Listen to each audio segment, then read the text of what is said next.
Chapter 17:16.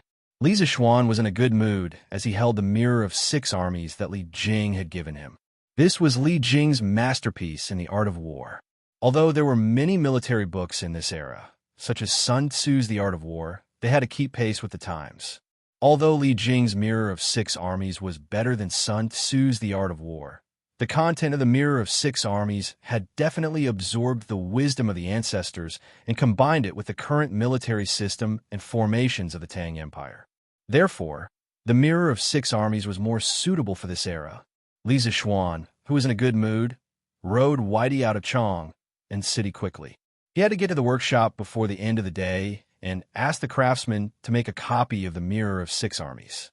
This military book was too important. Before he left, Li Jing had repeatedly warned him not to reveal it to anyone else. The art of war was not something that could be easily imparted, because if someone with evil intentions learned it, it would be a disaster for the country and the people. If not for the fact that Li Zixuan was a promising talent, that Li Zixuan was humble, adept in both the pen and the sword, and that Li Zixuan was half a relative of his, and that the Turks and the Great Tang were at daggers drawn, and a war could break out at any time, he would never have taught Li Zixuan the Mirror of 6 Armies at this time.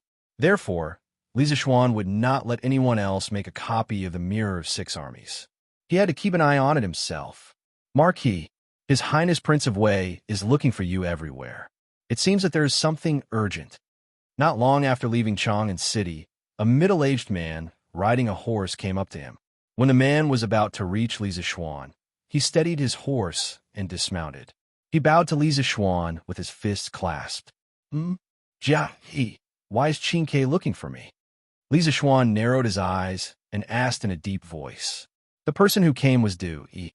After the Heavenly Dragon sect was annihilated, Venerable Du Yi was taken in by Li Zixuan as a servant.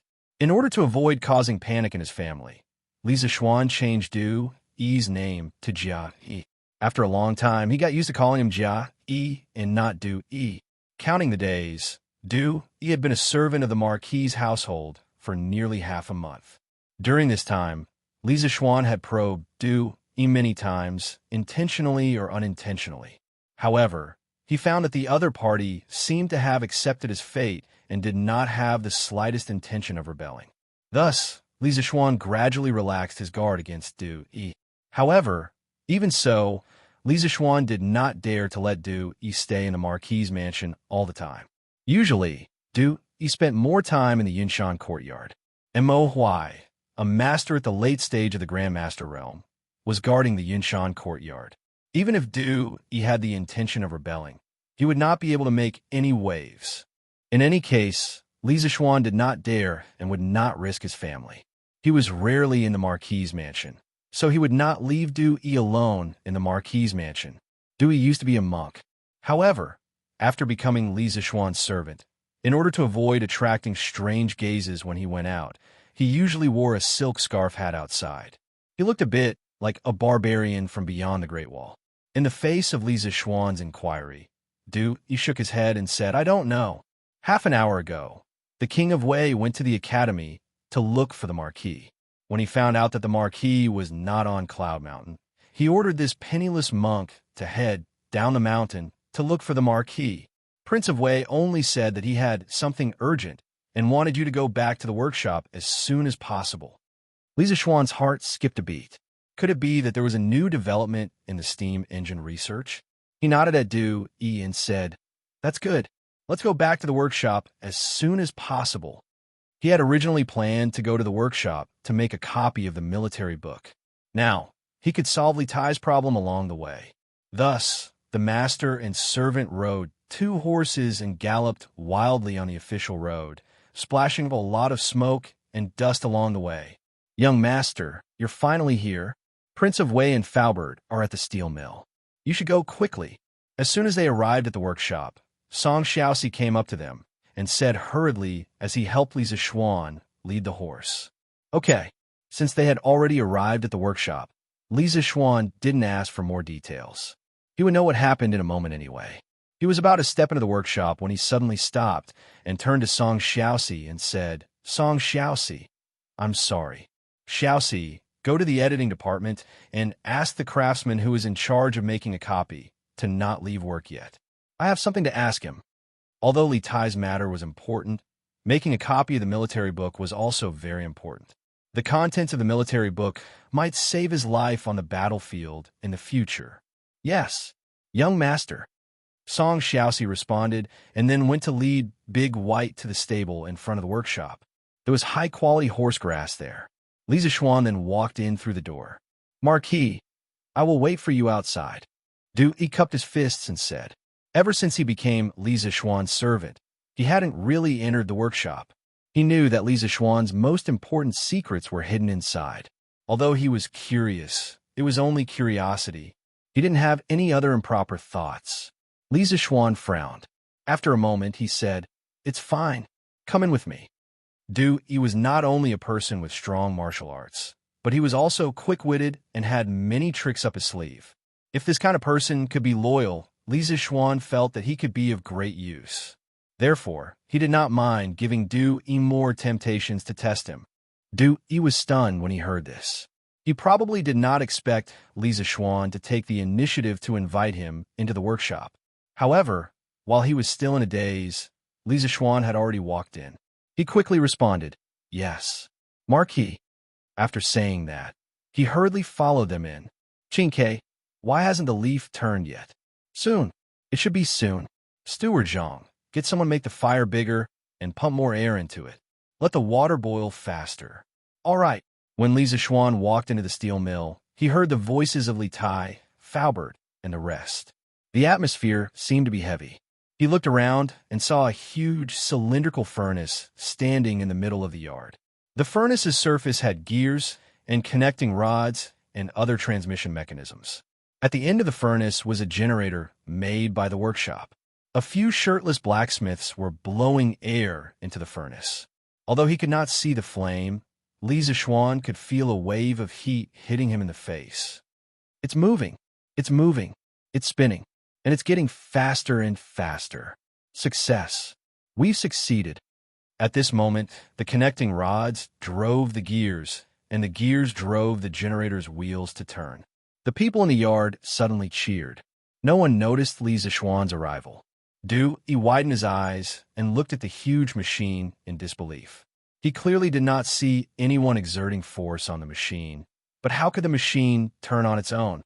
Could this be the magic of immortality? Thinking back to the magic of immortality that he had performed on the streets of Chang, and in order to bewitch the people, Yi's face could not help but burn. Compared to this, the magic of immortality that he had performed before could only be regarded as child's play. Good. Qingke, you finally succeeded. The Tang Empire, and even the whole world, will completely change because of your invention. When Li Zixuan saw that Li Tai's steam engine test was successful, he could not help but clap his hands and laugh excitedly. Chapter 17:17. There was no doubt about the steam engine's role in promoting the development of human society. It was the most important symbol of the replacement of handicraft labor by large-scale machine production. Perhaps Faubert, Zhang Hongsheng, Li Tai, and the others in the workshop did not realize the great value of the steam engine.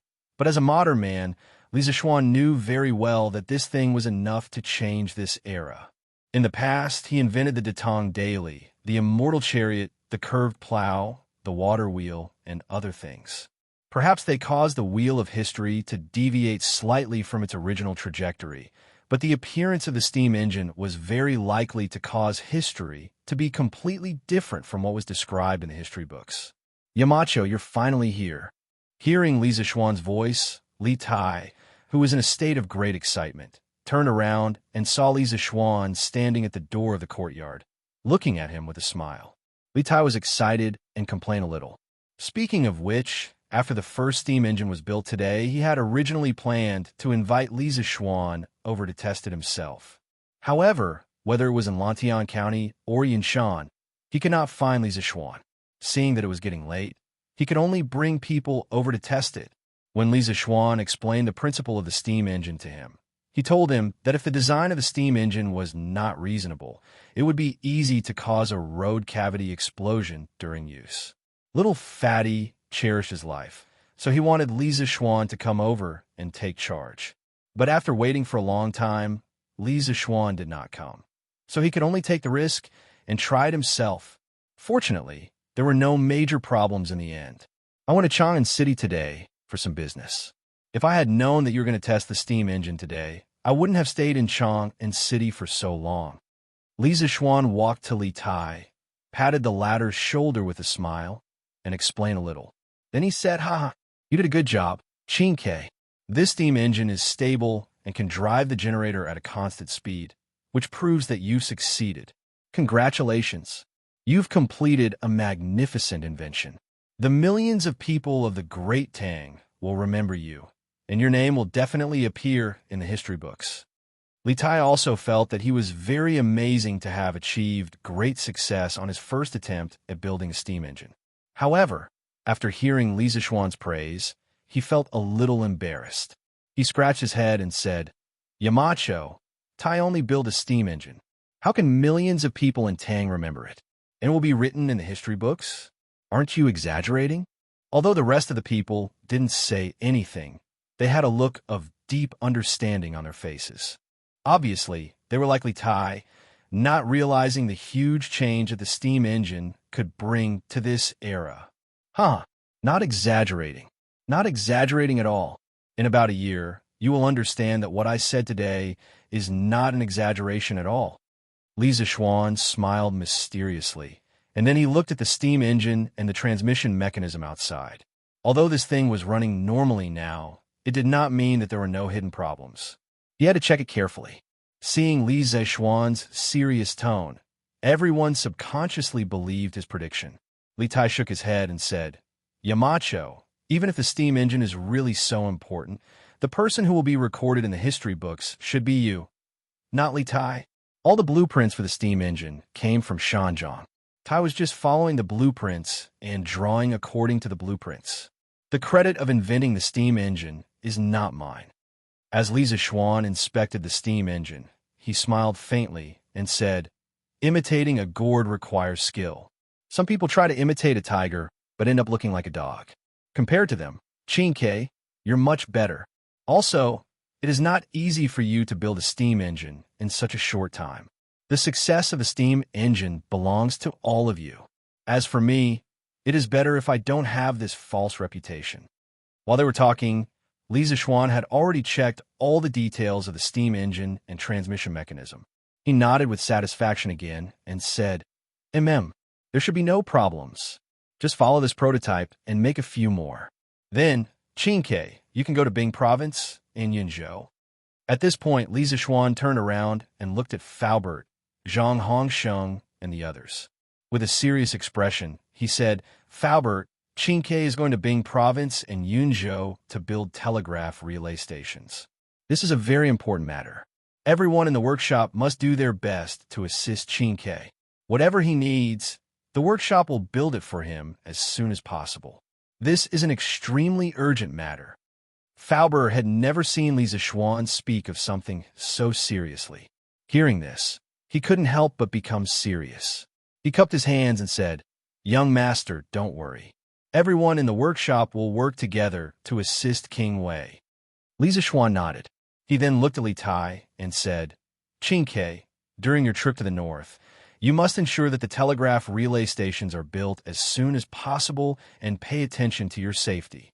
Bing Province is fine, but Yunzhou is located at the northern border of the Great Tang. I'm afraid that there might be some unforeseen circumstances, so before you leave, you must ask His Majesty to send an army to escort you. In addition, Cheng Chumo and the others should be almost done with their final exams. When the time comes, let Cheng Chumo and Iron Egg go north with you. Master has to go to the barracks tomorrow morning, so I can't go north with you. Take care of yourself." In the past, Li Zishuan wouldn't be so long-winded. However, from what he learned in the House of Chang, and today, the secret war between the Great Tang and the Turks had already begun. The two countries' intentions for war were clear as day. It was just that the two countries weren't fully prepared yet. Under such circumstances, if the Turks knew that King Wei of the Great Tang was going to the northern border, there was no guarantee that they wouldn't come up with some bad ideas. Li Tai cupped his hands and replied, "Yes." "Yamacho, you take care too." "Gugu." After saying that, Li Tai's stomach made a strange noise.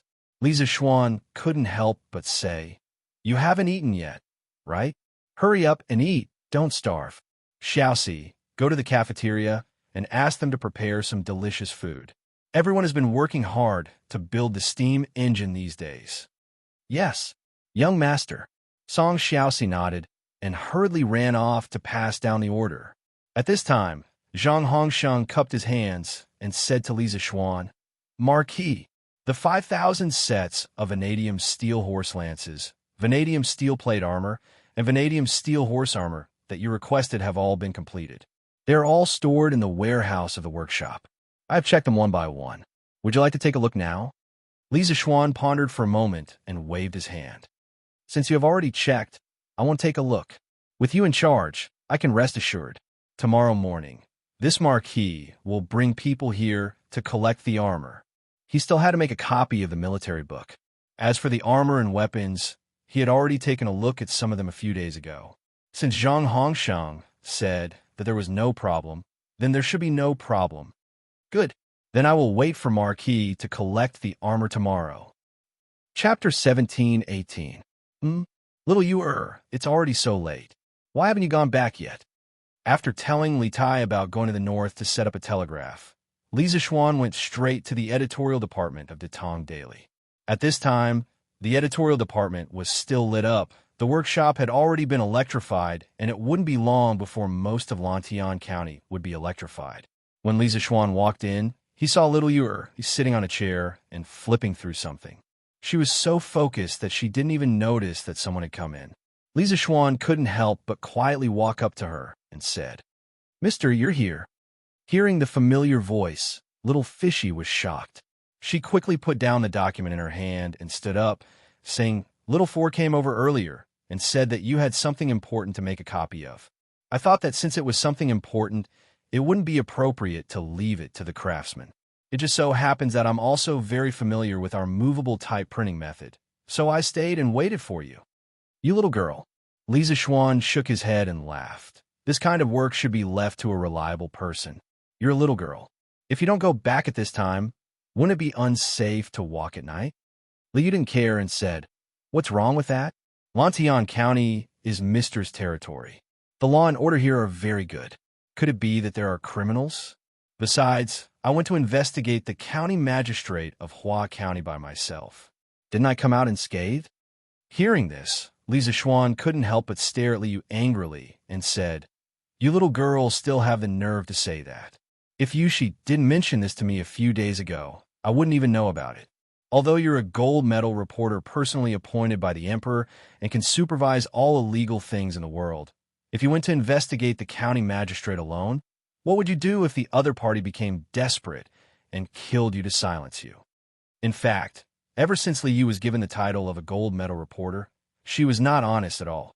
This girl would often mingle in the streets and restaurants. Whenever she heard of corrupt officials or illegal activities, she would either arrange for someone she trusted to investigate in secret or disguise herself and investigate on her own.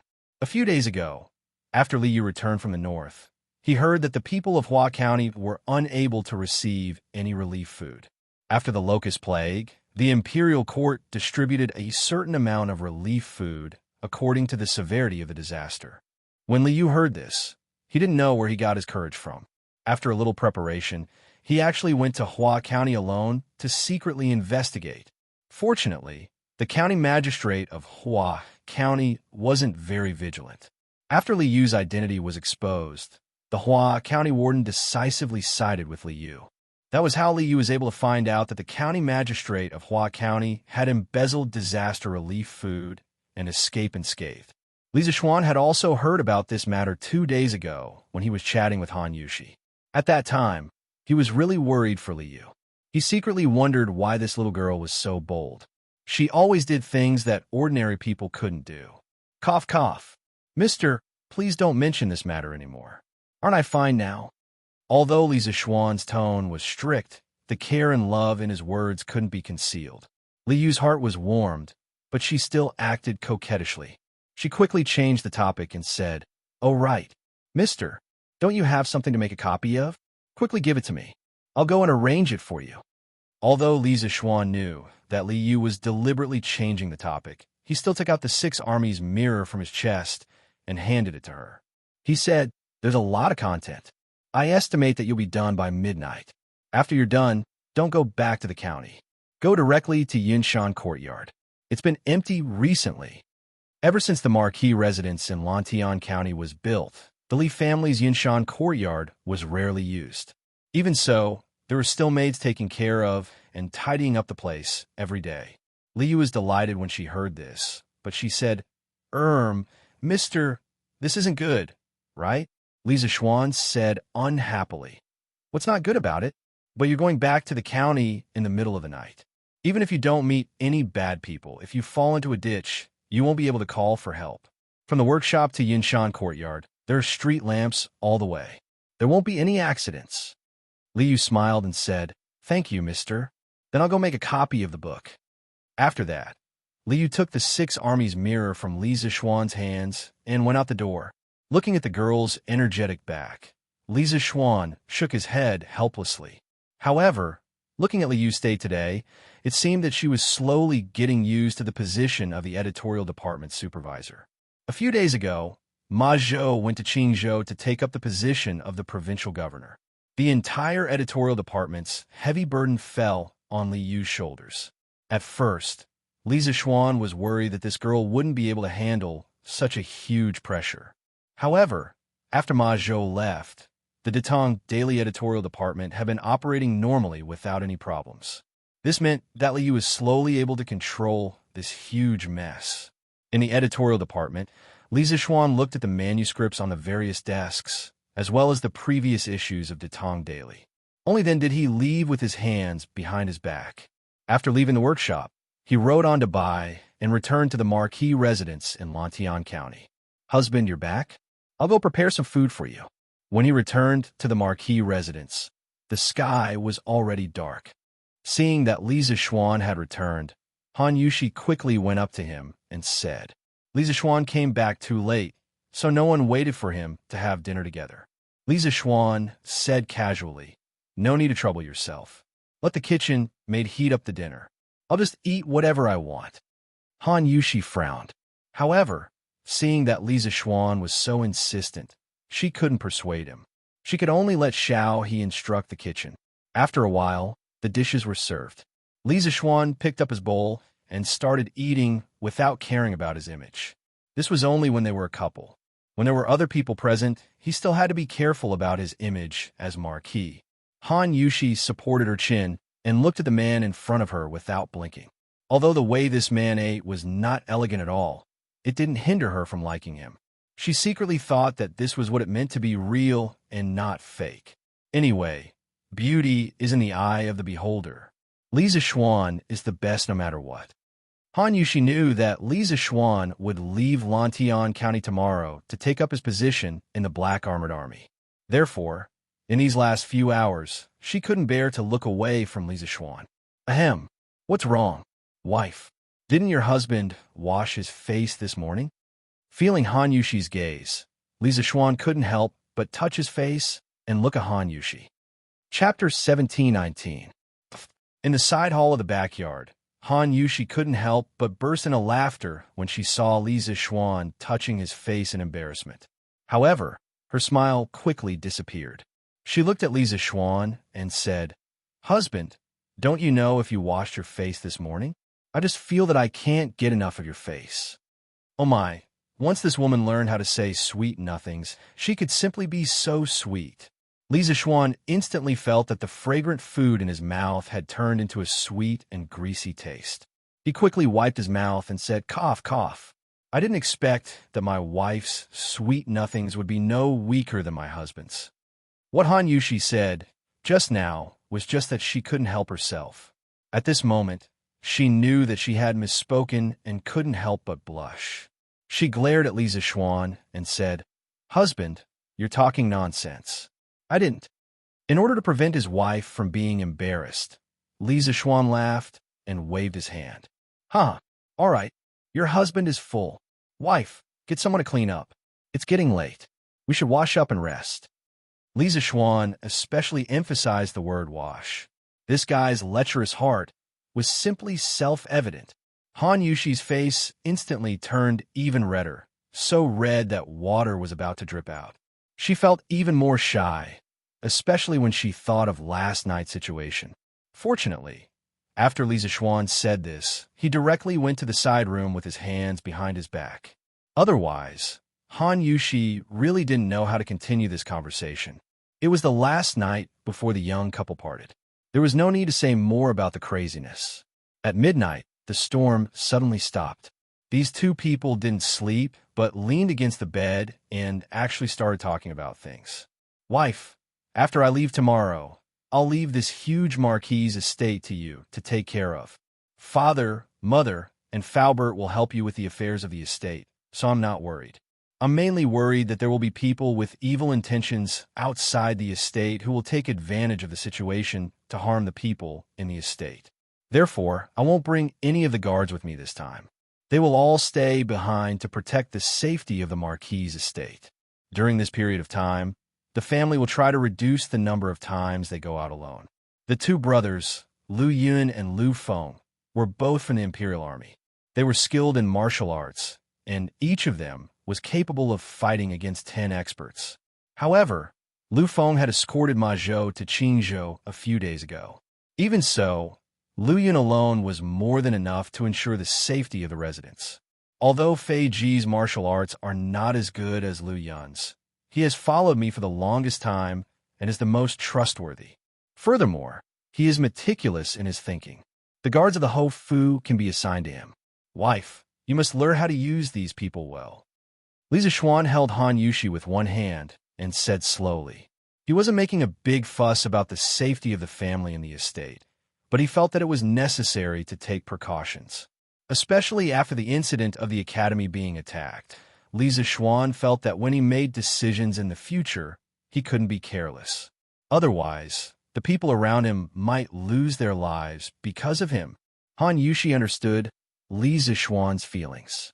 She nodded and said, "This concubine will remember everything that my husband has said. I'll take good care of father, mother, grandfather, grandmother, and Lan I won't let them meet with any danger."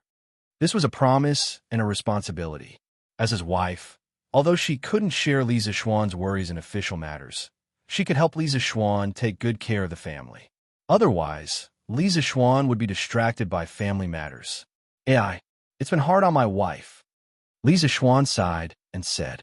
He knew that he shouldn't have placed all of his family's affairs on a woman, but the current situation forced him to temporarily leave this small family and strive for a stable environment for the other great family to develop. If the Great Tang wasn't surrounded by powerful enemies like the Turks, Li Zishuan would be willing to give up his position and peacefully accompany his family every day, living the life of a wealthy man. "It's not hard on me. Husband, you're the one who's working the hardest." At this moment, Han Yushi raised her head and looked steadily at Li Zishuan. She said, "This concubine knows that husband's heart is not only concerned about our small family, but is even more concerned about the lives of the common people and the survival of the country.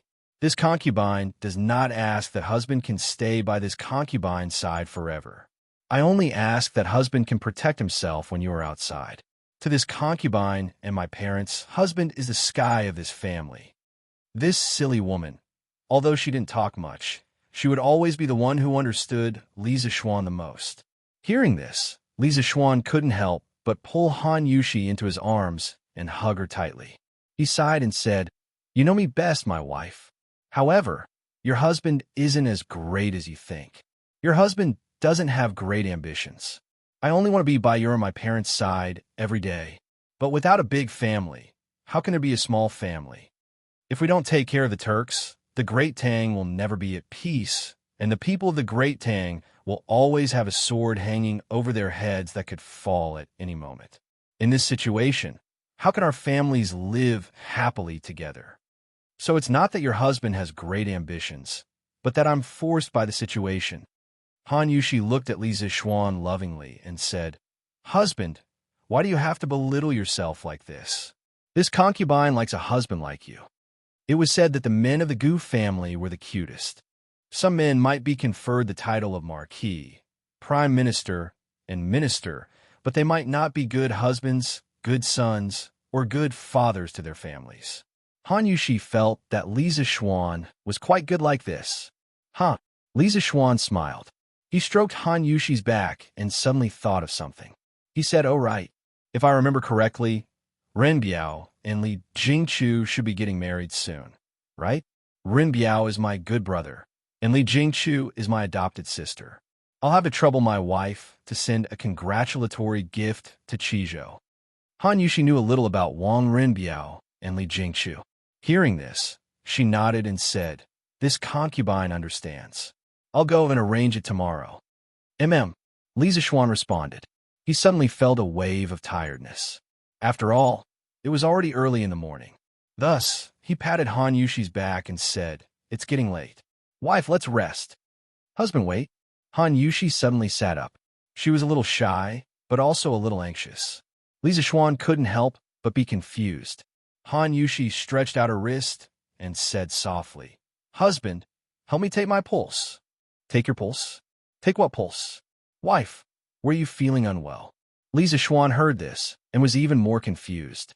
Han Yushi lowered her head and said softly, "This concubine feels that after these 2 days our concubine seems to be pregnant." "Husband, your medical skills are excellent. Can you take my pulse?" Li Zishuan almost fainted when he heard this. "Wife, aren't you being too impatient? Even if we do that, we might not be pregnant. Even if we are pregnant, it's impossible to show a pregnancy pulse so quickly, right?" Chapter 17:20. Husband, it's 5:30.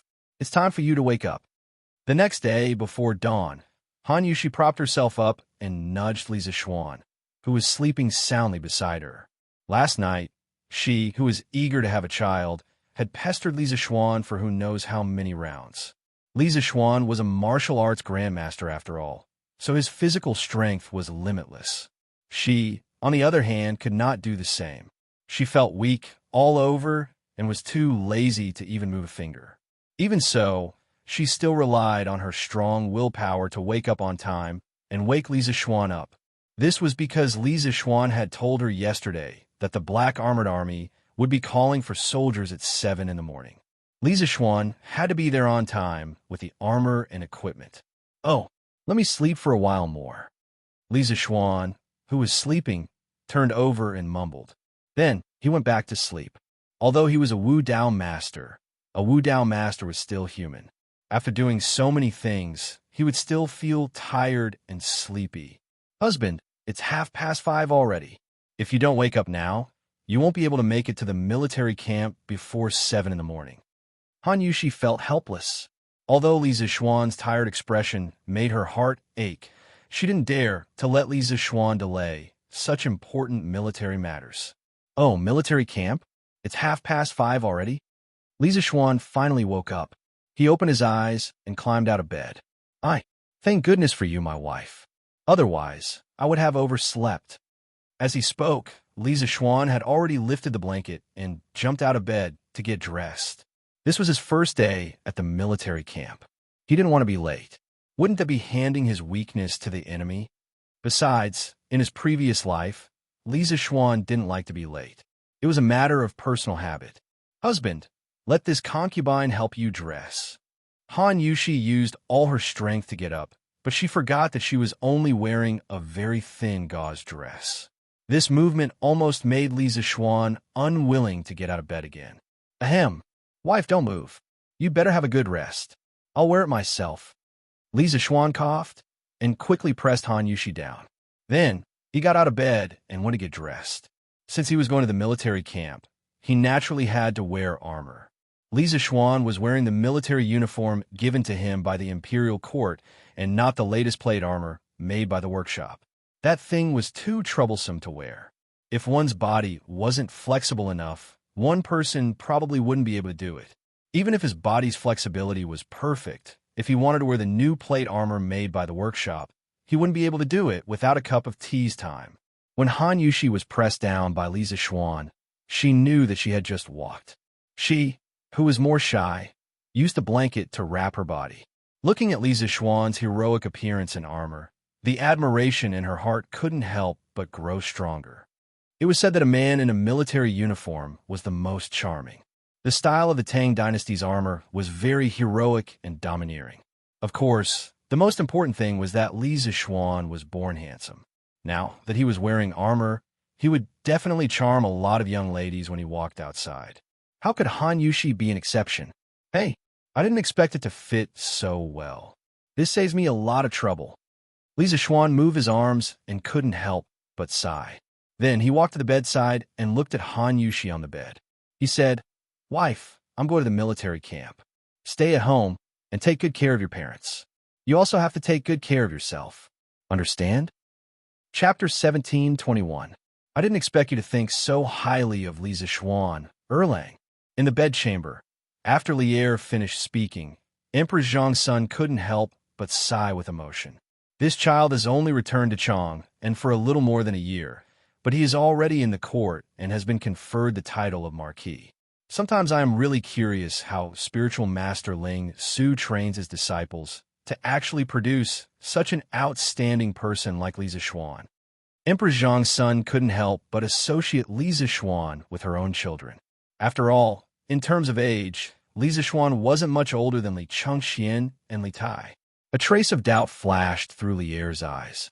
He had only heard of spiritual master Lingshu from Baiqi's intelligence, but had never seen him in person. Hearing Empress Zhang's son sigh with emotion, he couldn't help but be curious about spiritual master Lingshu's methods of teaching his disciples. Li Zixuan is indeed talented, but Chengxian, Xiaoke, and Qingke aren't bad either. Chengxian is now conscientious and is learning how to manage government affairs for me. In time, when I grow old, Chengxian will certainly become a wise ruler. Xiaoke is dedicated to managing the Yanhuang Bank. Yesterday, he came to me to ask for people, saying that he wants to set up a department called the Gold-Clad Guard in the bank to supervise the illegal matters within the bank and to protect the bank's safety. If the bank can really become orderly under his management, then my Tang Empire will be able to recreate a super golden age no less than the Qin Emperor's Hanwu era. Qingchua's grades are among the best in Yanhuang College, and her achievements in engineering are comparable to several of the college's discipline leaders. Now, she has become the deputy chief designer of the second and third trump card projects of Yanhuang College, leading the advancement of these two projects. Yesterday, I heard people say that Qingke has successfully built the first steam engine in the workshop of the interesting pavilion. I heard Li Zixuan mention this before. It is a good thing. It was rare to hear Li Er ramble on about such trivial matters, so Empress Zhang's son listened very patiently. But when she heard about the steam engine, she couldn't help but interrupt. "Your Majesty, what is this steam engine? How is it a good thing?" Li Er smiled mysteriously and said, "Hoo-hoo." In Li Zixuan's words, the steam engine is a power machine, a machine that uses fire to generate power. It can be used to drive generators to generate electricity or other machines to work. It's truly convenient. It's hard to imagine how prosperous our Great Tang would be if this machine could replace human labor on a large scale. Empress Zhang's son opened her small mouth in surprise. Using fire to generate power? The cyan sparrow can actually create such a miraculous thing? At this moment, Empress Zhang's son was only short of saying, "Is this still my son?" She found it hard to imagine that the child who only knew how to fight for his parents' favor not so long ago had now become a master of engineering and created such a wonderful product. The change between before and after was really too great. Maid Guanyin, don't underestimate Qingke. I can see that as long as this child uses his intelligence in the right place, no one can compare to him. Lier smiled proudly. Then he looked at the sky outside the window. He stood up and said meaningfully, "All right, it was almost time for the morning assembly. There are some things that I should tell everyone in the court." Empress Zhang's son quickly stood up and said, "I will dress your majesty." Although she was the mother of a nation, in front of Lier, she always regarded herself as his wife. Things like serving Lier and dressing him, she would usually do it herself, and never let anyone else do it. This was already a tacit understanding between husband and wife. Hong Sheng, have all the armors and equipment been loaded? At the new workshop of the Strange Taste Pavilion, although the sky was not yet bright, it was already in full swing. Dozens of craftsmen were moving goods back and forth. Li Zixuan, dressed in military attire, found Zhang Hongsheng and asked, "Marquis, all the armors and equipment have been counted. In half a cup of tea's time, they will all be loaded onto the carriage." Zhang Hongsheng bowed and cupped his fists. Although Li Zixuan had just arrived at the workshop, the craftsmen were already busy, especially Zhang Hongsheng. He did not even go home last night. This morning, he had already gotten up before dawn to arrange for the craftsmen to count the armors and equipment and load them onto the carriage. After all, it was 5,000 sets of armors and equipment. It would take a lot of time just to count them, let alone load them onto the carriage. When Li Zixuan arrived at the workshop, there was already a long line of carriages in front of the workshop. They were all carriages that specialized in transporting goods. "Good. Thank you for your hard work, Hongsheng." Li Zixuan patted Zhang Hongsheng's shoulder and said. In fact, he did not tell Zhang Hongsheng to do these things in advance. It was Zhang Hongsheng who took the initiative to do them in advance. If it were not for his subordinates who were so easy to deal with, he might not have been able to reach the barracks on time today. "Hey, this is nothing. It's not hard at all." Zhang Hongsheng waved his hand and shook his head with a smile. "Sir, your things." At this moment, a crisp female voice rang out. Li Zixuan turned around and saw Liu holding a black package and walking towards him quickly. Li Zixuan went forward and received it with both hands. He opened the package and saw 2 stacks of manuscripts lying quietly inside. One stack was unbound and was obviously Li Jing's original manuscripts. The other stack was bound and even had an exquisite craft paper cover. It was obviously Li Yu's masterpiece. "This girl is quite meticulous," Li Zixuan praised in his heart. He then looked at Li Yu and smiled. "Good. Little Yu, thank you for your hard work. You must have slept very late last night, right?" Although Li Yu's face could not hide her tiredness, she still smiled sweetly. "It's okay. Sir, it's not hard for little Yu to work for you." Compared to the help Li Zixuan gave her, what she did was insignificant. Li Yu had always been grateful to Li Zixuan. "You little girl." Li Zixuan shook his head helplessly and said, "Go back and rest after you've given the orders to the editorial department today. It's easy for girls to get wrinkles if they stay up too late." Li Yu wrinkled her nose and whispered, "I won't get wrinkles." Zhang Hongsheng walked over and cupped his fist. "Marquis, all 5,000 sets of weapons and armor have been loaded. There's a total of 100 carriages. Do you want to check?" Li Zixuan perked up and waved his hand. "No need. I'm not worried about you. After I leave, Hongsheng, help Faubert with the workshop. He's old now. Try not to let him tire himself out." Zhang Hongsheng cupped his fist. "I understand. Marquis, don't worry." Li Zixuan nodded and looked at Li Yu. "Little Yu, I have to go to the barracks. Take care of yourself. If there's anything, send me a telegram." Li Yu took a deep look at Li Zixuan and cupped his hands as a disciple. "Take care, Mr. Li Zixuan made a sound of acknowledgement and then shouted to his bodyguards, "Move out. Destination, Chang'an City." Chapter 1722. At Li Zixuan's command, more than 100 carriages set off at the same time, heading straight for Chang'an. 5,000 sets of armor, and these are the most advanced weapons and armor in the world. Both Li Zixuan and the imperial court attached great importance to this. Li Zixuan had taken more than half of the personal guards of the Marquis's residence with him today, and more than 100 soldiers of the Imperial Army at the foot of Cloud Mountain had also been transferred over to accompany Li Zixuan in escorting these weapons and armor to Chang'an. Although the folk customs of the Tang Empire were open and chivalrous, and the imperial court did not explicitly forbid scholars and chivalrous men from carrying swords or other weapons, the imperial court would never allow the weapons and armor made by the new workshop of the interesting pavilion to fall into the hands of the common people. This was because the new weapons and armor were simply too formidable. Just imagine, if someone were to obtain a set of vanadium steel armor, a vanadium steel horse lance, and a vanadium steel horse armor, wouldn't that person become an invulnerable iron knight who could charge through anything?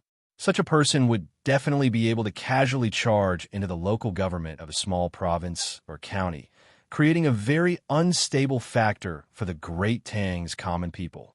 This was just like how many countries in modern society banned firearms. To this era, the weapons and armor created by the workshop were no less dangerous than firearms in modern times. Hiya. Li Zixuan rode at the front of the long procession on Debai's back. He was dressed in military attire and looked extremely handsome, just like a general who had just returned from a victorious battle.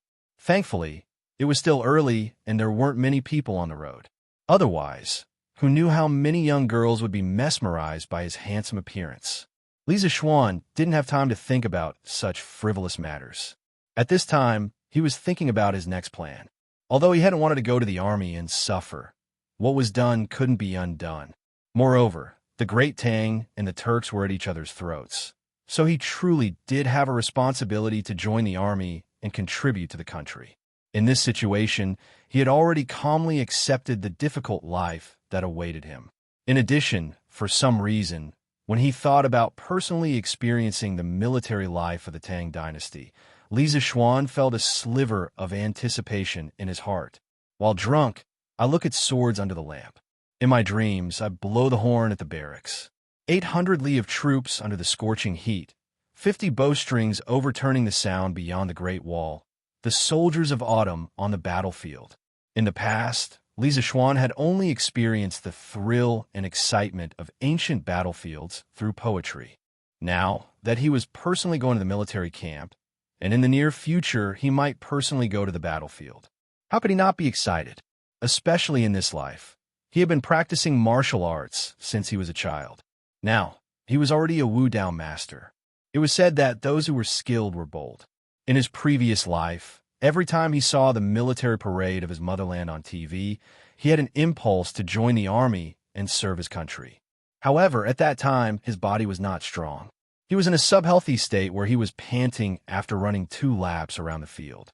He definitely could not endure the hardships of being a soldier. So in the end, he gave up. But in this life, not only did he have the heart, but he also had the ability. He wanted to use his abilities to make some contributions to the people who were suffering in this era. After all, he was a descendant of Yan Huang. Wait, Yamacho, wait for us. While he was deep in thought, Li Zixuan suddenly heard someone calling him from behind. At first, he thought it was an auditory hallucination, but after a while, the voice behind him became clearer and clearer. He finally couldn't help but turn around. He saw 2 funny teenagers, riding 2 bicycles, rushing toward the convoy. It was Cheng Chumo and Yuchi Baolin. Luyan, Feiji, you guys take the convoy and leave first. I'll be right behind you. Li Zixuan frowned and said to the people around him. Chapter 1723. Old Master, Chonyo is doing well in Yanshan. Why did you let him join the Black Armored Army? In Chang'an City, Madame Sun couldn't help but ask if she helped Cheng Yaojin put on his court robes. After Li Zixuan left the Qin Manor yesterday, Qin Xiong and Cheng Yaojin discussed and decided to send their younger generation to the Black Armored Army's camp. However, Qin Xiong's son, Qin Huaiyu, only studied poetry and didn't know any martial arts. Obviously, he couldn't be sent to the army. In the end, Cheng Yaojin called Yuchi Jingda, and the 2 old fellows went to the palace to ask for an official position for their son. At this moment, hearing his wife's question, Cheng Yaojin couldn't help but glare and say, Madam, don't you know whether that brat is good at studying or not? It's better to let him get the last place in Yanshan and embarrass his father than to let him go to the army camp and earn some military merit. That way, when his father rises to the heavens, this brat won't starve to death on the streets. Speaking of which, from the start, Cheng Yaojin didn't expect Cheng Chumo to have any achievements in literature. As long as Cheng Chumo didn't always get the last place and embarrass him, it would be fine. The reason why he let Cheng Chumo go to the mathematics school was mainly because Cheng Yaojin had already seen that Li Zixuan was not a fish in a pond. Among the younger generation in Chang and City, Li Zixuan was the only one who could convince Cheng Yaojin in terms of martial arts and talent. It was said that when one sees a worthy person, one should emulate the worthy. Having met such an outstanding young man like Li Zixuan, Cheng Yaojin naturally wanted his son to be influenced by Li Zixuan and cultivate their relationship. Cough, cough, of course, this relationship was only brotherly. In the future, when their generation grew old, Cheng Chimo would have a capable brother to rely on. Old Cheng wouldn't be worried, right? This couldn't be considered as using. To be precise, it was an investment. Cheng Yaojin had long seen the potential in Li Zixuan and had long invested in Li Zixuan. This potential stock. Bah, bah, old thing, what nonsense are you spouting so early in the morning? When Sun Sure heard this, her eyebrows raised. She could not help but pinch the soft flesh on Cheng Yaojin's waist as she reprimanded. She couldn't be blamed for being unreasonable. It was just that Cheng Yaojin's words were really asking for a beating. Ioyo, madam, let go. Old Cheng won't say anything. Cheng Yaojin could not help but grimace in pain as he hurriedly begged for mercy. Let's see if you dare to spout nonsense in the future. Madam Sun glared at Cheng Yaojin. The latter gasped and rubbed his old waist, not daring to say anything harsh. After a while, Madam Sun asked doubtfully, Master, since you want Chonyo to join the army, why don't you let him join the Right Guards? This way, it'll be convenient for you to take care of him. Cheng Yaojin was not only the High Duke of Lu, he was also the general of the Right Guards. In the Right Guards, Cheng Yaojin's words could be said to be absolute. What Madam Sun meant was very simple. That was to let Cheng Chumo become a soldier under Cheng Yaojin. With Cheng Yaojin taking care of him, Cheng Chumo would not be bullied in the army, right? It was said that mothers love their sons the most. How could Madam Sun be an exception? Her mentality was in line with the majority of mothers in the world. After listening to Madam Sun's nagging, Cheng Yaojin's mouth twitched, but he did not reply. Madam Sun waited for a long time, but did not hear a reply. She could not help but pinch Cheng Yaojin again and said angrily, I'm talking to you. Are you listening? This time, Cheng Yaojin was prepared. He nimbly avoided Madam Sun's killing blow and said, Didn't you not let me speak just now? Now that I'm not speaking, you're blaming me. You're really unreasonable. You. When Madam Sun heard this, she was so angry that she wanted to die. Seeing this, Cheng Yaojin quickly waved his hand and said, Madam, I'm not going to argue with you anymore. It's almost morning court. If I'm late, Wei Zheng, that old thing, will impeach me again. I'll take my leave first. After saying this, the old man adjusted his belt and hurriedly rushed out of the door. Chapter 1724. Finally, I don't have to study in the academy anymore. In my opinion, Xiao Xian, you should go to the Black Armored Army as soon as possible.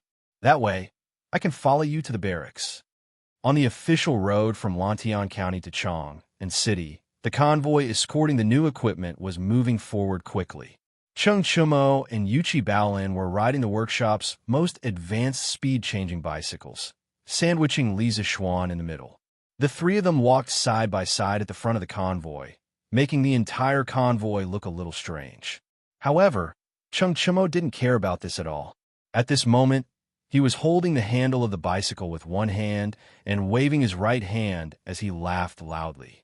Yanwang College usually implemented strict military management of the students. Not only were there many rules in the academy, but students were also not allowed to go out during normal teaching periods. Most importantly, the competition between the students in the academy was very fierce. Cheng Chumo, the underachiever, had enough of it. Although the students in the academy were still very friendly with each other, it was very easy for him to accidentally score last in every exam. If he were to score last in the exam, he would definitely be beaten up when he returned home. His skin was thicker than others, but he couldn't stand being beaten up every day. Actually, if the exam wasn't a factor, Cheng Chumo still liked the life on Yinshan Mountain. Now that he was able to leave the academy temporarily, this guy was like a tiger that had just been released from a metal cage. He couldn't help but want to roar 3 times to the sky. You rascal, you can't wait to leave the academy. Li Zixuan, who was riding on Big White's back, couldn't help but glance at Xianxia and say, "Hee hee, you can't say that. Staying in the academy is actually quite fun, as long as there are no exams. Xiaoxian, you know that I'm not cut out for it." Xianxia was still holding the handle of the bicycle with one hand and scratching his head with the other as he laughed foolishly. This guy had obviously practiced his driving skills on the way to the north to kill the locusts. Hearing this, Li Zishuan couldn't help but roll his eyes. He was too lazy to deal with this useless person. Actually, as to why the two brothers, Cheng Chumo and Yuchi Baolin, would suddenly follow him to the black armored troops, he had just pondered over this question for a moment. He more or less understood Cheng Yaojin and Yuchi Jingda's intentions in making such an arrangement. Regarding this, he only felt gratitude towards these two old generals. After all, with Cheng Yaojin and Yuchi Jingda's current position in the imperial court, no one in the military dared to touch their sons, not even Xiao Xingong. This could be considered as a safeguard for Li Zishuan. After entering Chang and city, you two will give up the bicycle and ride horses instead. As for your car, I'll get someone to send it back for you. Otherwise, how can you go to the barracks like this? After a moment of silence, Li Zishuan instructed Cheng Chumo and Yuchi Baolin. Yeah. Yuchi Baolin was more obedient and nodded in agreement. On the other hand, Cheng Chumo was unconvinced. What's wrong with riding a bicycle to the barracks? The Tang Empire's military regulations don't say that riding a bicycle to the barracks isn't allowed, right? This fellow didn't like riding a horse when he went out anymore. He was already used to riding a bicycle. Li Zishuan glared at this fellow and said unhappily, "Then when we go to war, do you also ride a bicycle? If I tell you to ride a horse, then ride a horse. The military isn't like other places. When you go to the barracks, don't be unconventional and cause trouble. Otherwise, I'll get someone to send you back to the academy." Hey, don't. Xiaoxian, I'm just joking with you. Don't take it seriously. Please don't take it seriously. If you want to ride a horse, then so be it. It's not like I don't know how to ride a horse. IAO, F***CK, save me. Upon hearing this, Cheng Chumo was shocked and hurriedly waved his hands. What a joke. It wasn't easy for him to leave the academy. How could he bear to go back? However, in a moment of panic, when he waved his hands subconsciously, both his hands left the handlebars. The bicycle instantly lost its balance and went straight towards the farmland by the side of the road. Whoa! Where did all these carriages come from? Why are there imperial guards escorting them? What's in these carriages? When Li Zishuan and the rest arrived at Chang and city, the city gates were already open. The carriages entered through the Yinxing Gate and went straight towards the Black Armored Army's barracks in the northwest of the city. Along the way, the huge carriages naturally attracted the attention of countless passers-by. Under normal circumstances, those who could wake up so early were mostly peddlers who entered the city to sell their goods or commoners who entered the city to buy things. The huge carriages caused them to discuss animatedly. However, although these people were curious about the armored soldiers beside the carriages, they could only shrink back and point at them from afar. The general in the lead looks like the Marquis of Yong'an. What? The Marquis of Yong'an? Why did the Marquis of Yong and bring so many soldiers and carriages to Chang'an City? Who knows? Could it be that the imperial court is sending the Marquis of Yong and to suppress bandits? Nonsense. Now that the world is peaceful, where would there be so many bandits to suppress? Besides, the Marquis of Yong and isn't a general. Why would he lead soldiers to suppress bandits? That's true, but why is the Marquis of Yong and wearing a general's uniform? About this, it had to be said that the people of Chang and city were quite familiar with Li Zishuan. There were very few people who had never heard of Li Zishuan, and there were even more who had seen Li Zishuan with their own eyes. As such, among the pedestrians on both sides of the road, there were people who quickly recognized Li Zishuan. Li Zishuan naturally didn't have the time to care about these people's discussions. This was because there was only 15 minutes left before the Black Armored Army's barracks were called. In order to avoid being late, he could only speed up the carriages. Luckily, there weren't many people on the streets of Chang and city early in the morning, and there weren't any traffic jams. Of course, speaking of this, It was all thanks to the widespread use of bicycles. Whether it was the civil and military officials or the common people, they were used to riding bicycles instead of horse carriages for short journeys. Otherwise, there would still be traffic jams on some of the key streets of Chang'an City. This was because this was the time when the civil and military officials left their homes to rush to the palace for the morning court. If it was in the past, every official would take a horse carriage to attend the morning court. It would be strange if the streets weren't congested. Who are you? This is the Black Armored Army's barracks. Unauthorized personnel are not allowed to enter. Finally, Li Zixuan arrived at the Black Armored Army's barracks before the 7 o'clock hour. This was a hilly wasteland in the northwest corner of Chang'an City. Inside the barracks, there were several large and small white tents, and one could vaguely see groups of fully armed soldiers. When the two soldiers in front of the barracks saw Li Zixuan, they hurried forward to stop him. Li Zixuan flipped off his horse and said loudly, "I am Li Zixuan, the Black Armored Army adjutant appointed by the Emperor. Today, I am officially here to take up my post." Chapter 1725. You are the Marquis of Yong'an in Chang, and in front of the Black Armored Barracks. The two guards were shocked when they heard Li Zixuan's identity. Although there were many people in Chang and who had seen Li Zixuan, these two guards were not among them because they were in the army all year round. Not only them, but less than 10% of the soldiers in the barracks had seen Li Zixuan, but more than 90% of them had heard of Li Zixuan. Therefore, after knowing Li Zixuan's identity, the two guards were so surprised and excited. After all, Li Zixuan was a marquis at a young age, a Yamacho from Yanwang College, and the first person to kill locusts. With so many halos around him, Li Zixuan was now considered a celebrity in the Tang Empire. Li Zixuan nodded.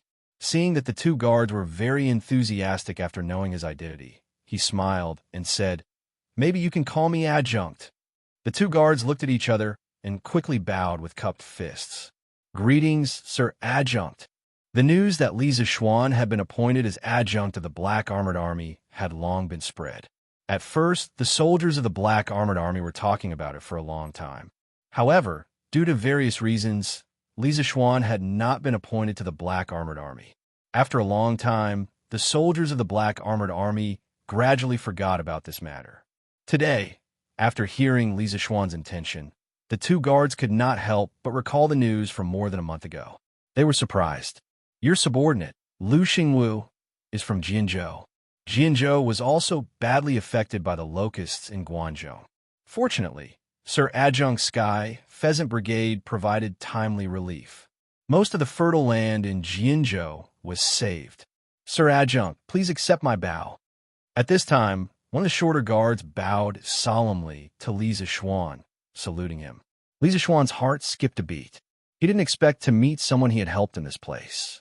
He smiled and said, "You don't have to be so polite. The one who saved the people of Jin Province was His Majesty, not me. If you want to thank someone, you should thank His Majesty." This was a political issue. Li Zixuan did not want to carry too much popularity among the people. He was familiar with ancient history and knew that in this feudal era, keeping a low profile was the way to go. Yes, yes, yes. It's all thanks to your Majesty's wisdom. Lu Xingwu was very tactful and quickly bowed in the direction of the palace when he heard this. Time was of the essence. Li Zixuan didn't want to waste too much time outside the gate. So he said, "Lu Xingwu, these carriages are filled with the new weapons and armor that I have created for the soldiers. Quickly lead a group of people and come over to transport the weapons and armor. I still have to enter the camp to pay my respects to General Duan." When Lu Xingwu heard Li Zixuan calling his name, he couldn't help but feel energized. He quickly cupped his fists and said loudly, "Your subordinate obeys." Li Zixuan nodded and led Cheng Chumo and Yuchi Baolin directly through the gate and into the depths of the camp. Lu Xingwu and Yuchi Baolin didn't have time to ask about Cheng Chumo and Yuchi Baolin's identities. From their point of view, since Li Zixuan was a member of the Black Armored Army, he definitely knew the rules of the Black Armored Army. He definitely wouldn't bring an unrelated outsider into the Black Armored Army's camp. What the two of them were concerned about now was to get people to transport the weapons and armor. These are all the weapons and armor that General Duan made for us. So many? The soldier beside Lu Xingwu looked at the endless carriages in front of the gate and couldn't help but swallow his saliva. Aren't you talking nonsense? Quickly go in and get some brothers to move them. These are all good stuff. When Lu Xingwu heard this, he bumped the soldier's arm and said unhappily, "More than half a month ago, Li Zishuan wore vanadium steel plate armor and wielded a vanadium steel sword to duel with Duan Jishuan on the drill ground. In the end, he completely crushed Duan Jishuan with his superior equipment. That duel caused quite a stir in the army. The generals and soldiers of the 12 capital guards all coveted the new weapons and armor that Li Zishuan used that day. The soldiers of the Black Armored Army also raised their heads in anticipation of the new weapons and armor that Li Zishuan had created. At this moment, Lu Xingwu looked at the carriages in front of him and was so excited that his voice trembled slightly. Good. Xingwu, you stay here and watch. I'll go get people. The other guard responded, then immediately turned and ran through the gate. General Li Zishuan greets the great general. Greetings to General Qiu. After the announcement, Li Zishuan walked in with Cheng Chumo and Yuqi Baolin. Duan Jishuan and Xiu Xingong were in the tent, so he cupped his fists and greeted the two. Although his status outside was not lower than the two in front of him, he was in the army right now and had a look at military rank and experience. Where there were people, there would be Jianghu. In the army, one had to follow the rules of the army. Greetings to the great general. Greetings to General Qiu. It was rare for Cheng Chumo and Yuqi Baolin to not be mischievous at this time. Instead, they followed behind Li Zishuan and imitated him by bowing respectfully to Duan Jishuan, and Xiuxing Duan Jishuan was the great general of the Black Armored Army and was in charge of military affairs. Xiu Xingong was the deputy general and only had the title of general, only below Duan Jishuan. According to the military system of the Great Tang, under the great general in general, there would be the assistant commander, assistant commander, assistant commander, assistant commander, assistant commander, assistant commander, assistant commander, assistant commander, and so on. Since you have entered the Black Armored Army, you are my brothers. No need to be so polite. Duan Jishuan nodded slightly to Li Zishuan and the other two. Qiu Xingong's tiger-like eyes swept over Cheng Chumo and Yuqi Baolin. He did not speak, and no emotions could be seen on his weathered face. Duan Jishuan continued, Cheng Chumo, Yuqi Baolin, the two of you are both descendants of generals. You should know better than anyone else that you should abide by military rules in the army. Go and change into your uniforms. In a while, when the soldiers are called out, you are not allowed to be late. Cheng Chumo and Yuqi Baolin trembled and immediately cupped their fists. Understood. Although the two of them were always joking around outside, their fathers were both generals in the army. Under their influence, they naturally knew that the military rules were strict. As such, they did not dare to hesitate or smile at Duan Jishuan's orders. Colonel Li, I know that you have a special identity and a lot of responsibilities. Yesterday, His Majesty gave you permission to set up personal guards in the Black Armored Army to protect yourself. Cheng Chumo and Yuqi Baolin will be under your command as your personal guards. After Cheng Chumo and Yuqi Baolin left, Duan Jishuan looked at Li Zishuan and said in a low voice. Li Zishuan already knew about the personal guards. When he heard this, he cupped his fists and said, Thank you, great general. Xiu Xingong couldn't help but snort. The atmosphere in the tent suddenly became tense.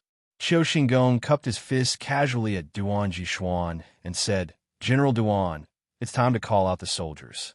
I will go to the drill ground first. With that, he turned and left without waiting for Duan Jishuan's permission. Chapter 17:26. The morning breeze blew gently, and the sun rose from the east. At this moment, there was already a touch of red on the horizon.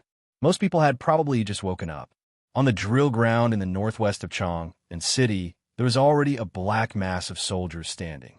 When Li Zishuan followed Duan Jishuan to the stage, he saw such a magnificent scene of soldiers on the battlefield. What entered his eyes was that all the soldiers had their heads held high and their chests puffed out. Like a pine tree, they stood upright on the drill ground. Although there were many of them, they were not in disorder. The distance between each person was the same, neat and tidy, not moving at all. This scene reminded Li Zixuan of the military parade of his motherland that he had seen on television in his previous life. Steel lions, just like heavenly soldiers.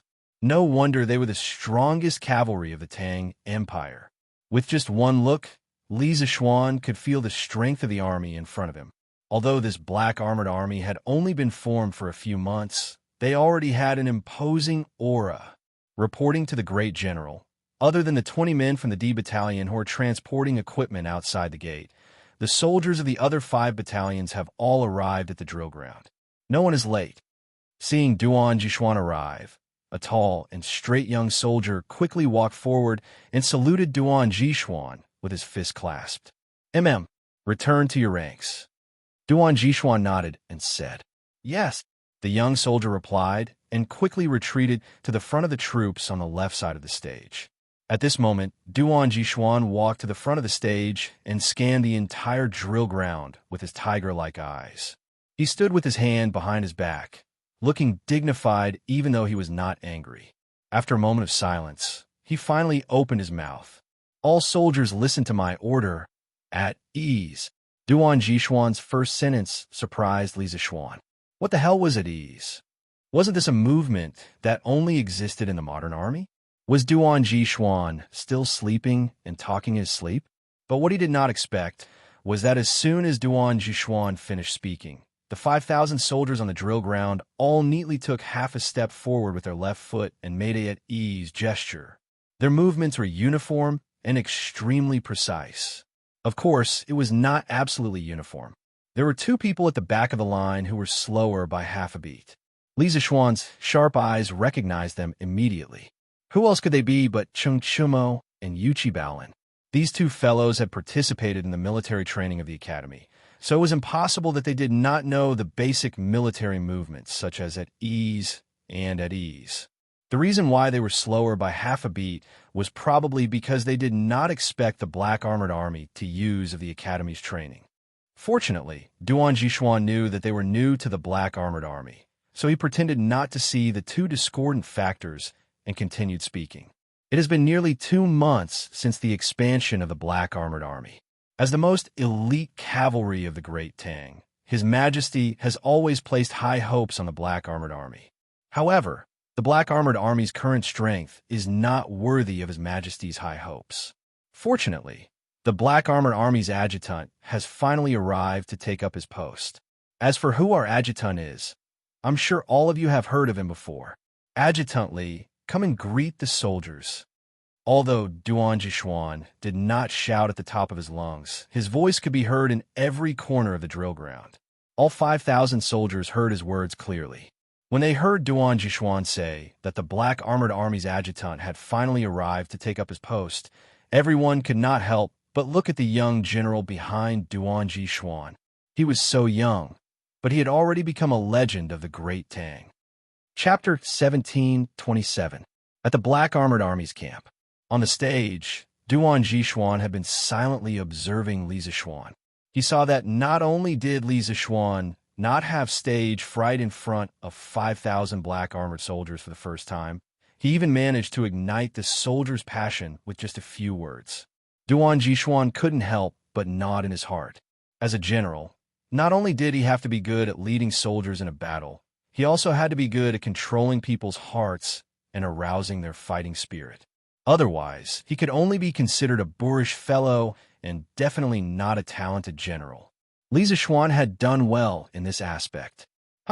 Sweat more in normal times and bleed less in times of war.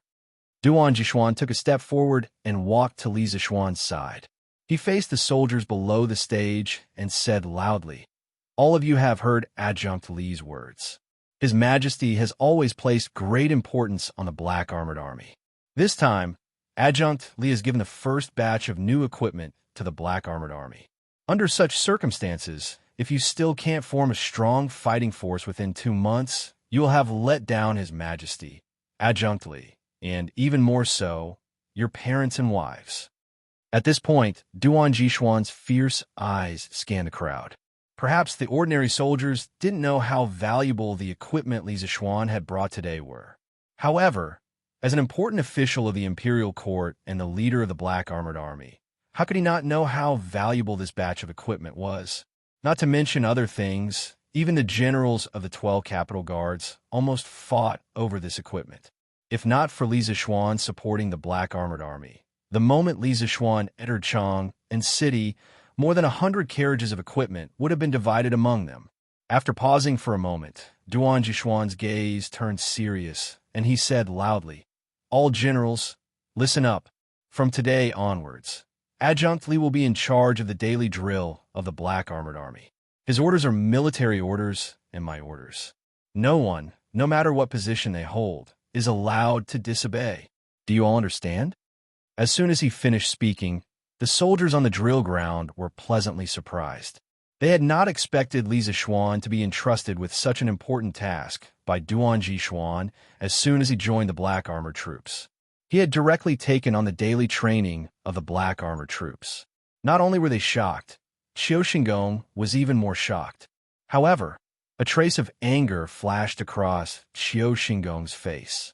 At this moment, he couldn't care less about the fact that there were so many soldiers on the drill ground.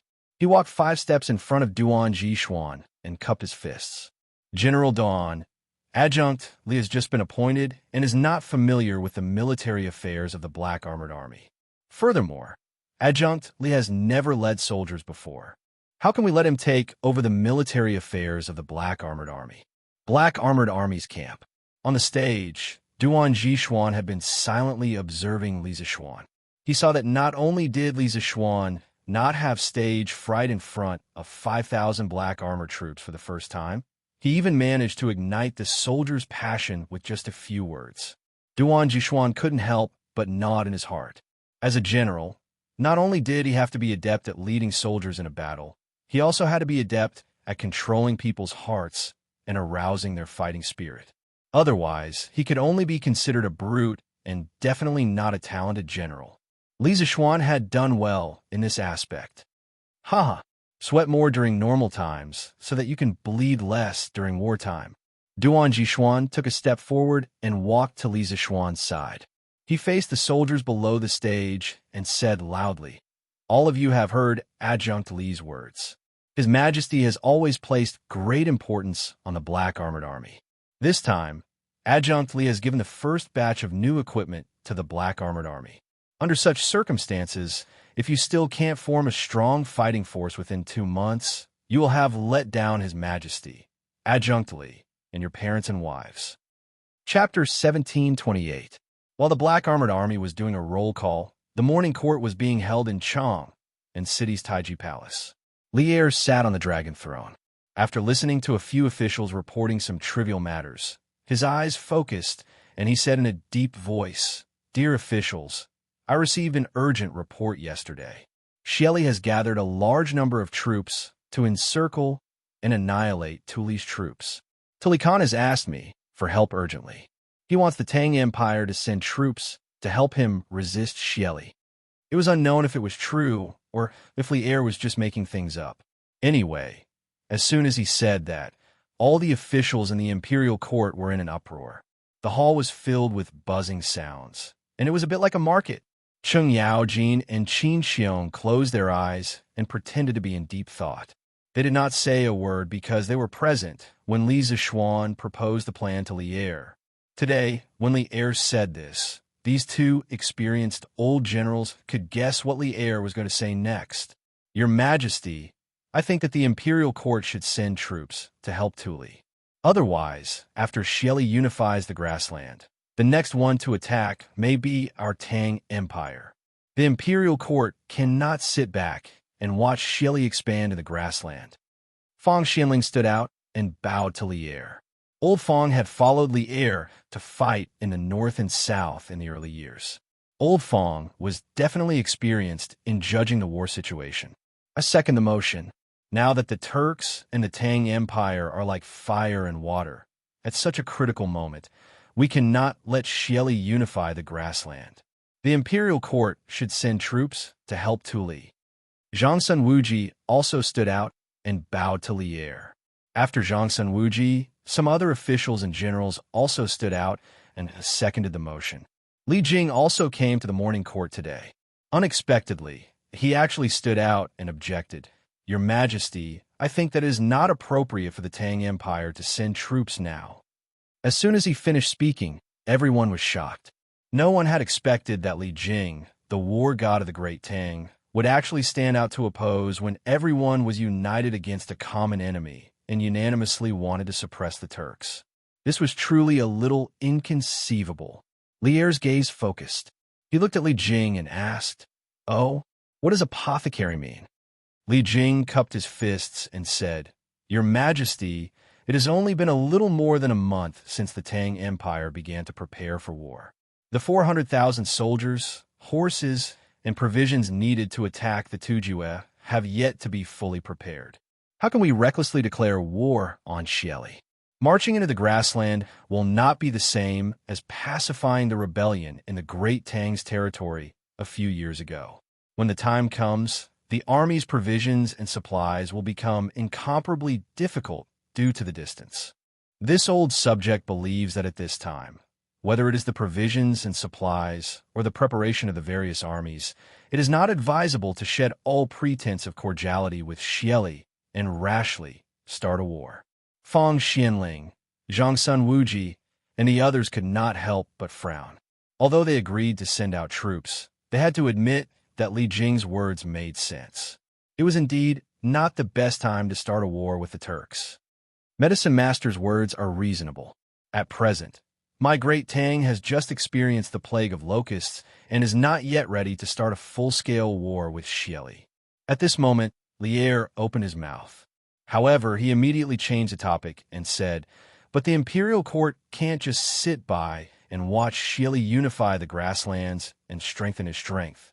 Therefore, I've decided to send an envoy with a batch of provisions into the grasslands to assist Tuli Khan in resisting Xieli. I just don't know who is willing to go." The moment Li Er finished speaking, Taiji Palace immediately fell silent. Chapter 1729. Inside the Taiji Palace. After Xiao Yu's suggestion, a hint of worry flashed across the faces of the officials in the palace. A war was not only a test of a country's military strength.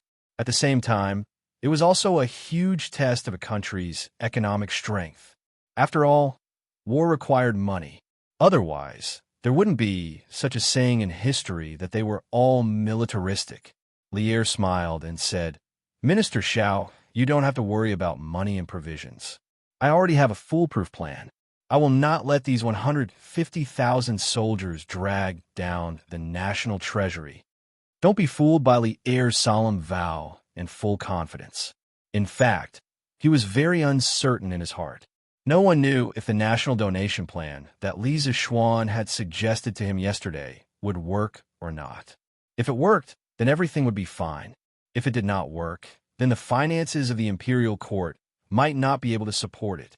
This was a very risky decision. Using this kind of decision without full confidence was not in line with Li Er's style of doing things. However, the current situation showed that Xieli had the intention to speed up the war between the Tang Empire and the Turks. If the Tang Empire wanted to have a higher chance of winning, the imperial court had to prepare more elite soldiers and strong generals. Li Er had to take the risk. He could only hope that Li Zishuan's plan would work. Xiao Yu was slightly stunned. As a minister of revenue, he was in charge of the country's purse. Even he could not think of a good idea to break the situation. How could Li Er think of it? Therefore, old Xiao asked Li Er curiously, "May I ask what exactly is your Majesty's foolproof plan?" Li Er's expression was slightly sluggish, but quickly returned to normal. He waved his hand and said, "There is no need to say more about this. Within 3 days, Minister Xiao will definitely see money and provisions flowing into the national treasury." But Xiao Yu was very dissatisfied with Li Er's ambiguous answer. He was about to ask again when Li Er interrupted him. "No buts. After the court is dismissed, the Secretariat will immediately draft an edict and announce to the world. The edict orders all states to immediately select 150,000 elite soldiers and rush to Chang, and within a month. At that time, the imperial court will send a few generals to personally command these soldiers. Hearing Li Er's resolute words, Xiao Yu and the other officials did not dare to continue asking about this matter. Zhang's son Wuji stepped forward and cupped his hands. This old official obeys the edict. The Secretariat was in charge of formulating policies and drafting edicts. At this moment, Zhang's son Wuji was not only the Minister of Rights, he was also in charge of the Secretariat. Yes, Li Er nodded and said, if there is nothing else, then the court is dismissed. Minister Tang, stay behind. This subject obeys the decree. Tang Jian bowed and accepted the order. After the morning assembly dispersed, the civil and military officials returned to their homes. Tang Jian came to the sweet nectar hall under the lead of the chamberlain. He had yet to bow when Li Er laughed and waved his hand, saying, Her. There are no outsiders here, Mayu. You don't have to be so courteous. Come, give him a seat. Tang Jian was flattered. Thank you, your majesty. Right this moment, a chamberlain brought a stool over. Tang Jian sat down cautiously. Li Er spoke bluntly. This time I sent Mao Yu as a diplomatic envoy to the Tujue. It was indeed Zhen's last resort. Shelley's power is already great. Now he wants to annex Tuli's troops. It can be said that he has the ambition of a wolf. How can Zhen let him fulfill his wish easily? However, Zhen knows that the journey to the Tujue will be filled with difficulties and dangers. Mao Yu, if you have any misgivings, Zhen can withdraw the decree now and send someone else instead. It was said that a monarch's words were not joking. Generally, it was impossible for the emperor to take back what he had said. Now, that Li Er said this to Tang Jian, whether it was sincere or just putting on an act, it was very rare and precious. When Tang Jian found out that Li Er wanted him to be a diplomatic envoy to the Tujue in the morning assembly, he still had some misgivings and unhappiness in his heart. After all, he was now a duke. Now that he was suddenly sent to such a dangerous place like the Tujue, it was impossible for him not to have any thoughts in his heart. However, with Li Er's words, the misgivings and unhappiness in his heart instantly vanished into thin air. It was really not easy for an emperor to do this for his subject. This subject thanks your majesty for your consideration. Tang Jian hurriedly got up and bowed to Li Er with a moved expression. However, since this subject has already agreed to this mission of being a diplomatic envoy to the Tujue, there is no reason for me to back down. Now that the country is in danger, this old subject receives the country's salary and should share the country's worries. Even if the Tujue is now in a mountain of blades and a sea of flames, this old subject will not turn back. Tang Jian has met a wise ruler like your majesty in this life. Even if I die, I will have no regrets. After saying that, Tang Jian straightened his back. His face was full of righteousness, awe-inspiring, and fearless. Li Er was horrified and moved. He hurriedly got up and personally walked down to hold Tang Jian's arm. Good. Zhen really did not misjudge you. Mao Yu, you really did not disappoint Zhen. Chapter 1730. Hee. Little Xian, I didn't expect this plate armor to fit so well. It's also so light and agile. I thought it would be heavy and cumbersome at first. No wonder my father wanted it so much. Hee. In the Black Armored Army's camp, Li Zishuan distributed the weapons, plate armor, and horse armor to the soldiers according to the roster. At around 9 in the morning, the soldiers were all wearing the new armor. Cheng Chimo was wearing a shiny plate armor, and he ran to Li Zishuan to show off. This fellow and Yuchi Baolin were both temporary recruits to the Black Armored Army. Logically speaking, the two of them didn't have a share in this batch of armor made by the workshop for the Black Armored Army. However, there were always exceptions. These two brothers had special identities, and it wasn't a problem for them to gather 2 sets of armor at the last minute. As a matter of fact, Lu Xingwu and Zhang Debao, the 2 guards who were standing guard in front of the gate in the morning, had lent their armors to Cheng Chimo. Needless to say, The two guards' physiques were about the same as Xianxia and Wuxia Baolin's, so the armors fit the two brothers quite well. Li Zixuan had sent someone to the workshop to have them make 2 more sets of armors according to Lu Xingwu and Zhang Debao's measurements. With the workshop's current production speed, it would probably take less than 2 days for the 2 sets of armors to be sent over. Li Zixuan looked up and down at Xianxia, who was tightly wrapped in vanadium steel patches. He nodded and said, "Yes. Looks good. Chonyo, have you and Bao Lin's tents been arranged?" It's all arranged." Wuxia Bao Lin walked over in his plate armor and replied, "Yamacho, Brother Chonyo, and I have been arranged to be in the same tent in the Wu Battalion." This child was originally stronger than others. After putting on the plate armor, he was simply like a moving iron tower. He was completely a walking tank, making people feel intimidated just by looking at him. Although they were in the military camp, Wuxia Bao Lin was still used to calling Li Zixuan Yamacho. He was different from Xianxia. Xianxia was the first friend Li Zixuan made after returning to Chang'an City. Therefore, most of the time, Xianxia treated Li Zixuan as a friend and brother. Wuxia Bao Lin, on the other hand, respected Li Zixuan more.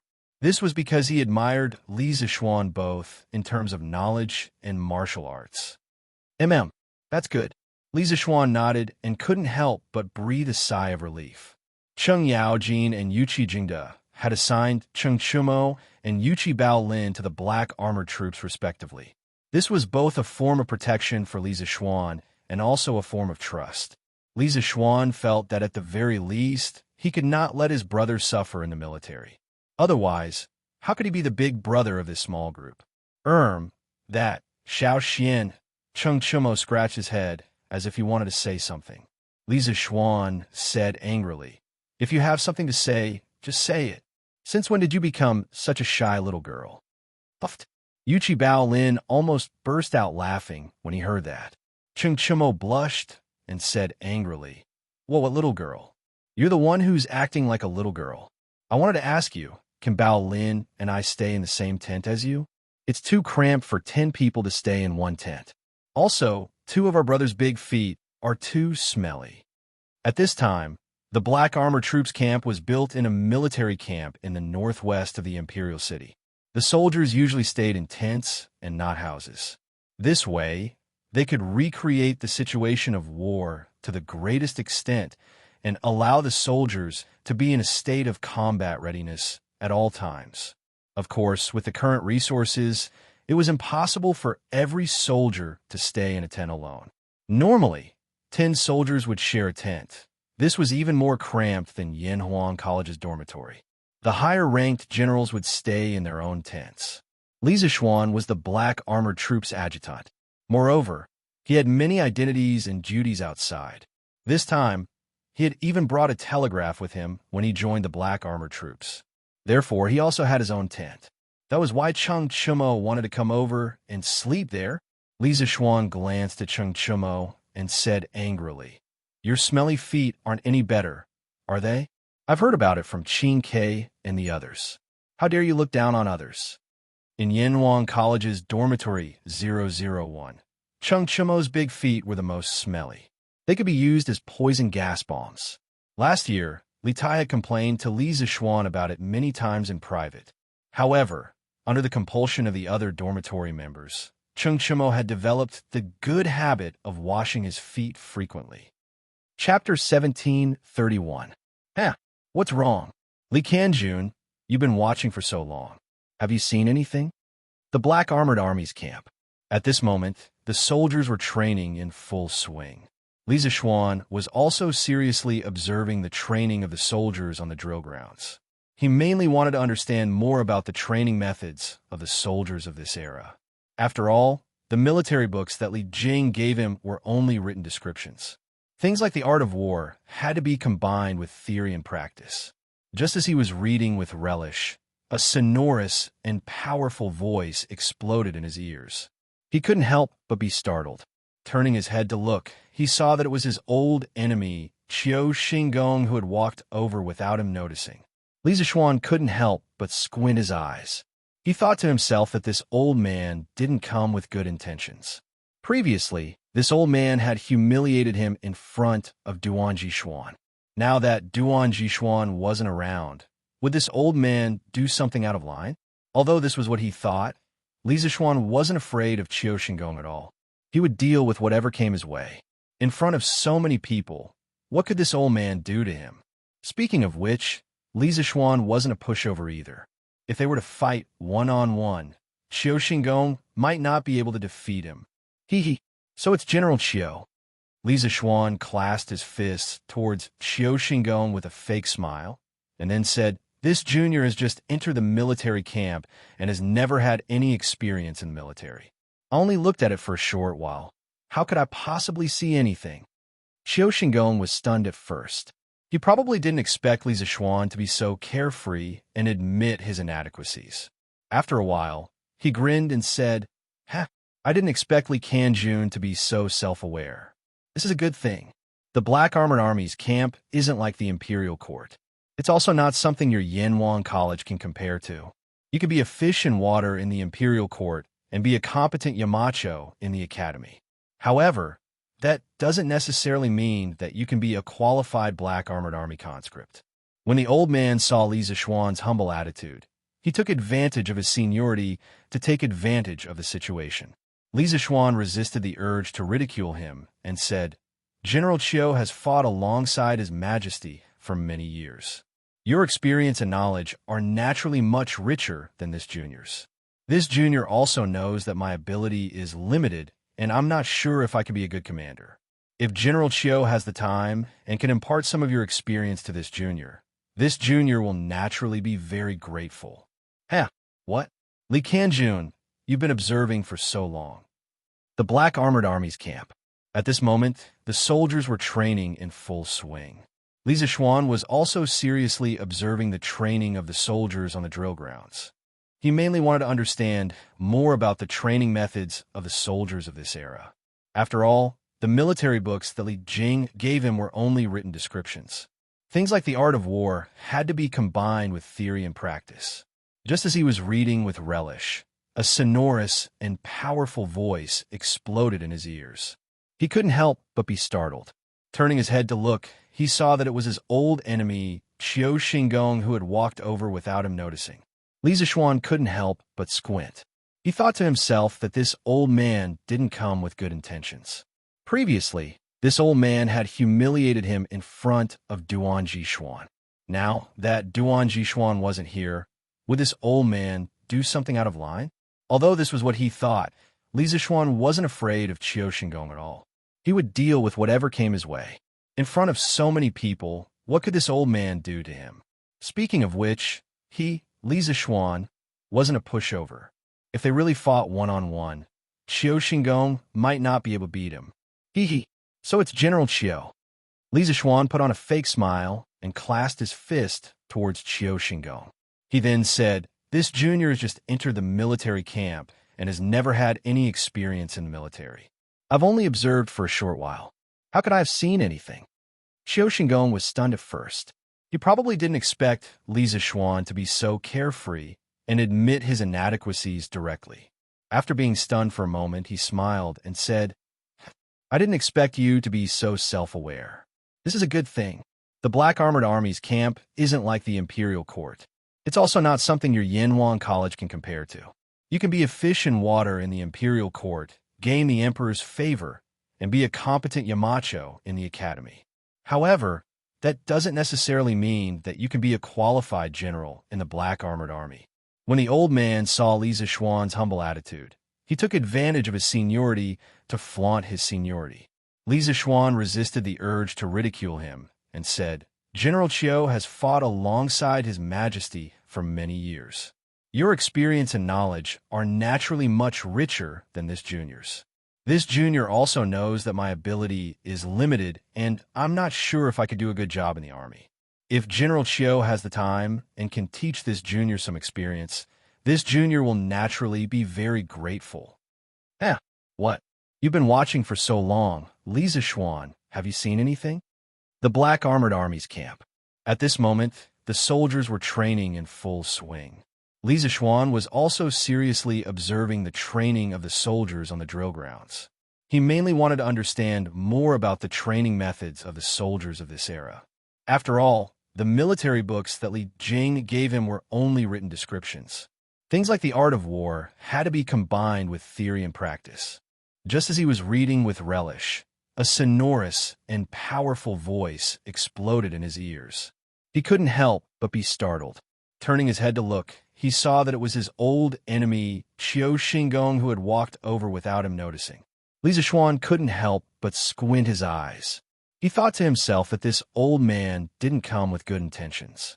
This old man had previously humiliated him in front of Duan Jixuan. Now that Duan Jixuan wasn't here, would this old man do something out of line? Although this was what he thought, Li Zixuan wasn't afraid of Qiu Xingong at all. He would deal with whatever came his way. In front of so many people, what could this old man do to him? Speaking of which, Li Zixuan, wasn't a pushover either. If they really fought one-on-one, Qiu Xingong might not be able to beat him. So it's General Qiu. Li Zixuan smiled insincerely and cupped his fist towards Qiu Xingong.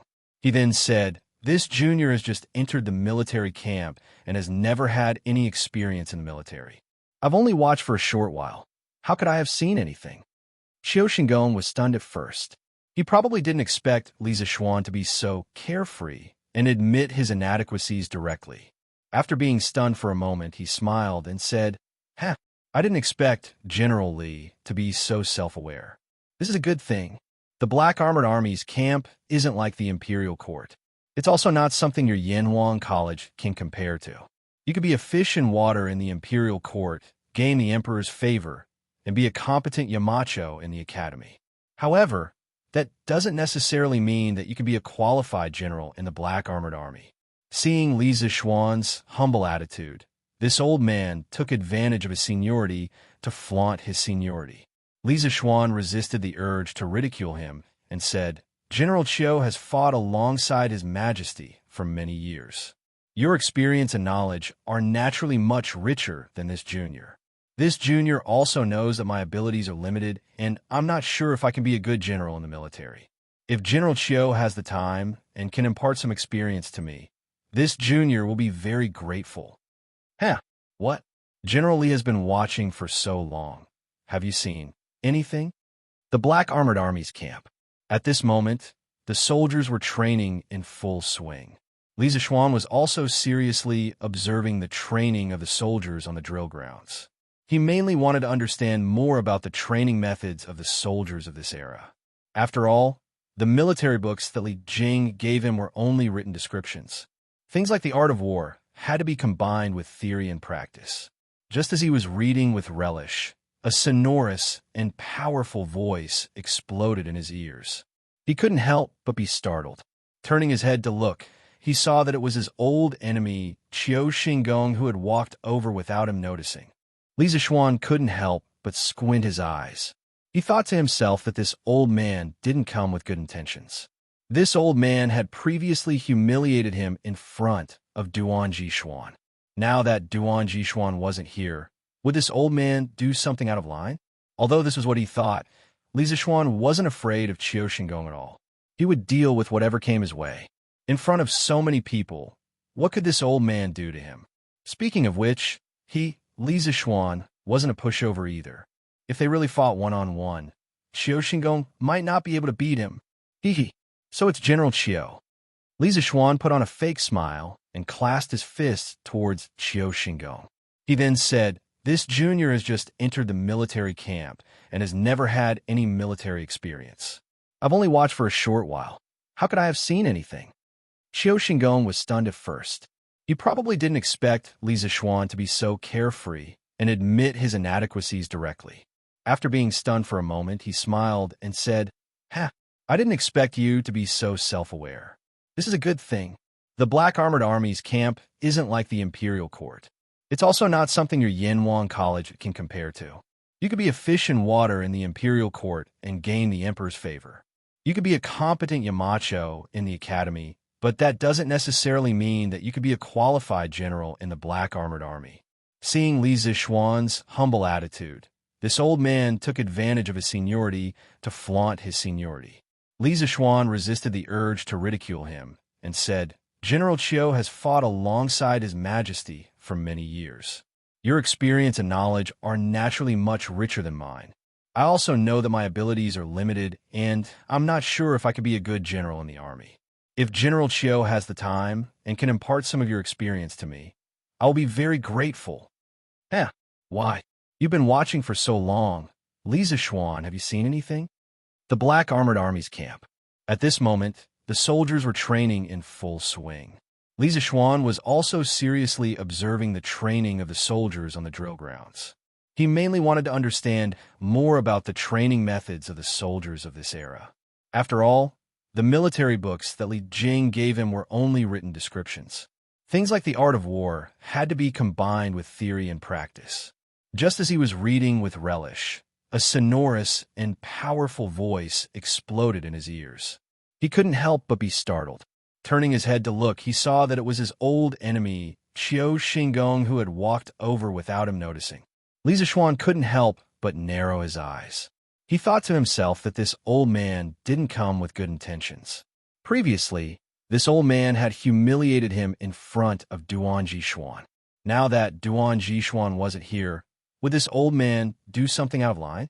Although that was what he thought, Li Zixuan wasn't afraid of Qiu Xingong at all. He would deal with whatever came his way. In front of so many people, what could this old man do to him? Speaking of which, Li Zixuan, wasn't a pushover either. If they really fought one-on-one, Qiu Xingong might not be able to defeat him. So it's General Qiu. Li Zixuan put on a fake smile and clasped his fists towards Qiu Xingong. He then said, This junior has just entered the military camp and has never had any military experience. I've only watched for a short while. How could I have seen anything? Qiu Xingong was stunned at first. He probably didn't expect Li Zixuan to be so carefree and admit his inadequacies directly. After being stunned for a moment, he grinned and said, I didn't expect you to be so self-aware. This is a good thing. The Black Armored Army's camp isn't like the Imperial Court. It's also not something your Yanhuang College can compare to. You can be a fish in water in the Imperial Court, gain the Emperor's favor, and be a competent Yamacho in the Academy. However, that doesn't necessarily mean that you can be a qualified general in the Black Armored Army. Seeing Li Zixuan's humble attitude, this old man took advantage of his seniority to take advantage of the situation. Li Zixuan resisted the urge to ridicule him and said, General Qiu has fought alongside His Majesty for many years. Your experience and knowledge are naturally much richer than this junior. This junior also knows that my abilities are limited, and I'm not sure if I could be a good general. If General Qiu has the time and can impart some of your experience to me, this junior will be very grateful. What? You've been watching for so long. Li Zixuan, have you seen anything? The Black Armored Army's camp. At this moment, the soldiers were training in full swing. Li Zixuan was also seriously observing the training of the soldiers on the drill grounds. He mainly wanted to understand more about the training methods of the soldiers of this era. After all, the military books that Li Jing gave him were only written descriptions. Things like the art of war had to be combined with theory and practice. Just as he was reading with relish, a sonorous and powerful voice exploded in his ears. He couldn't help but be startled. Turning his head to look, he saw that it was his old enemy, Qiu Xingong, who had walked over without him noticing. Li Zixuan couldn't help but squint his eyes. He thought to himself that this old man didn't come with good intentions. This old man had previously humiliated him in front of Duan Jixuan. Now that Duan Jixuan wasn't here, would this old man do something out of line? Although that was what he thought, Li Zixuan wasn't afraid of Qiu Xingong at all. He would deal with whatever came his way. In front of so many people, what could this old man do to him? Speaking of which, Li Zixuan, wasn't a pushover either. If they really fought one-on-one, Qiu Xingong might not be able to beat him. So it's General Qiu. Li Zixuan put on a fake smile and clasped his fists towards Qiu Xingong. He then said, This junior has just entered the military camp and has never had any military experience. I've only watched for a short while. How could I have seen anything? Qiu Xingong was stunned at first. He probably didn't expect Li Zixuan to be so carefree and admit his inadequacies directly. After being stunned for a moment, he grinned and said, "Ha, I didn't expect Colonel Li to be so self-aware. This is a good thing. The Black Armored Army's camp isn't comparable to the Imperial Court. It's also not something that Yanhuang College can compare to. You could be a fish in water in the Imperial Court, obtain the Emperor's favor, and be a competent Yamacho in the Academy. However, that doesn't necessarily mean that you can be a qualified colonel in the Black Armored Army." Seeing Li Zishuan's humble attitude, this old man took advantage of his seniority to flaunt his seniority. Li Zishuan resisted the urge to ridicule him and said, "General Chiu has fought alongside His Majesty for many years. Naturally, your experience and knowledge are much richer than this junior's. This junior also knows that my abilities are limited, and I'm not sure if I can be a good colonel. If General Chiu has the time and can impart some of your experience to me, this junior will be very grateful." Chapter 1732. Currently, the Black Armored Army is divided into 5 battalions, A, B, C, D, and E, respectively. They are located at the east, west, south, and north corners of the drill ground, as well as the center. Each battalion has 1,000 people. Lieutenant Zhang Shige of the A Battalion is at the peak of the Qi stage. He has been in the army for 11 years. Back then, he fought alongside His Majesty against Wang Shichong and Dou Jianda. He is one of the oldest generals in the Black Armored Army. Lieutenant Zhang Kongyan of the C Battalion has been in the army for 7 years. Lieutenant Liu De of the D Battalion has been in the army for 7 years. Lieutenant Sun Jiping of the E Battalion has been in the army for 3 years. He just joined the Black Armored Army not long ago and is the only new recruit among the 5 Black Armored Army captains. Sun Jiping was originally a general in the Northern Imperial Army. He has outstanding military achievements and is good at commanding troops. At such a young age, he has already reached the peak of the Qi stage. He has great potential. In the Black Armored Army's main camp, Duan Jishuan brought Li Zishuan around the drill ground to inspect the 5 battalions. As he inspected them, he explained to Li Zishuan, "Zhang Shigui, Sun Jiping?" When Li Zishuan heard Duan Jishuan's explanation, he couldn't help but be surprised. Out of the 5 names that Duan Jishuan mentioned, 2 of them were Li Zishuan. They were Zhang Shigui and Sun Jiping. There was no need to talk about Zhang Shigui. Those who had watched the TV series The Legend of Shui Rongui would know that there was a villain in the Tang dynasty named Zhang Shigui. He was jealous of his subordinates' achievements and framed the famous general, Shui Rongui. Cough, cough. In truth, this was just a novel vilifying Zhang Shigui's mission. In the official history books, Zhang Shigui was actually a famous general of the Great Tang, a founding general of the Great Tang. His military exploits were illustrious. Moreover, he knew people well, loved his soldiers, had a keen political insight, and was skilled in both civil and martial arts. He could definitely be called a famous general of his generation, completely different from the unofficial history books. Zhang Shigui joined the army at a young age and joined Li Yuan at the end of the Sui dynasty. Later, he gradually mingled with Li Er.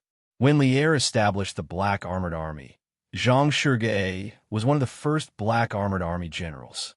His personal strength was not bad, but in that era of famous generals, his edge was completely overshadowed by Qin Xiong, Yuqi Jingde, Cheng Yaojin, and the other exceptional generals. It was to the extent that he was still only a mid-level general in the Black Armored Army, while Cheng Yaojin, Yuqi Jingde, and the others had become great generals of one of the 12 guards of the capital. Li Zishuan never thought that he would meet someone like Zhang Shigui in the Black Armored Army's camp. He could not help but take a few more glances at Zhang Shigui. If meeting Zhang Shigui was a surprise to Li Zishuan, meeting Sun Jiping in the Black Armored Army's camp was a pleasant surprise. Sun Jiping used to be a subordinate of Dugu Xian and held the position of a military officer in the Northern Yamen Imperial Army. Last year, when Li Zishuan led the army to besiege the Snake Spirit Mountain, the main force was the Northern Yamen Imperial Army. To a certain extent, Sun Jiping could be considered as a comrade who had fought side by side with Li Zishuan. In that battle, Many Imperial Army soldiers were killed or injured, but Sun Jiping was lucky enough to survive. After returning to the capital, Sun Jiping was promoted to the position of a general in the Northern Yamen Imperial Army because of his military exploits. It was because of his participation in that battle that Sun Jiping's attitude towards Li Zishuan became extremely respectful. Although Li Zishuan was young, he was a man who had annihilated a mountain sect and avenged his fellow soldiers. He was worthy of Sun Jiping's respect for the rest of his life. Furthermore, when Cui Yinhan had led the students from the Hongwen school to besiege the Li Zishuan, it was Sun Jiping who had led the troops to rescue Li Zishuan. Li Zishuan would never have thought that he would meet Sun Jiping in the Black Armored Army. Moreover, Sun Jiping had even become a lieutenant. He was very curious as to how Duan Jishuan had managed to poach Sun Jiping from the Imperial Army. However, all these were not important. The most important thing was that he had finally met an old acquaintance in the Black Armored Army. This was really not easy. Why? Have you heard of these two people before? Duan Jishuan asked curiously when he saw Li Zishuan's reaction. Cough cough. I've heard of them. Of course I've heard of them. Li Zishuan coughed dryly and quickly changed the topic. This Black Armored Army is really filled with talented people. Duan Jishuan did not suspect anything and nodded. That's right.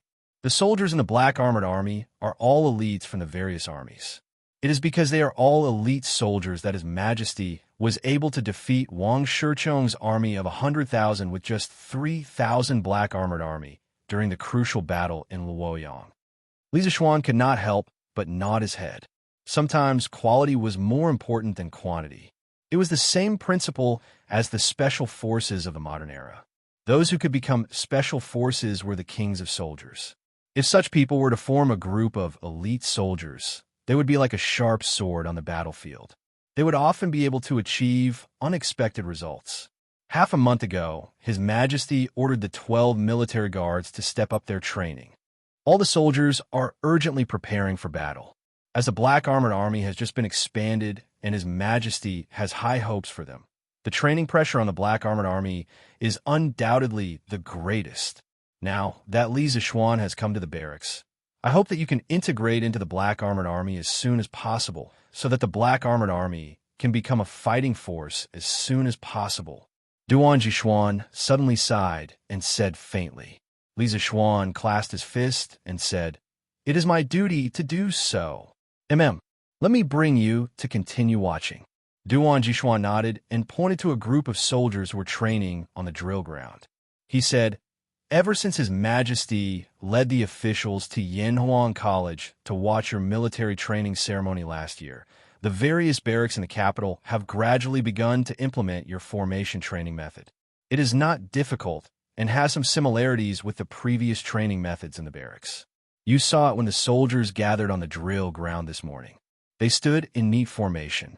However, the Black Armored Army is still cavalry. The focus of our training is on their horse skills." After listening to Duan Jishuan's explanation, Li Zishuan couldn't help but feel enlightened. With a face full of approval, he said, "Great General, you're right. Posture and formation are only the basics of military training. It's only to allow the soldiers to maintain better spirit and a more orderly formation. In a war, it's more about the individual qualities of the soldiers. I believe that the Black Armored Army's training will focus on two aspects. First, it is to train the soldiers' physical fitness. The Black Armored Army is a heavy cavalry. All the soldiers wear armor and armor.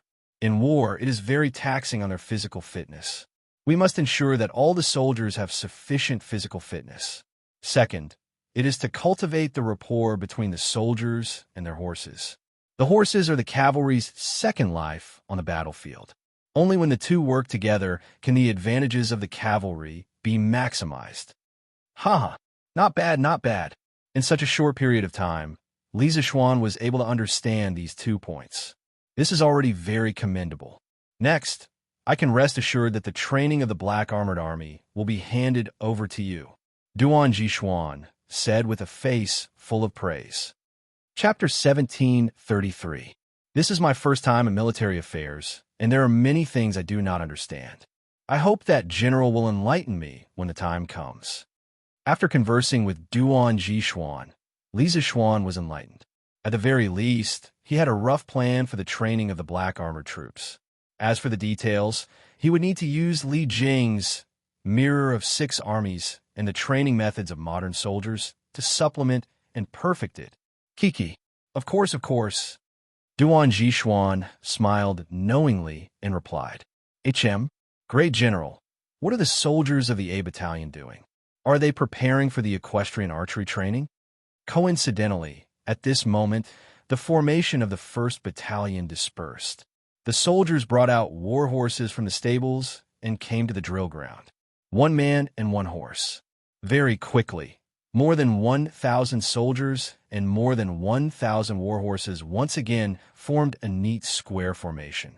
Seeing this scene, Li Zixuan couldn't help but ask in confusion. Duan Jixuan looked towards the direction of the voice and smiled. Kiki. Yes and no. Li Zixuan narrowed his eyes and asked, General, what do you mean? Seeing Li Zixuan humbly asking for advice, Duan Jixuan patiently explained, the black armored troops are cavalry. Other than physical training, they also have equestrian training. However, to use the horses, they have to train them first. Although horses understand humans, they are still beasts. In order to make the horse more receptive to the intentions of the soldiers, and to make the horse's strength a useful drain, the soldier should be allowed to develop a tacit understanding and affection with the horse, so that the man and the horse can become one. This is not an easy task and requires meticulous and patient training of the horses. Therefore, under normal circumstances, before the black armored troops carry out their equestrian archery training, the soldiers must have some intimate interactions with their war horses. For example, caressing them, scratching them, washing them, providing them with clean water, and feeding them fresh fodder. This is to increase the bond between the soldiers and their war horses. Only then can the cavalry unleash their full potential on the battlefield. Li Zixuan was enlightened when he heard this. I see. Just now, I said that I would increase the rapport between the soldiers and the horses in future training. I did not expect that the black armored troops had already used this training method. I am ashamed. At the same time, he couldn't help but admire the wisdom of the ancients. This general is new to military affairs, so there's still many things I don't understand. When the time comes, I hope that the general will not be stingy with his guidance. After talking to Duan Jixuan, Li Zixuan was enlightened. At the very least, he had a rough plan for the training of the black armored troops. As for the details, he would need to use Li Jing's Mirror of Six Armies and the training methods of modern soldiers to supplement and perfect it. Huh, well said, well said. Duan Jixuan smiled knowingly and agreed. Great General, what are the soldiers of the A Battalion doing? Are you preparing for equestrian archery training? At this moment, the formation of the A Battalion dispersed. The soldiers brought out war horses from the stables and came to the drill ground. 1 man and 1 horse. Very quickly, more than 1,000 soldiers and more than 1,000 war horses once again formed a neat square formation. Seeing this scene, Li Zixuan couldn't help but ask in confusion. Duan Jixuan followed the voice and looked over. Stroking his beard, he said with a smile, Her. Yes and no. Li Zixuan narrowed his eyes and couldn't help but ask, Great General, what do you mean? Seeing that Li Zixuan was humbly asking for advice, Duan Jixuan patiently explained, the black armored troops are cavalry. Other than physical training, they also have equestrian training. However, to use the horses, they must first train them. Although horses understand humans, they are still beasts. In order to make the horse more receptive to the intentions of the soldiers, and to make the horse's strength a useful drain, the soldiers should be allowed to develop a tacit understanding and affection with the horse, so that the man and the horse can become one. This is not an easy task. It requires meticulous and patient training of the horses. Therefore, under normal circumstances, before the black armored troops carry out equestrian archery training, the soldiers must interact with their war horses intimately. For example, caressing, scratching, washing, providing clean water, and feeding fresh grass to strengthen the bond between the soldiers and their war horses. Only then can the cavalry unleash their greatest combat prowess on the battlefield. Hearing this, Li Zishuan was enlightened. So that's the case. Just now I said that in the future training, we should increase the tacit understanding between the soldiers and the horses. I didn't expect that the black armored troops had already used this training method. I'm ashamed. At the same time, he couldn't help but admire the wisdom of the ancients. For the Tang dynasty to be able to have such power in this era, I'm new to the military and there are many things I don't understand. When the time comes, I hope that the great general will enlighten me. After conversing with Duan Jishuan, Li Zishuan was enlightened. At the very least, he had a rough plan for the future training of the black armored troops. As for the details, he needed to combine it with Li Jing's mirror of 6 armies and the training methods of modern soldiers to supplement and perfect it. Haha, sure. Duan Jishuan smiled knowingly and replied, Great General, what are the soldiers of the A Battalion doing? Are they preparing for equestrian archery training? Coincidentally, at this moment, the formation of the 1st Battalion dispersed. The soldiers brought out war horses from the stables and came to the drill ground. 1 man and 1 horse. Very quickly, more than 1,000 soldiers and more than 1,000 war horses once again formed a neat square formation. Seeing this scene, Li Zishuan couldn't help but ask in confusion. Duan Jishuan looked towards the direction of the voice and stroked his beard. Yes and no. Li Zishuan's eyes narrowed, and he couldn't help but ask, Great General, what do you mean? Seeing that Li Zishuan was humbly asking for advice, Duan Jishuan patiently explained, the black armored troops are cavalry. Other than physical training, they also have equestrian training. However, to use the horses, they must first train them. Although horses understand humans, they are still beasts.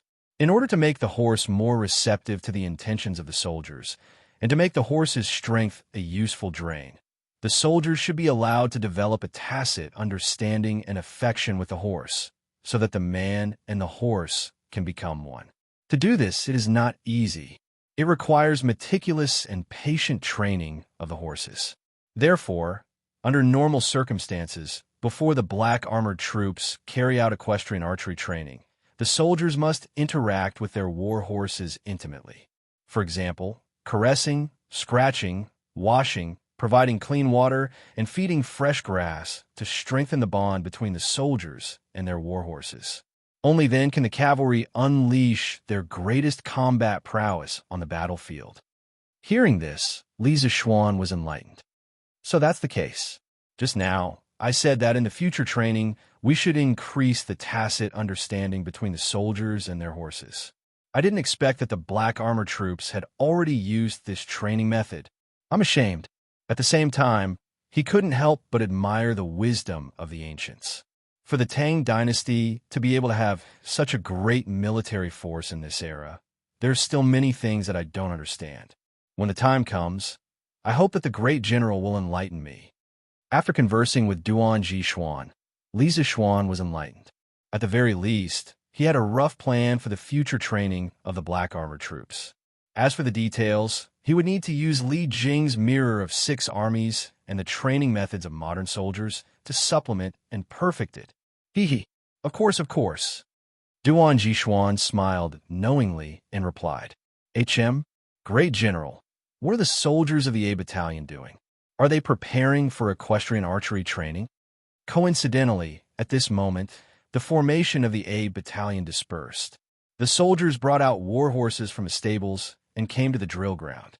1 man and 1 horse. Very quickly, more than 1,000 soldiers and more than 1,000 war horses once again formed a neat square formation. Seeing this scene, Li Zishuan couldn't help but ask in confusion. Duan Jishuan looked towards the direction of the voice and smiled. Yes and no. Li Zishuan narrowed his eyes and couldn't help but ask, What does the great general mean? Seeing that Li Zishuan was humbly asking for advice, Duan Jishuan patiently explained, the black armored troops are cavalry. Other than physical training, they also have equestrian training. However, in order to use the horses, they must first train the horses. Even though horses understand humans, they are still beasts.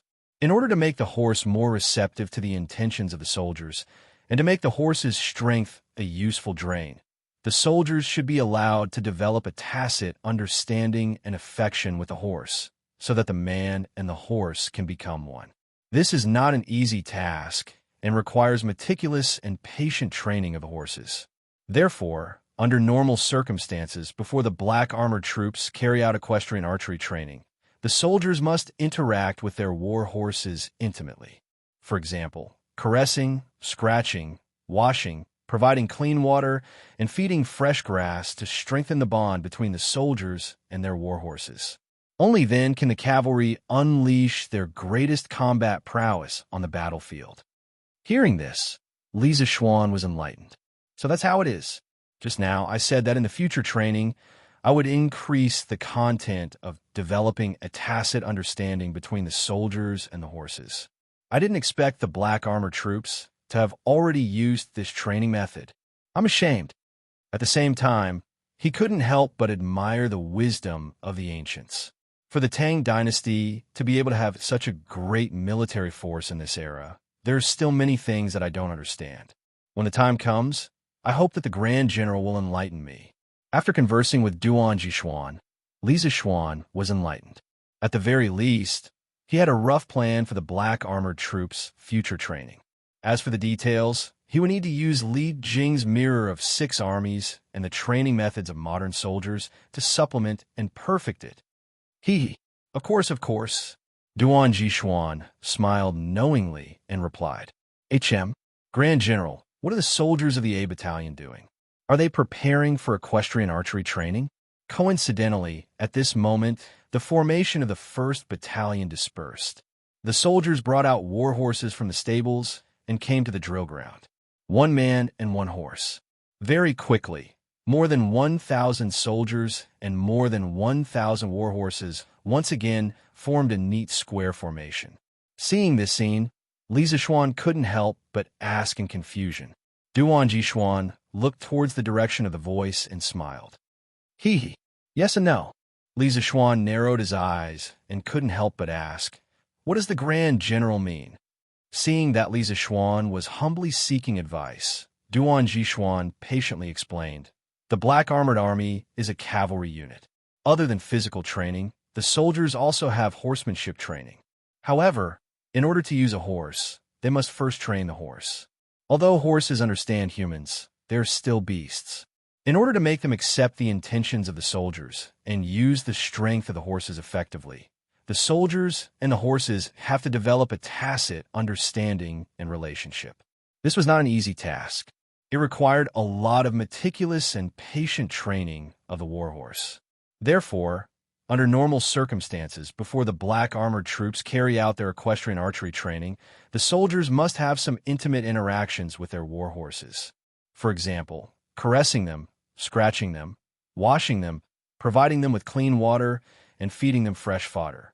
This is to increase the bond between the soldiers and their war horses. Only then can the cavalry unleash their full potential on the battlefield. Hearing this, Li Zishuan was enlightened. So that's the case. Just now, I said that in the future training, we should increase the tacit understanding between the soldiers and the horses. I didn't expect the black armor troops to have already used this training method. I'm ashamed. At the same time, he couldn't help but admire the wisdom of the ancients. For the Tang dynasty to be able to have such power in this era. I'm new to the military, and there are many things I don't understand. When the time comes, I hope the Grand General can enlighten me.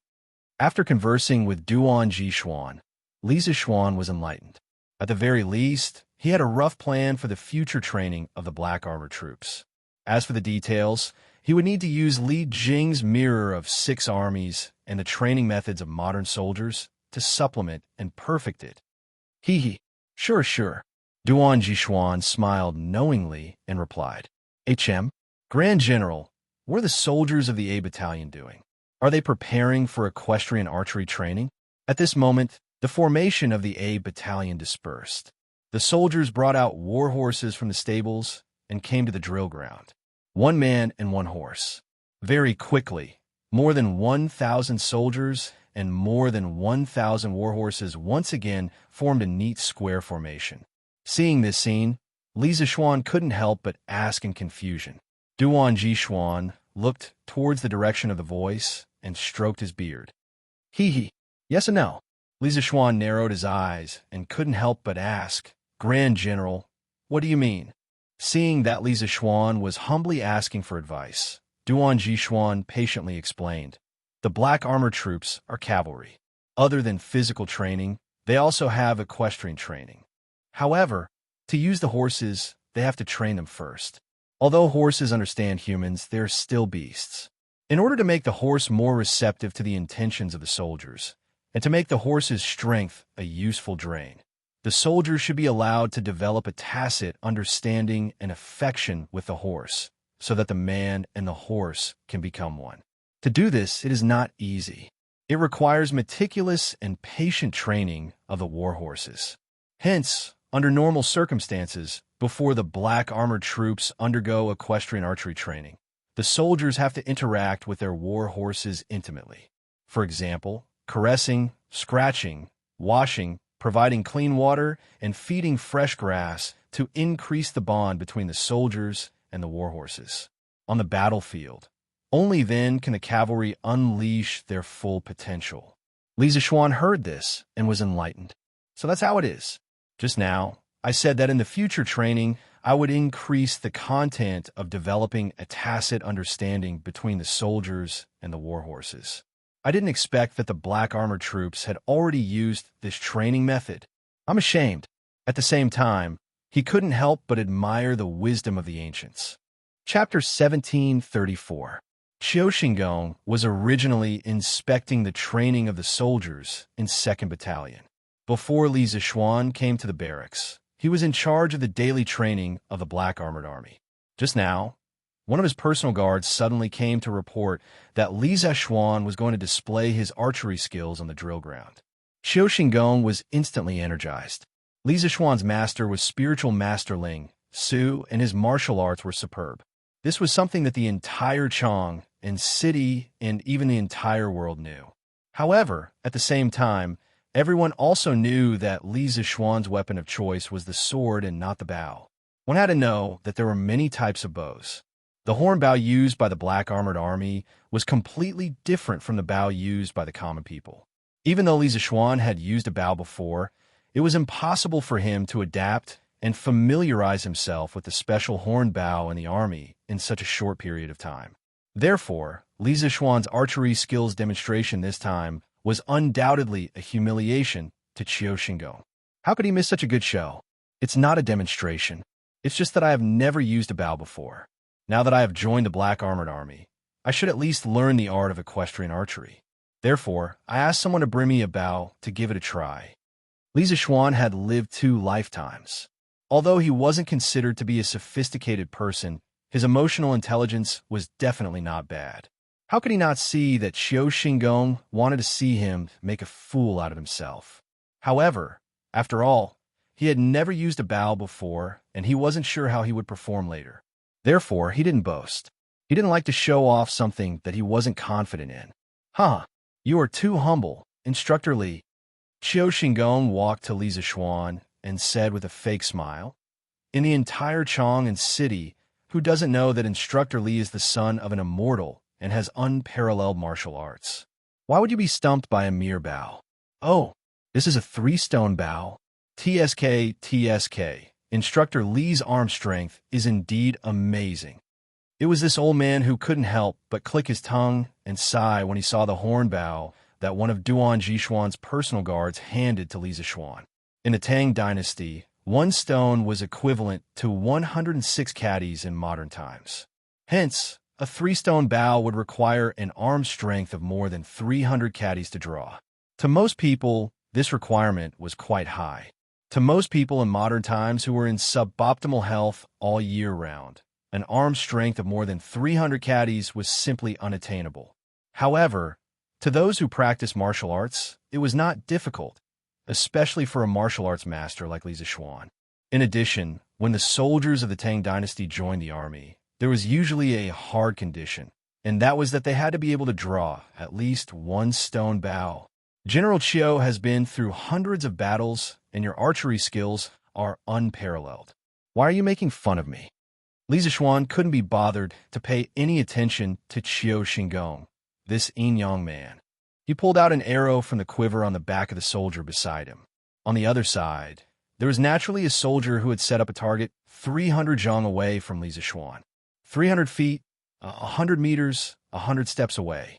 This distance wasn't far, but it wasn't close either. The maximum range of an ancient bow was about 200 meters, and its effective range was only about 100 meters. Chonyo, look, what is Yamacho doing? On the other side, at the training ground of the Wu Battalion, Yuchi Baolin, who had just finished his military formation training and was taking a short break, saw a group of people surrounding Li Zixuan in the middle of the training ground. He hurriedly pushed Cheng Chumo's arm and pointed in Li Zixuan's direction. What? Cheng Chumo didn't react at first, but when he looked at where Yuchi Baolin was pointing, he was shocked. What the F***CK? Why is Xiao Xian holding a bow? Is he going to compete with someone in archery? I've never heard of him using a bow before. Archery? Yamacho knows how to use a bow. Hearing this, Yuchi Baolin was also puzzled. It was true that he worshipped Li Zixuan, but an outstanding archer had to go through many years of practice.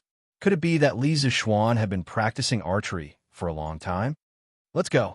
Let's go take a look. Cheng Chumo waved his hand and said, But what if the lieutenant wants us to gather for training later? Although Yuchi Baolin wanted to go and take a look, he hesitated when he remembered that this was a military camp and he had to follow the military rules. Are you stupid? Let's just go for a while. And didn't you see that Lieutenant Sun is also there? Let's go quickly. Cheng Chumo patted Yuchi Baolin's arm in disappointment. Coincidentally, the lieutenant of the Wu Battalion, Sun Jiping, was also walking towards Li Zixuan. Sun Jiping's eyes suddenly lit up, and without saying anything, he dragged Yuchi Baolin and ran towards Li Zixuan. This is my first time shooting an arrow. Please don't laugh at me. On the other side, Li Zixuan took a deep breath and said to Duan Jixuan and Qiu Xingong who were beside him. Then he took 2 steps back and stood still. He nocked an arrow and focused all his energy on the arrow. At this moment, his eyes were only focused on the center of the target that was 300 feet away. During this short period of time, there were already quite a number of soldiers who had noticed the commotion. Those who had training missions only dared to sneak a peek at Li Zixuan's side. Soldiers like the Wu Battalion who happened to be taking a halftime break came closer, wanting to see how good Li Zixuan's archery skills were. After all, before Li Zixuan entered the Black Armored Army, he was already a famous figure in the Great Tang Empire. Now that he was about to show off his archery skills, how could the soldiers not be curious? Qiu Xingong, on the other hand, was secretly laughing in his heart. Because from Li Zixuan's action of drawing the bow and knocking the arrow just now, Li Zixuan was definitely a complete novice in archery. It was hard to say if such a novice could even hit the target at such a distance, let alone the center of the target. At this moment, Qiu Xingong really hoped that all the soldiers in the army would come over to take a look. If that happened, Li Zixuan would definitely become the laughingstock of the soldiers. He might even be too ashamed to continue staying in the Black Armored Army. On the other hand, Duan Jixuan's heart sank. Obviously, he could also see that Li Zixuan's archery was a little unfamiliar. Initially, he only wanted to see how good Li Zixuan's archery skills were. But after Qiu Xingong came, the nature of the situation changed completely. If Li Zixuan didn't perform well, Qiu Xingong could use this as an excuse to suppress Li Zixuan's reputation in the Black Armored Army. But now, the arrow was already knocked on the bow and had to be released. Even if Duan Jixuan wanted to stop it, he couldn't. He could only wait and see. Li Zixuan, who was in the eye of the storm, didn't have the slightest bit of worry like Duan Jixuan. At this moment, his eyes were only on the target and his heart was only on the arrow. He had already felt the weight of the arrow and the force of the angle bow when he was knocking the arrow. At this moment, he was using his powerful mental strength and knowledge of physics and mathematics to deduce and calculate the trajectory and landing point of the arrow in the air. In the eyes of others, There was only Li Zixuan knocking the arrow and the target in the distance. But in Li Zixuan's world, there were many invisible parabola lines between the arrow and the target. Different force and angle of release corresponded to different trajectories and landing points. A simple engineering student could easily deduce the trajectory and landing point of an arrow with a known speed and angle of release. But unfortunately, this engineering student couldn't pull the bow. A strong martial artist could easily pull the three-stone bow, but when he tried to shoot the arrow for the first time, he would definitely not be able to hit the target 300 feet away. This was because he lacked experience and couldn't calculate the landing point of the arrow. And Li Zixuan happened to be the perfect combination of the two. He was an engineering otaku with excellent martial arts skills. It's done. This is the force and the angle. Although it was a complicated process to deduce and calculate the trajectory and landing point of the arrow, for Li Zixuan, who had powerful mental strength, it only took him a few breaths to complete. Soon, he found a perfect parabola among the many invisible trajectories of the arrow. With a whoosh, the arrow that left the bowstring made a whistling sound as it flew rapidly toward the target 300 feet away. At this moment, everyone's hearts were in their throats. Qiu Xingong was already prepared to burst into laughter, while Duan Jixuan had a serious look on his face. He was already thinking about how he could help Li Zixuan out of this predicament later. Cheng Chumo and Yuqi Baolin just happened to arrive at this moment. The two of them could only look at the arrow that had left the bowstring and pray in their hearts that it would definitely hit the target. Bang! A distance of 300 feet was nothing more than a blink of an eye for the arrow that had been shot out. Under everyone's gaze, the arrow hit the target hard and made a dull sound. It hit the target. It hit the target. Yuqi Baolin couldn't help but exclaim excitedly. What a pity that it almost hit the bullseye. Cheng Chumo said regretfully as the arrow hit the fourth ring. Most of the archery targets in the Tang dynasty only had 5 rings, which was different from modern times. It was only a few inches away from the bullseye of the 5th ring. On the other side, the smile on Qiu Xingong's face suddenly froze. Although the arrow did not hit the bullseye, it was still very close to the bullseye. One had to know that this was Li Zixuan's first time shooting an arrow. It was definitely not embarrassing to have such a result. One had to know that in the Black Armored Army, it was extremely rare for someone to be able to hit the bullseye from 300 feet away. At first, he thought that Li Zixuan would definitely miss the target on his first try. But now, with such an ending, how could he still smile? Ha ha ha. Good, good. Qiu Xingong was stunned, but Duan Jixuan was happy. He was stunned for a while before he could not help but clap his hands and laugh. Adjunct Li can hit the bullseye from 300 feet away on his first try. Such talent is really rare. What? This is Adjunct Li's first time shooting an arrow? When the surrounding soldiers who came to watch the fun heard Duan Jixuan say that this was Li Zixuan's first time shooting an arrow, they couldn't help but suck in a breath of cold air. Just now, they only thought that Li Zixuan hitting the 4th ring of the target from such a long distance was already very good. But after hearing Duan Jixuan's words, how good was this? It was simply a monster who could shoot an arrow so accurately on their first try. Alas, what a miscalculation. I actually neglected the wind speed. What a pity. The crowd around him exclaimed in surprise, but our main character didn't seem to have heard the praises and exclamations from the audience. At first, he was disappointed because, according to his calculations, this arrow should have hit the bullseye perfectly. But now, he only hit the 4th ring. Of course, he was disappointed. After being disappointed, he tried to find a reason. He squatted down and pondered for a moment. Suddenly, he understood and could not help but murmur. At the beginning, he had considered the speed, angle, and gravity of the arrow, but he had neglected the wind speed. Fortunately, the distance between him and the target was not long, and the speed of the arrow was fast enough. Otherwise, if he missed the target by a millimeter or 1,000 miles, his arrow might have missed the target directly. If that happened, it would be a joke. HM? What? Li Zixuan's voice was too soft, so Duan Jixuan did not hear it clearly. However, He could feel the regret in Li Zixuan's voice. Li Zixuan stood up and cupped his fists towards Duan Jixuan. When this general was shooting the arrow, I neglected the wind speed, so I did not hit the bullseye. This general wants to try again. I hope that the Grand General will allow it. Adjunct Li wants to try again? Duan Jixuan was shocked when he heard this, but at the same time, he was also a little troubled. Who knew if Li Zixuan's arrow was a fluke, or if the next arrow would miss the target? Right? You should shoot a few more times. Archery is very dependent on luck.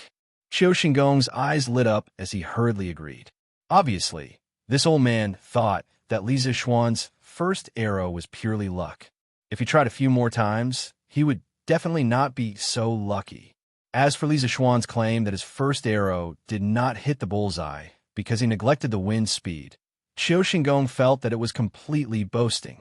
The young man did not know the immensity of heaven and earth, and did not know when to stop. He had to pay the price. All right, then Adjunct Li will try again. Duan Jixuan's face darkened. After hearing Qiu Xingong's words, he had to agree, even if he did not want to. Thank you, Grand General. Li Zixuan cupped his fists and then smiled at Qiu Xingong. Then, without wasting any time, he squatted down and picked up a handful of grass.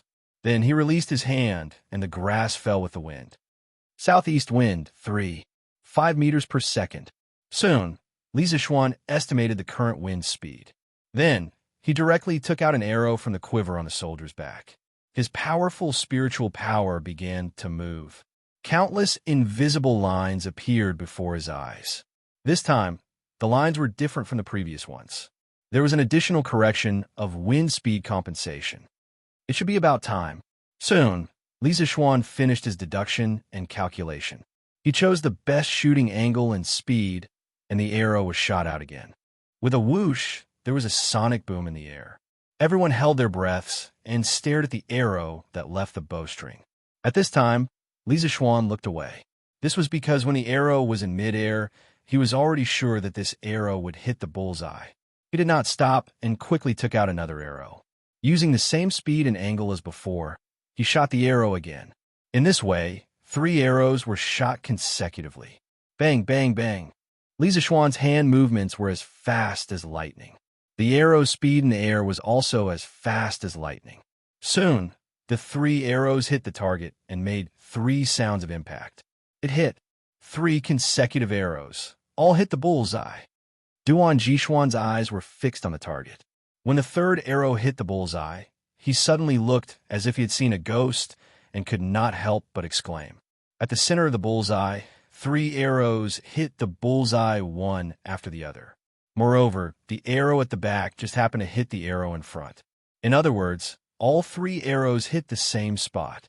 This level of archery was simply amazing. The scene fell into a dead silence. However, after the silence, there was madness. Everyone was shocked. These 3 consecutive arrows all hit the bulls, and all 3 arrows hit the same spot. How is this possible? Instructor Li's archery is amazing. All hail Instructor Li. The surrounding soldiers could not help but exclaim. At this time, Qiu Xingong's face was as black as the bottom of a pot. His eyes were filled with disbelief. He could not understand how Li Zixuan could hit the bullseye with all 3 arrows on his first try. He originally wanted to use this opportunity to attack Li Zixuan's reputation in the Black Armored Army. However, who knew that in the end, he went for wool and came home shorn. Chapter 1735. Good. On the training ground, Qiu Xingong's face was as black as the bottom of a pot. Duan Jixuan, on the other hand, was in a good mood. He clapped his hands and laughed. I didn't expect Adjunct Li to be so talented in archery. General Qiu, what do you think of Adjunct Li's archery skills? As he finished speaking, Duan Jixuan glanced at Qiu Xingong with a spurious smile. Earlier, Qiu Xingong wanted to humiliate Li Zixuan at every turn. So wasn't that the same as slapping Duan Jixuan's face? It was impossible for Duan Jixuan to not be unhappy. Now that Li Zixuan had exceeded everyone's expectations, not only did he not embarrass himself, He even made a name for himself with these 3 arrows. Duan Jishuan obviously wanted to counterattack Qiu Xingong. Hearing that, Qiu Xingong instantly felt as if he had eaten feces. His old face flushed red, and after a moment of stuttering, he finally opened his mouth and said, "Adjunctly, it's your first time shooting, and you're already so accurate. Of course you're talented. Cough, cough, but on the battlefield, there won't be such a dead target standing there for others to shoot at. So, adjunctly needs to practice diligently in the future." After saying this, Qiu Xingong felt that he couldn't stay here any longer and wanted to find an excuse to leave. However, he saw that there were already quite a number of black armored army soldiers surrounding him. He rolled his eyes and immediately shouted, "What are you all doing here? Don't you think the training mission is heavy enough? Get back to your training." "Yes, General Qiu." When the soldiers saw Qiu Xingong's expression, they knew that this old fellow was not in a good mood right now. Thus, they hurriedly responded and scattered like birds, returning to their respective camps for training. Let's go back to training." Even Cheng Chumo and Yuchi Baolin didn't dare to provoke Qiu Xingong at this time. Cheng Chumo saw Li Zixuan's prowess just now and wanted to talk to Li Zixuan for a while. Hearing this, he could only yell and leave with Yuchi Baolin. As the lieutenant of the V camp, Sun Jiping naturally had no reason to stay. He cupped his fist towards Li Zixuan and left without caring if Li Zixuan could see him. "General Duan, the A camp hasn't been patrolled yet. I won't keep you company." Qiu Xingong's expression became slightly better when he saw that the soldiers had dispersed. He cupped his fist towards Duan Jishuan and said indifferently. Duan Jishuan nodded and said, "Jishuan, Duan, General." "Yes." Only then did Qiu Xingong turn and leave. Only Li Zixuan, Duan Jishuan, and 2 of Duan Jishuan's personal guard were left in the temporary shooting range that had been quite lively just a moment ago. Li Zixuan returned the bow to one of the personal guards, then went up to Duan Jishuan and said, "This general was just interested in testing the bows in the army. I didn't expect to cause such a big commotion and attract General Qiu and the other generals here. This is truly a crime." Duan Jishuan laughed and said, "Ha, no worries. There are some people who want to see you make a fool of yourself. Even if you didn't call them over, they would have come by themselves. You can't be blamed for this." Although Duan Jishuan didn't mention any names, everyone knew who the person who wanted to see Li Zixuan make a fool of himself was. Li Zixuan's expression was normal, and he didn't say anything. Duan Jishuan could say that about Qiu Xingong, but he couldn't. No matter what, Qiu Xingong's position in the Black Armored Army was higher than his. Whether it was in the ancient times or modern times, it wasn't good to criticize one's superior in front of others. Seeing that Li Zixuan didn't say anything, Duan Jishuan looked at him with admiration and took the initiative to say, "Instructor Li, you should be more familiar with the Black Armored Army now, right? I still have things to do. Instructor Li, you can walk around by yourself." He only wanted to bring Li Zixuan to familiarize himself with the Black Armored Army. He didn't expect to cause so much trouble. Li Zixuan clasped his fist and said, "Thank you, Grand General." Duan Jishuan waved his hand and left. Li Zixuan thought for a while and then walked toward the training square of the Wu Battalion. When he was doing the roll call in the morning, he didn't notice that the lieutenant of the Black Armored Army's Wu Battalion was Sun Jiping. After all, there were so many people, and he couldn't see how everyone looked like. However, when Sun Jiping clasped his fist and bowed to him, he had already noticed it. Since he met someone he knew here, he naturally wanted to meet him. No matter what, they would be colleagues in the future. Every unit is bringing people to the stables to get their horses and bows. Next, we will begin the equestrian archery training. Same rules before noon. Those who fail 3 tests are not allowed to eat lunch. Do you hear me? Li Zixuan had just arrived near the square of the Wu Battalion when he heard Sun Jiping lecturing the soldiers. His voice was loud and clear, and his tone was serious. He had the dignity of a general. He couldn't help but praise Sun Jiping in his heart. It seemed that this Sun Jiping had some talent as a general. Yes, sir. The soldiers were already used to this. It was obvious that they had been through this before. Hearing Sun Jiping's words, they responded loudly. Cheng Chumo and Yuchi Baolin were completely dumbfounded. They had just joined the Black Armored Army today and didn't know what the equestrian archery assessment was. They had to undergo such a harsh punishment. If they failed the assessment, wouldn't they not be able to eat lunch? Then how would they train in the afternoon? Lieutenant's son, Baolin and I have to take the assessment too? The soldiers dispersed in all directions. Cheng Chumo walked up to Sun Jiping unwillingly and asked anxiously. Sun Jiping frowned and said with a serious face, regardless of the background of the soldiers in the Black Armored Army, once they enter the camp, they will be treated the same. Although the two of you have just joined the Black Armored Army today, there will be no exceptions for the assessment. If you fail the assessment, you will still be punished. In the Wu Battalion, if you want to eat, you have to train hard. Isn't that a little too unfair?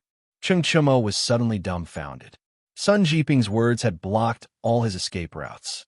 He could already foresee that he could only watch others eat at noon while he had to starve. Fair. There is no such thing as fairness in this world. There is only strength. Sun Jiping snorted. He thought for a while and said, however, the two of you are from family of generals and have a strong foundation. As long as you don't slack off during training, the assessment in the Black Armored Army shouldn't be too difficult for you. But no matter what, since the two of you have joined the Black Armored Army, the general and I will treat you the same. There is no exception. When the Black Armored Army was expanding and the new recruits just entered the camp, they were all treated the same way. Do you understand? Cheng Chumo could only say helplessly, understood. Then why aren't you going to the stables to get the horses? Sun Jiping said indifferently. Yes, sir. Cheng Chumo replied and left with Yuchi Baolin. Chapter 1736. Field Officer Sun is indeed a strict commander. In front of the Wu Battalion, Cheng Chumo and Yuchi Baolin left after listening to Sun Jiping's lecture.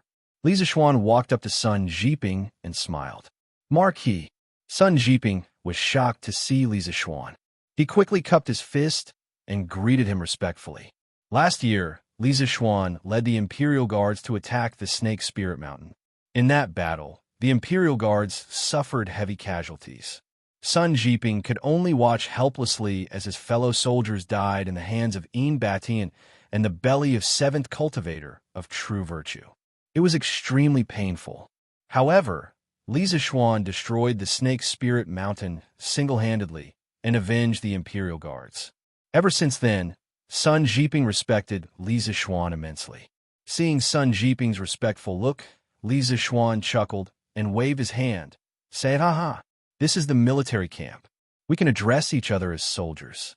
You don't have to be so polite. Yes, I'm joining the army. Hearing Li Zixuan's sincere tone, Sun Jiping hesitated for a moment and cupped his fist. Tell me, how did you become the field officer of the Wu Battalion? Li Zixuan smiled and asked.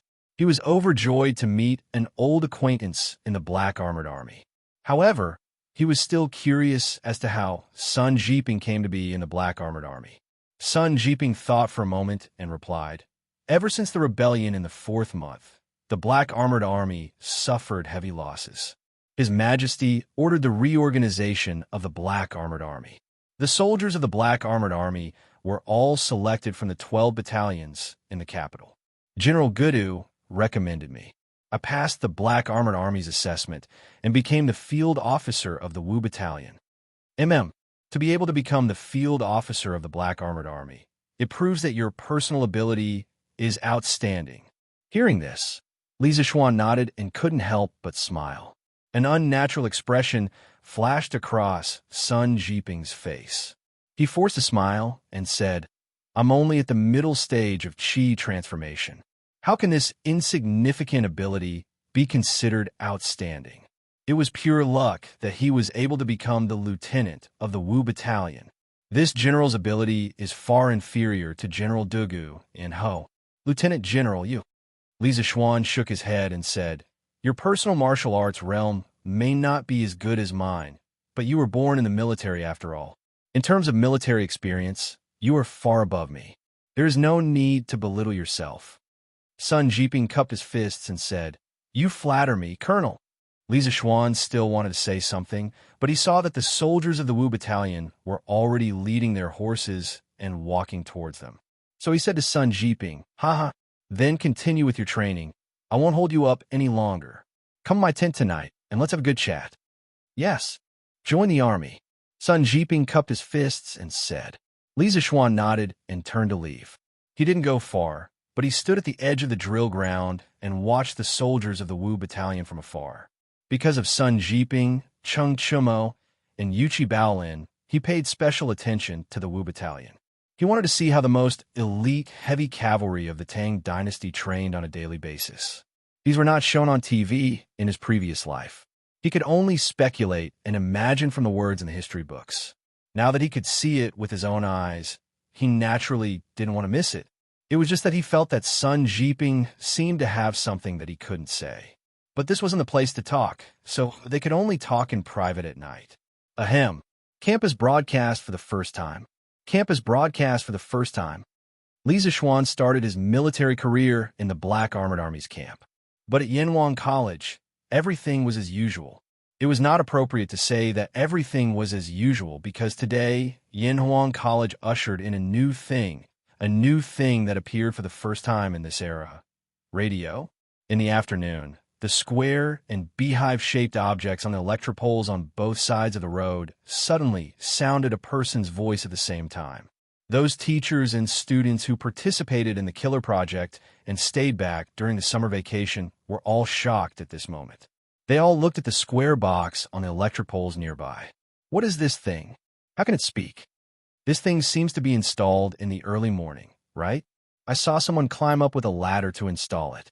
Was that the sound just now made by that thing? Seems like it. Why does this voice sound so familiar? I think I've heard it somewhere before. I also think it sounds familiar. Hey, I remember now. Listen, doesn't this sound like the voice of the Green Sparrow? The teachers and students of the academy surrounded the square box, radio, on the electric poles in groups of 3 to 5. They could not help but point and talk about it. Fortunately, they were used to all kinds of new things in Yanhuang College in the past year. If an ordinary person at the foot of the mountain encountered such a bizarre thing, he would definitely be scared and think that God or Buddha had come down to earth. There was a high chance that he would kowtow and worship.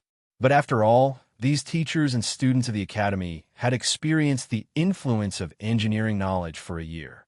Moreover, the academy had just developed a loudspeaker not long ago.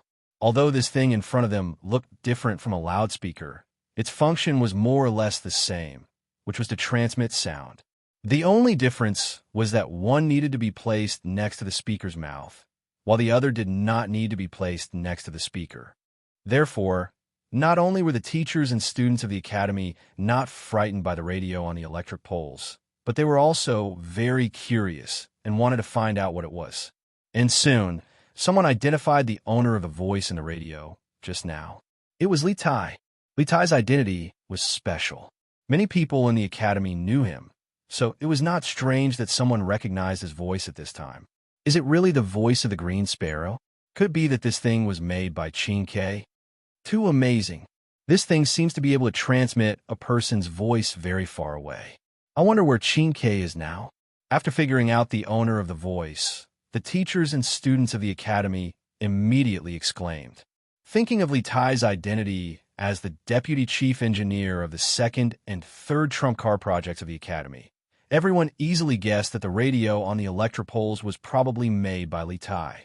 After all, even some teachers in the academy were convinced by Li Tai's talent in engineering. Xianxia, the sound could be heard from test points 1 to 10. Your radio is a success. Everyone in the academy is talking about you now. Everyone was guessing where Li Tai was at this time. In fact, this little fatty was in the Guanghua building of the academy. Li Tai had applied for a small room from the academy to be used as a radio room. At this time, Iron Egg, Sun Zifen, Qin Huayu, Meng Wenhao, and the others pushed the door open and said excitedly to Li Tai, who was sitting in front of the desk. Chapter 1737. Good. That's great. This is our first success, and we'll have a lot less trouble in the future. In a classroom in the Guanghua building of Yanhuang College, Li Tai said excitedly when he heard the news from Iron Egg. Xianxia, you're really amazing. Everyone has never heard of this broadcast before. Not only did you come up with it, but you also made it. No wonder even Mr. Mo usually praises you for your outstanding talent. Meng Wenhao couldn't help but sigh. He and Li Tai were competitors in the beginning. Back then, when they were in the mathematics school, either he or Li Tai would be first in every exam. The two of them could be said to be evenly matched in the field of mathematics. However, since the establishment of Yanwan College last year, Li Zishuan proposed engineering on the basis of the new mathematics. Engineering not only included mathematics, but also physics, chemistry, and other subjects. This made Meng Wenhao a little overwhelmed. Although his exam results were still among the best in the academy, it was difficult for him to pose a strong threat to Li Tai like before. This was because the current Li Tai had transcended the scope of a student and began to lead the students and teachers of the academy to do scientific research projects. No matter what, Li Tai was born into the royal family. His vision and knowledge were naturally not something an ordinary person could compare with. When a person was not only born into a good family, but also worked harder than others, then this person would be very difficult to surpass. Didn't I tell you before? This broadcast was not my idea. It was all Yamacho's idea. I just followed Yamacho's instructions. Li Tai shook his head and said. As soon as he finished speaking, the door was pushed open from the outside. It was Li Gang, Yin Silu, and Mo Huai, the three big shots of the academy together. Wenji, it's here. It's a gadget made by Xianxia. I heard it's called the broadcast. Yin Silu pointed to Li Tai inside and said with a smile. Broadcast, spread widely and widely. What a fitting name. Li Gang thought for a moment and said with a smile. When the people in the room saw Li Gang and the others enter, they hurriedly stood up and saluted. Greetings, Mr. Wenji, Mr. Yin, and Mr. Mo. Li Gang was basically in a state of semi-retirement. He neither taught for the students nor managed the affairs of the academy. However, he still lived in Yinshan. Other than teaching Little Honorin, he would come to the academy. In the eyes of the old man, the students of the academy were also his children. The old man happened to be in the academy today.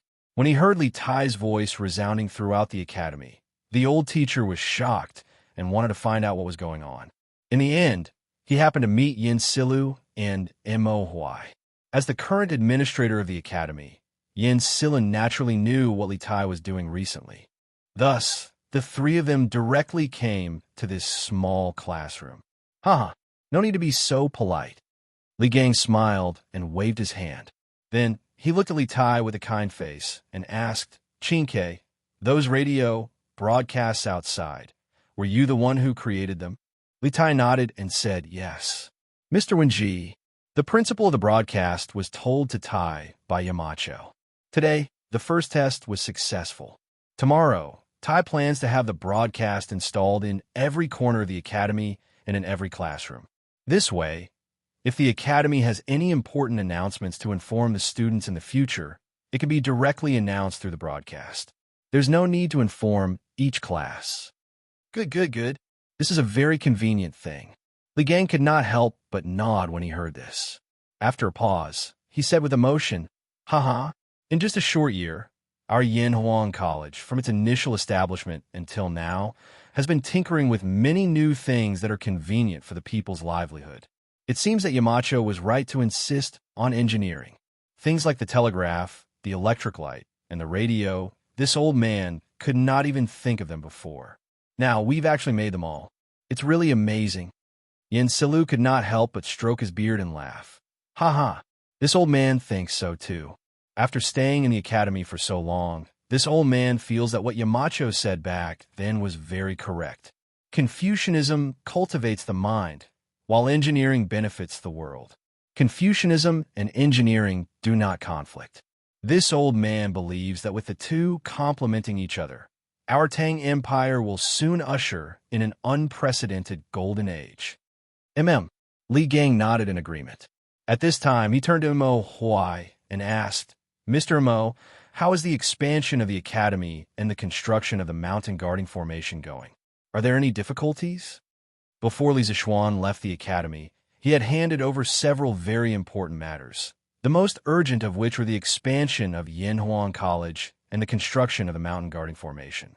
The former was to establish an independent institute for the medical school, similar to the Imperial Medical Department, while the latter was to protect the safety of Yinshan and prevent the crisis of Wu Jie's sneak attack on the academy.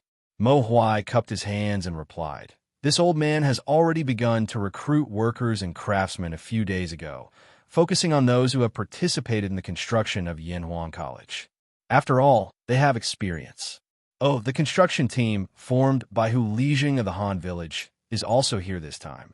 Not only did they participate in the construction of Yanhuang College, they were also the main participants in the construction of the Dragon Gate in Lantian County. They can be said to be very experienced. This time, the expansion of the academy is not very big. Only 3 more courtyards need to be built, and then a few buildings to the west of the academy will be divided. Then, a wall will be used to completely separate the School of Engineering and the medical school. On the contrary, the construction of the mountain guarding formation will be quite tedious. Although the School of MO is proficient in the construction of mechanisms, and the Divine Ancestor once built a mechanism array in the School of Mo's headquarters, the world was in turmoil and most of the drawings of the mechanism array were lost. Moreover, the terrain of Yinshan is very different from that of the School of Mo's headquarters, so it is not suitable to be mechanically copied. I can only modify it according to the terrain of Yinshan and with the help of the School of Mo's mechanism technique. However, Taoist Li Chuanfeng's words have enlightened me.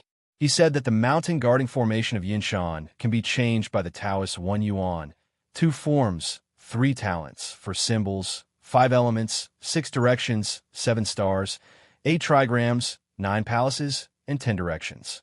Combined with the School of Mo's mechanism technique, it will make it difficult for those who want to harm the academy to get close to Yinshan. The first draft of the mountain guarding formation's blueprint has basically been completed. Previously, I heard from Yamacho that Taoist Xianxia should be coming to Yinshan soon. When the time comes, I will let Taoist Xianxia check it out. After all, the Celestial Master Path has always been very knowledgeable about the way of formations. Upon hearing this, Li Gang was silent for a moment. Then, he nodded and said, "Yes, that would be the best. The academy has gone through the previous disaster and was almost destroyed. It really can't take any more twists and turns. The construction of the mountain guarding formation must be considered thoroughly." And Mo Huai cupped his hands and said, "I understand. Qingke, I heard that you're going to Bingzhou and Yinzhou to build telegraph relay stations. When do you plan to set off?" At this moment, Li Gang looked at Li Tai and asked kindly. Chapter 1738. Replying to Teacher Ji, everything needed for the telegraph relay station has been prepared yesterday. Tai had originally planned to set off for Bingzhou after the academy's broadcast was completed. I didn't expect the first experiment to be so successful, so Tai plans to set off tomorrow. The telegraph relay station concerns the outcome of the war between the Great Tang and the Turks. It cannot be delayed. Yanhuang College. Li Tai cupped his hands in greeting to Li Gang in a classroom in Guanghua Building. Although Li Gang wasn't in the imperial court, he had experienced ups and downs in the officialdom all his life. He had long since become shrewd with age, and he had always paid attention to national affairs.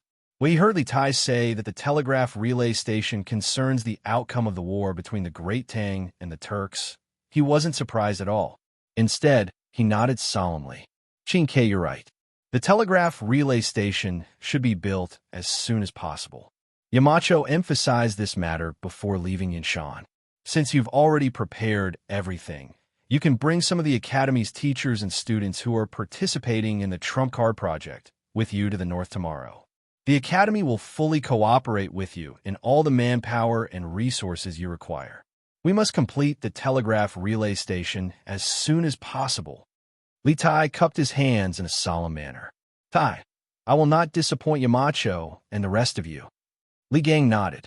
Suddenly, his eyes focused, and he said in a deep voice, "Qingke, this old man isn't worried about the technical problems when you lead the team to the north to build the telegraph relay station. This old man and Yamacho both believe that with your talent in engineering, you will be able to solve any problems in front of you. This old man is only worried about your safety. There are many experts in the Turkic kingdom. Although this old man doesn't know about the martial arts world, I know that the Turkic state preceptor is an expert among experts.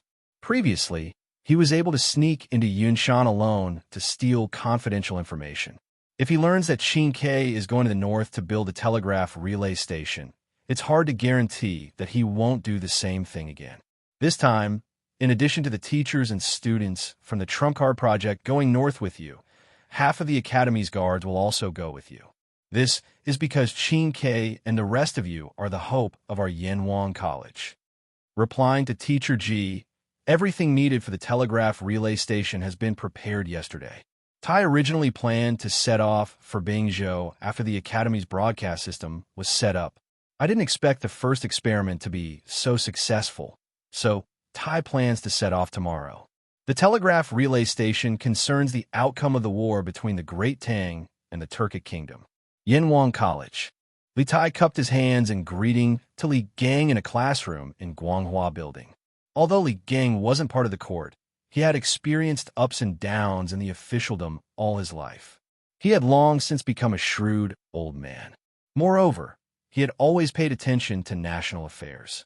When he heard Li Tai say that the telegraph relay station concerned the outcome of the war between the Great Tang and the Turkic Kingdom, he wasn't surprised at all. Instead, he solemnly nodded. Xianxia, you're right. The telegraph relay station needs to be built sooner rather than later. Before Yamacho left Yunshan, he emphasized this matter. Since you've already prepared everything, tomorrow you can bring some of the teachers and students from the academy who are participating in the trump card project to the north with you. The academy will provide all the manpower and resources you need. We must complete the telegraph relay station as soon as possible.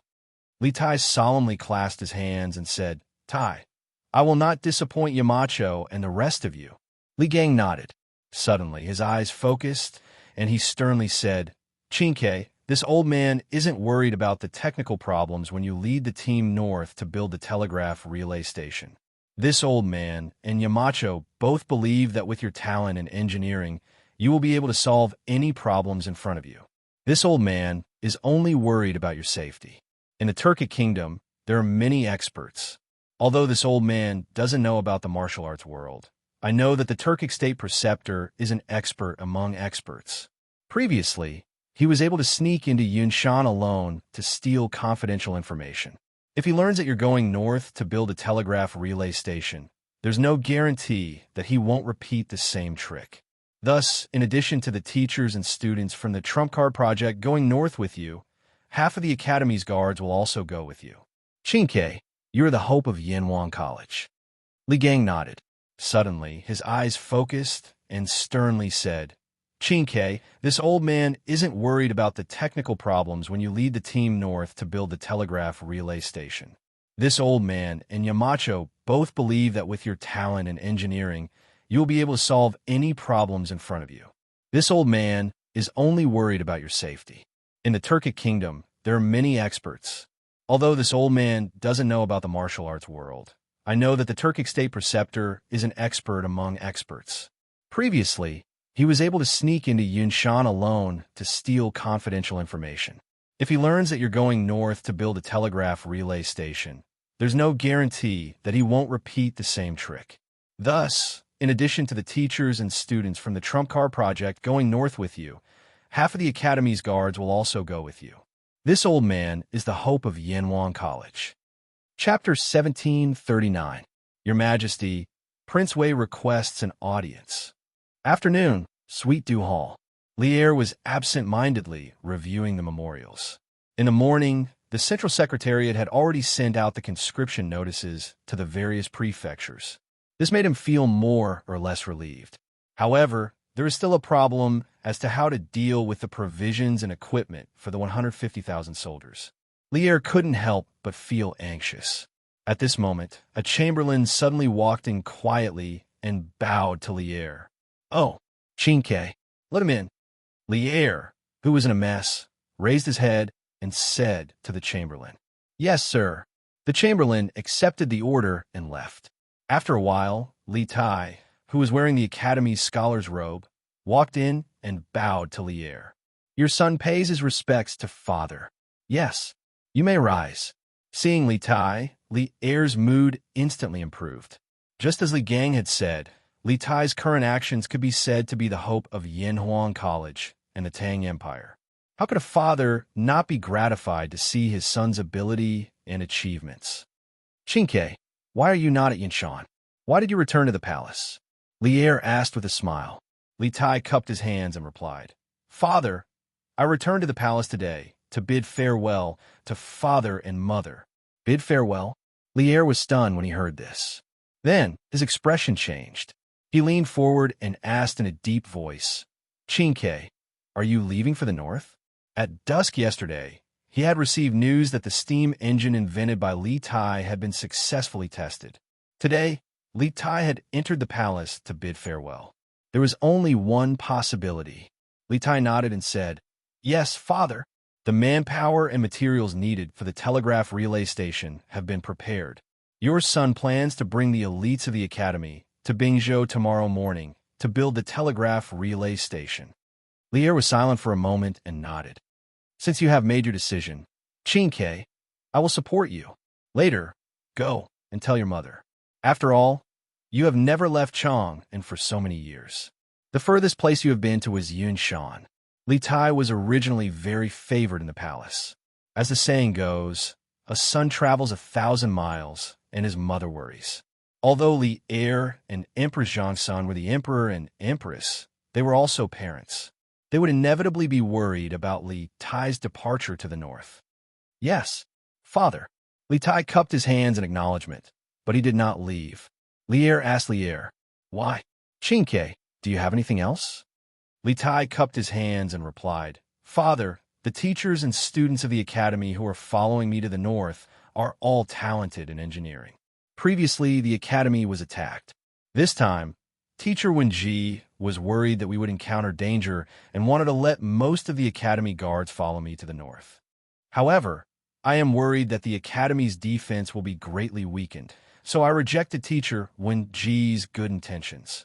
Li Er's eyes focused and said in a deep voice, Yes, Mr. Li Gang's worries are not without reason. I originally planned to only send a few dozen guards to send you to the north. Now that the Tang Empire and the Turks are at daggers drawn, it is hard to guarantee that the thief Xieli will not attack you and the academy. Speaking of this, Li Er stood up and paced back and forth with his hands behind his back. Then he said, How about this? I will let the two brothers of the Dugu family lead 1,000 imperial guards to follow you to Bingzhou and Yinzhou. I will also order the commandant of the two prefectures to protect you. As the ruler of the Tang Empire, Li Er certainly had the ability to send more people to protect the safety of Li Tai and the rest. However, the academy was only going to deploy the telegraph relay station and not to the front line. If he sent too many troops, it would be suspicious of mobilizing the army. Moreover, Li Tai and the rest were still in the Tang Empire's territory. The probability of encountering danger was relatively small. After the Turk Wolf cavalry sneaked into the Tang Empire, the northern border was now heavily guarded. It would be difficult to repeat the situation of 50,000 Wolf cavalry entering the pass last time. Therefore, Li Er only sent 1,000 imperial guards to accompany Li Tai to the north.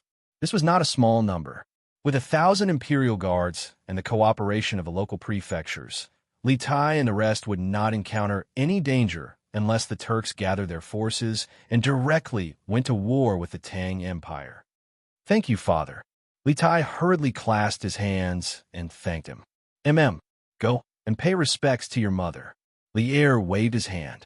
Suddenly, he thought of something and hurriedly stopped Li Tai, saying, Wait, Xianxia, after paying respects to your mother, send a message to Li Zishuan and remind him not to forget what he promised me yesterday.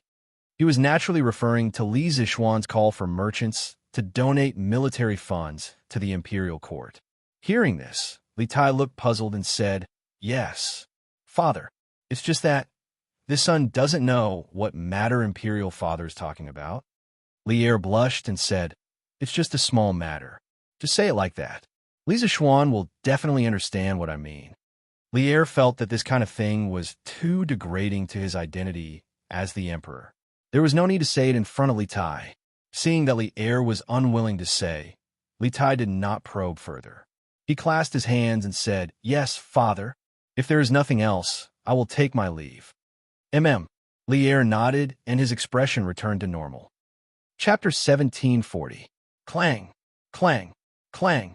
In the evening, when the sun was setting, the sound of a golden gong could be heard from the Black Armored Army's camp in the northwest of Chang'an City. The soldiers who were sweating profusely on the drill ground heaved a sigh of relief. The sound of the gong signaled the end of the day's tough training. Listen up, everyone. Disperse, eat, and return to camp.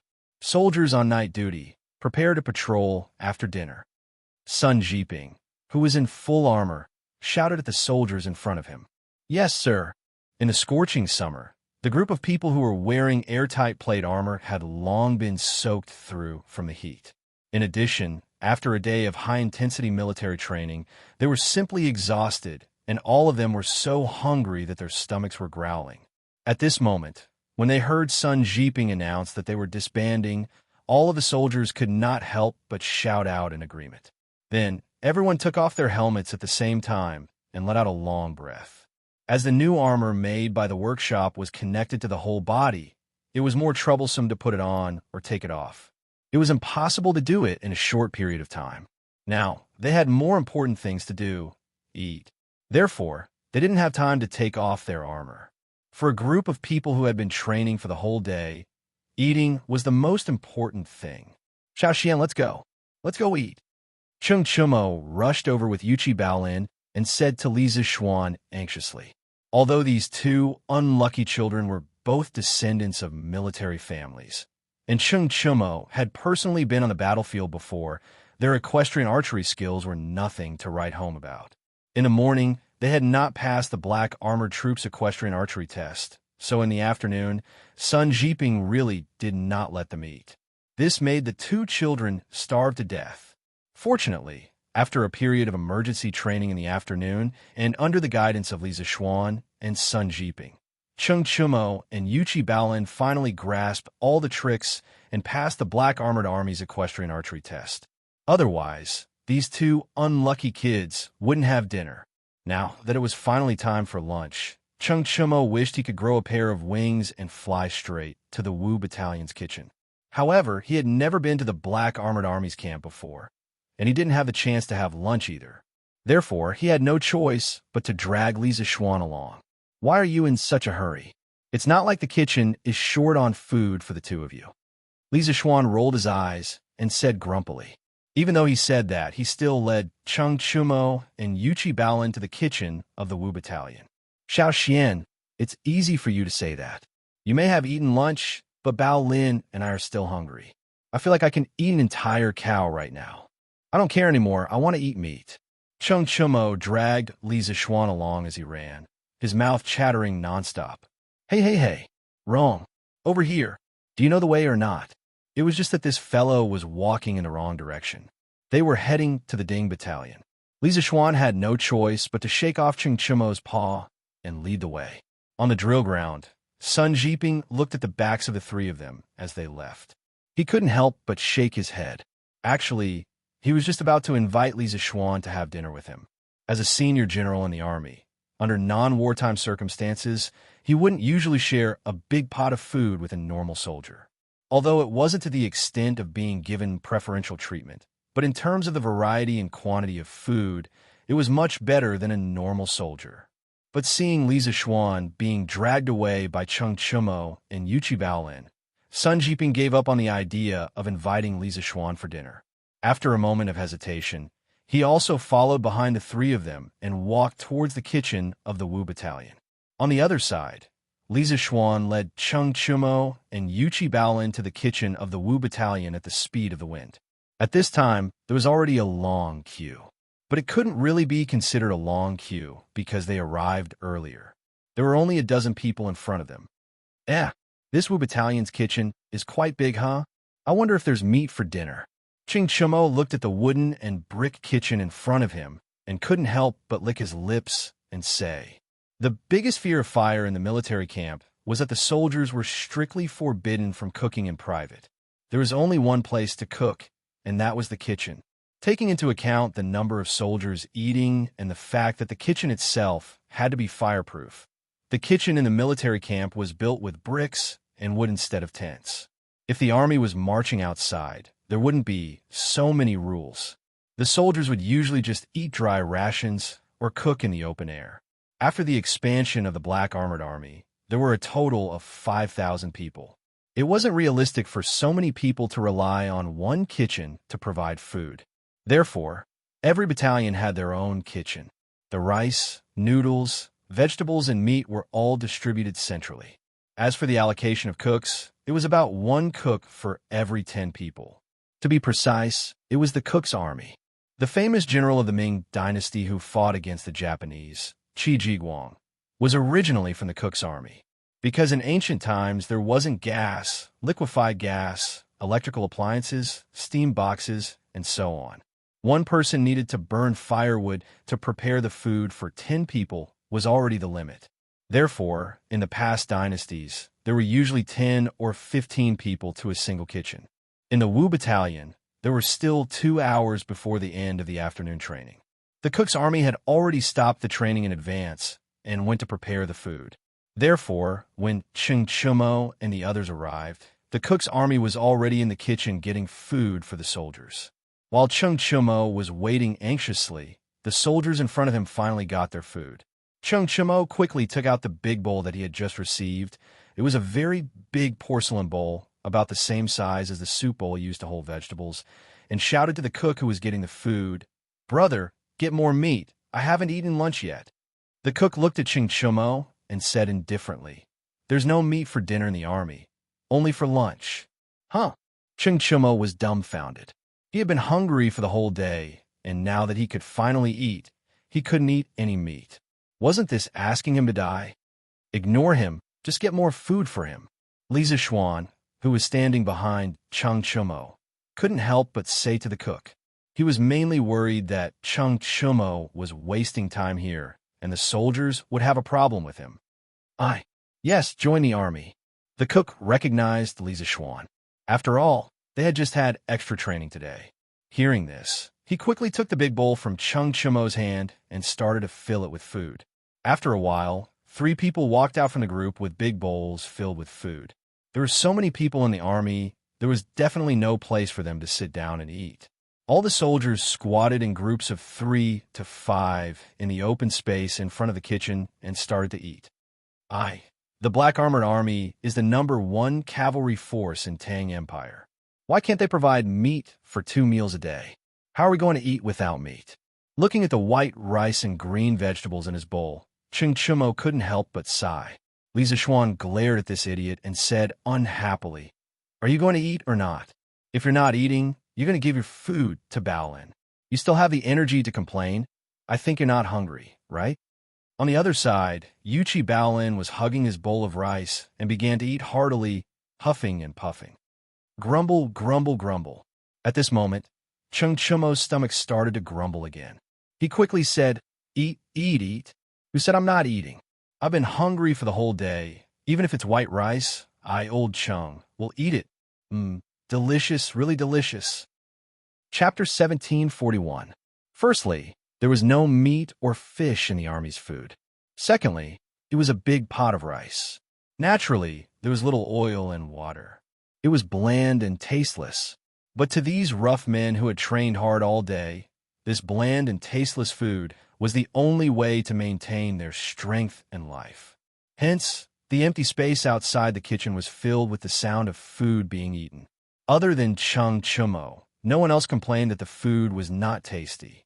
Although Li Zishuan's family was extremely wealthy in this life, and he lived a life of luxury, he wasn't a pampered young master who couldn't endure hardships. After all, in his previous life, he was a village boy through and through. When he was young, he suffered a lot. Therefore, although the military food was bland and tasteless to him, it was still barely edible. During the day, although he did not train for the whole day, like Xianxia, but he still had to observe the training situation of each battalion and learn the training methods of each battalion. These were also very physically and mentally draining. After a whole day, his stomach was not light. "Field officer son, why are you here today?" Just as everyone was burying their heads and eating, Li Zishuan suddenly heard the cook who had served them food earlier speak up. "Why can't I be here? Give me a bowl of food." The person who had come was Sun Jiping. Facing the cook's surprise, he did not say much and directly handed over the bowl of food in his hands. Yes, field officer's son." The cook was stunned for a moment before he reacted. He quickly took the bowl of food and bent over to get some for Sun Jiping.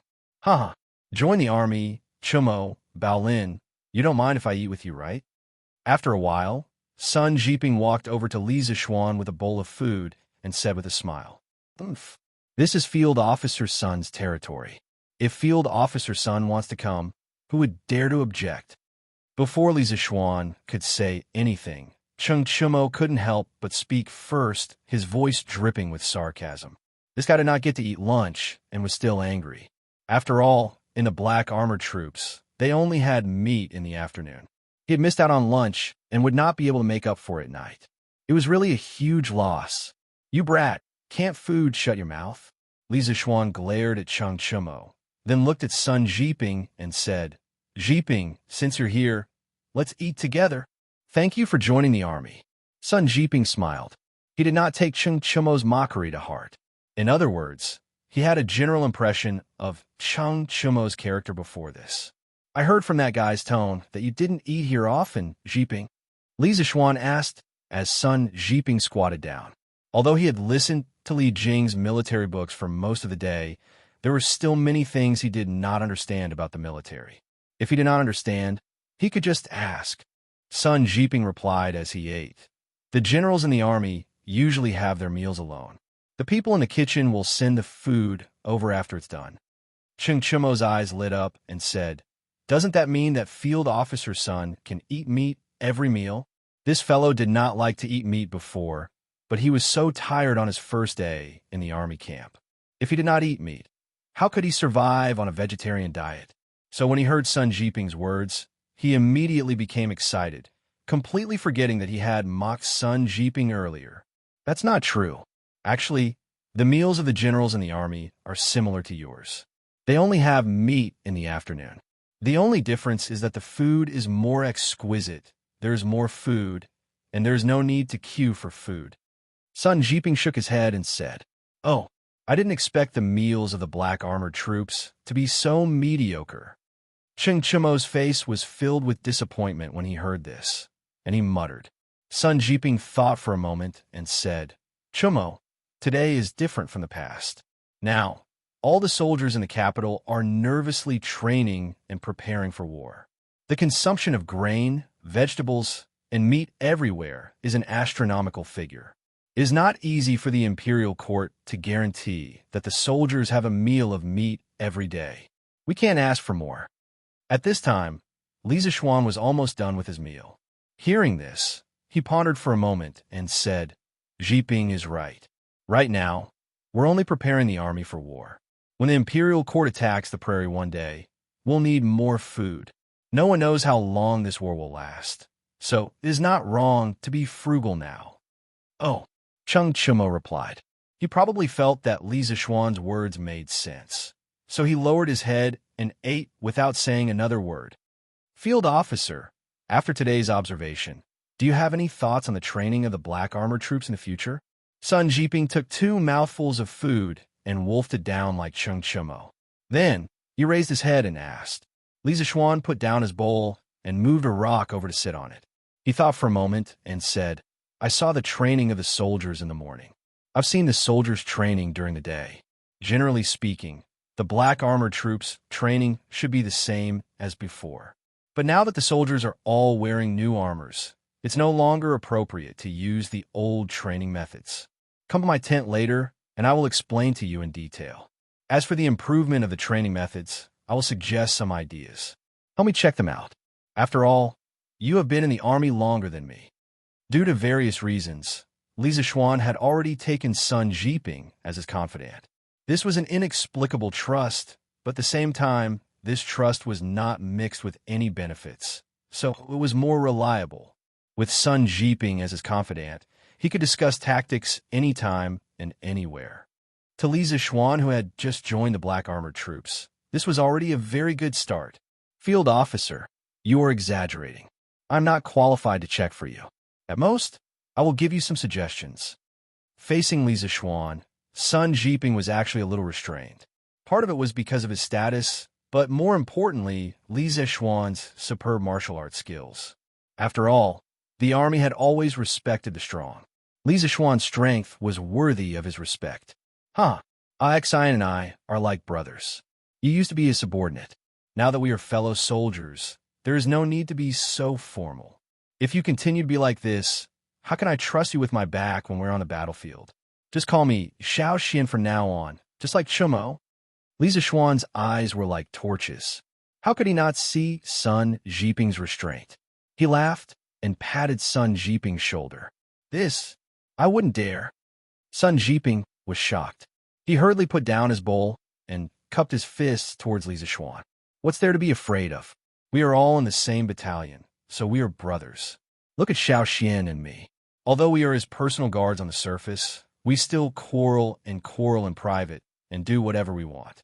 Lieutenant, you're not a man at all when you're being so restrained. Cheng Chumo grinned and patted Sun Jiping's shoulder. Li Zixuan smiled and said, Chonyo is right. Although we are superior and subordinate in the army, this does not prevent us from calling each other brothers in private. What do you think? Seeing Li Zixuan and Cheng Chumo being so friendly and natural, Sun Jiping's eyes flashed with envy. After hesitating for a long time, he clasped his fists and said, Then I will accept your invitation. That's how it should be.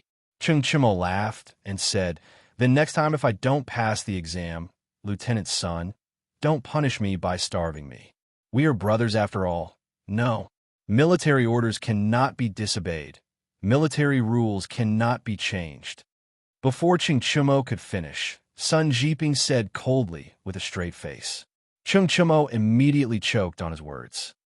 Li Zixuan could not help but smile. Then he scolded Cheng Chumo jokingly. Looks like Chonyo is full now. Or else why would you start a talk? It's still early. Why don't you go to the drill ground later? Not full? Who said I'm full? I'll go get another bowl of food. Cheng Chumo suddenly felt as if his tail had been stepped on. He quickly got up and ran towards the kitchen. Chapter 1742. After dinner, the sky gradually darkened, but it was not completely dark yet. In the Black Armored Army's camp, all the soldiers returned to rest. Of course, other than the soldiers patrolling the camp. Although the military camp was located in Chang, in city, and would not encounter any enemy attack in the middle of the night, the guards in the military camp did not relax at all. This was not only to maintain the vigilance of the soldiers, but also to prevent thieves from sneaking into the military camp. Isn't it too early for them to rest? As a member of the army, Li Zixuan had his own tent. At this moment, when he saw Cheng Chumo and Yuchi Baolin taking off their armor and getting ready to sleep, he could not help but sigh. It was almost 6 or 7 o'clock at night in modern times. If they were to sleep now, how could they possibly fall asleep? Although Li Zixuan had not been in the army in his previous life, he had participated in military training in university. At that time, they had gone through a month of intensive military training in a military camp. It could be said that they had experienced military life for almost a month. At that time, they would stand at attention and train in formation during the day. However, at night, they did not immediately rest after dinner. Usually, after dinner, everyone would gather together to practice formations or military boxing. If they still had time after practice, they would do what many people like the most, singing. The so-called singing was the practice of singing lyrics between different formations. It was mainly to boost the soldiers' morale and the spirit of fighting for first place. There were only a few kinds of lyrics for singing. For example, 1, 2, 3, 4, 5, we waited so hard. 1, 2, 3, 4, 5, 6, 7, we waited so anxiously. I asked you to sing, but you didn't sing. Why are you so shy? Like a big girl, and so on. Although the lyrics for singing were simple and crude, there was a hot-blooded atmosphere in the army. It was easy to be influenced by it. At that time, the students who participated in the military training were all shouting louder than the other.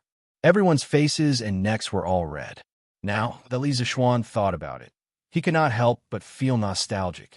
That was why he felt that the soldiers of this era, who did not need to patrol, slept too early at night. What? Early? It's almost 7 o'clock. Is it early? And it's already dark. What else can we do other than sleep? Chung Chumo glared and muttered. Then he reached out to take off his shoes and said, "Alas, this military camp is not as good as the academy. It doesn't even have a light source. It's too dark. F***CK. Stop it, you bastard."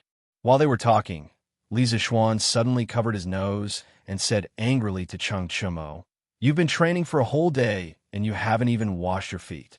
How are you going to sleep with this stench? Go and wash up. Baolin, you go wash up too." The moment Chung Chumo took off his shoes, a thick stench spread throughout the tent. That stench could definitely make the 5 venomous creatures avoid it and make demons bow their heads. He was still breathing, unparalleled in the world. Even though Li Zixuan wasn't a clean freak, he obviously had better conditions to fight for. There were several wells in the black armored troops camp. Why should he endure such influence? "Oh, Xianxia, if you didn't mention it, I would have forgotten. Wait here. I'll go wash up with Baolin." Chung Chumo scratched his head awkwardly. Then he put on his shoes and got up to call Captain Chi Baolin. Then he seemed to have thought of something and asked, "Oh, right. Xianxia, where's the well?" "Go straight out and turn left. Then you'll see it." Li Zixuan waved his hand. Chung Chumo grinned and answered. Then he carried the wooden bucket and left the tent with Yuchi Baolin. Li Zixuan took out the military book, Mirror of the 6 Armies, that Li Jing had given him yesterday and started reading it under the dim light. In the YY novels from his previous life, when a main character transmigrated to ancient times and entered the military camp, the first thing he did was to kill the troublemakers. Then he shook his body and released his domineering aura, attracting the admiration of many little fans. After that, the main character would use some of the military training methods from his previous life. He would be instantly shocked and become the god of war. Looking at it this way, it was easy for a modern person to lead an army in ancient times. But was that really the case? Obviously not. First of all, the people of ancient times weren't fools. Where there were people, there would be Jianghu. It was impossible to make everyone in the army submit to you just by showing off your domineering aura. Secondly, any change that deviated from reality was bound to end in failure. Li Zixuan paid close attention to the black armored troops camp and the training of the soldiers. He wanted to understand the training methods of the soldiers of this era, especially the heavy cavalry. Only then could he make targeted suggestions for improvement. Therefore, in ancient times, leading an army to war was not easy. "May I ask if the commander is in the tent?" "I, Sun Jiping, would like to see him." Just as Li Zixuan was immersed in Li Jing's world of military strategy, a man's voice came from outside the tent. It was Sun Jiping. Li Zixuan immediately came back to his senses. He kept the military book and turned his head to the outside of the tent. "Come in." "Yes, sir." As soon as he finished speaking, Sun Jiping lifted the curtain and walked in from outside. "Jiping, you're here? There are no outsiders here, so there's no need for formalities. Have a seat." Li Zixuan pointed at the mat opposite him and smiled at Sun Jiping. "Thank you." After the conversation at dinner, Sun Jiping, Li Zixuan, Chung Chumo, and the others had quietly become closer. Therefore, Sun Jiping did not stand on ceremony and sat directly opposite Li Zixuan. Then he took out the wooden box beside him and said, "There is no meat for dinner in the army. I reckon that Chumo and Baolin are not full yet, so I brought some food from the kitchen. Commander, don't worry. These are all extra meals today, and they won't violate the military rules." Where are Chumo and Baolin?" Speaking of this, Sun Jiping looked at the tent and could not help but wonder. Although Li Zixuan had asked Sun Jiping to address each other as brothers during dinner, Sun Jiping still had some respect for Li Zixuan and did not dare to call him by his name. Calling him commander was already his limit. The two of them went out and will be back in a while. Li Zishuan replied, and then said, "If the two of them knew that you brought food for them, they would be overjoyed. But this kind of thing should not happen again. Being in the army, you shouldn't act like you're special. It's easy to be criticized." These words were not only for Sun Jiping's sake, but also Cheng Chumo and Yuchi Baolin's. This general understands. Sun Jiping cupped his fist and replied, Li Zishuan nodded. He pondered for a moment and then said seriously, "Jiping, you came at the right time. During the day, I saw the training of the Black Armored Army and have some questions. You can help me solve them." Chapter 1743. "Sir, please speak." In the tent, Sun Jiping clasped his fists towards Li Zishuan. "First question, which of the 5 battalions of the Black Armored Army has the strongest combat power?" Li Zishuan asked in a low voice. Sun Jiping replied without hesitation. "Based on the current situation, within the Black Armored Army, the A Battalion is undeniably the strongest.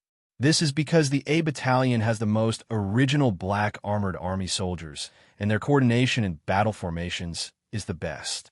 As for the other 4 battalions, most of them are new recruits. Before this, although they were all elites of their respective guards, they were not familiar with each other, and their coordination was not good enough." "I see." Li Zishuan nodded his head thoughtfully. During the day, when he was inspecting the military camp and inspecting the training of the soldiers, he had noticed that the training of the soldiers of the battalion was the most outstanding. No matter if it was battle formation training or equestrian archery training, they all felt very relaxed when they trained, as if they didn't take the training seriously at all. As for the soldiers of the other battalions, they would more or less make some mistakes in their training. This was already very telling. After a moment of silence, Li Zishuan continued to ask, "Other than the E Battalion, do you know about the other 4 battalions? How are they like?" As the Black Armored Army's adjutant, Li Zishuan's main task was to coordinate the daily training of the soldiers of the different battalions. In the future, he would have to interact with the commanders of the other battalions. As the saying goes, know thyself and know thy enemy. Sun Jiping's face darkened. After a moment of thought, he replied, "I have just joined the Black Armored Army and have only interacted with the other 4 battalions on official matters. I have not interacted with them personally and can only give you a general overview." Li Zishuan nodded. Sun Jiping began to explain. "The lieutenant of the A Battalion is Xianxia. If you know anything about the Black Armored Army before joining the army, you should have heard of him. Xianxia was one of the earliest generals of the Black Armored troops. He fought bravely and had been through hundreds of battles. He had participated in battles such as eliminating Wang Shichong and defeating Do Jinda. In the entire Black Armored troops, other than General Duan and General Chiu, he had the highest prestige. In the time that this general has been in the Black Armored Army, I have not had any direct contact with Xianxia. The only time I met him was a month ago in the commander's tent. At that time, General Chiu, 2nd Battalion Lieutenant Sun Tao, and 3rd Battalion Lieutenant Zhang Kanyan were all strongly opposed to the Black Armored Army changing into the new equipment that you were about to bring.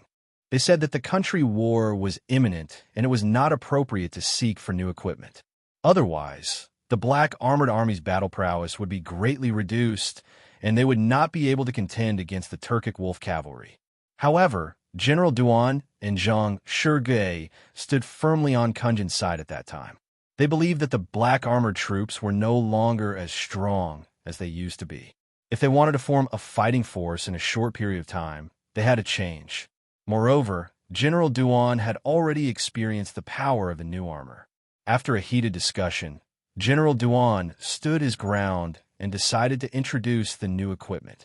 He also decided that the moment Kanjun joined the Black Armored Army, he would hand over the responsibility of overseeing the training of the soldiers to you. Li Zishuan was enlightened. He nodded thoughtfully and sighed. "I didn't expect that before I came. So many people in the Black Armored Army were already against me.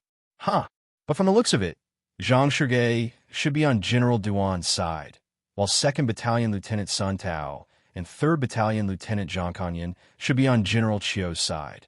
Hearing this, Sun Jiping's gaze turned cold. He didn't dare to make another sound.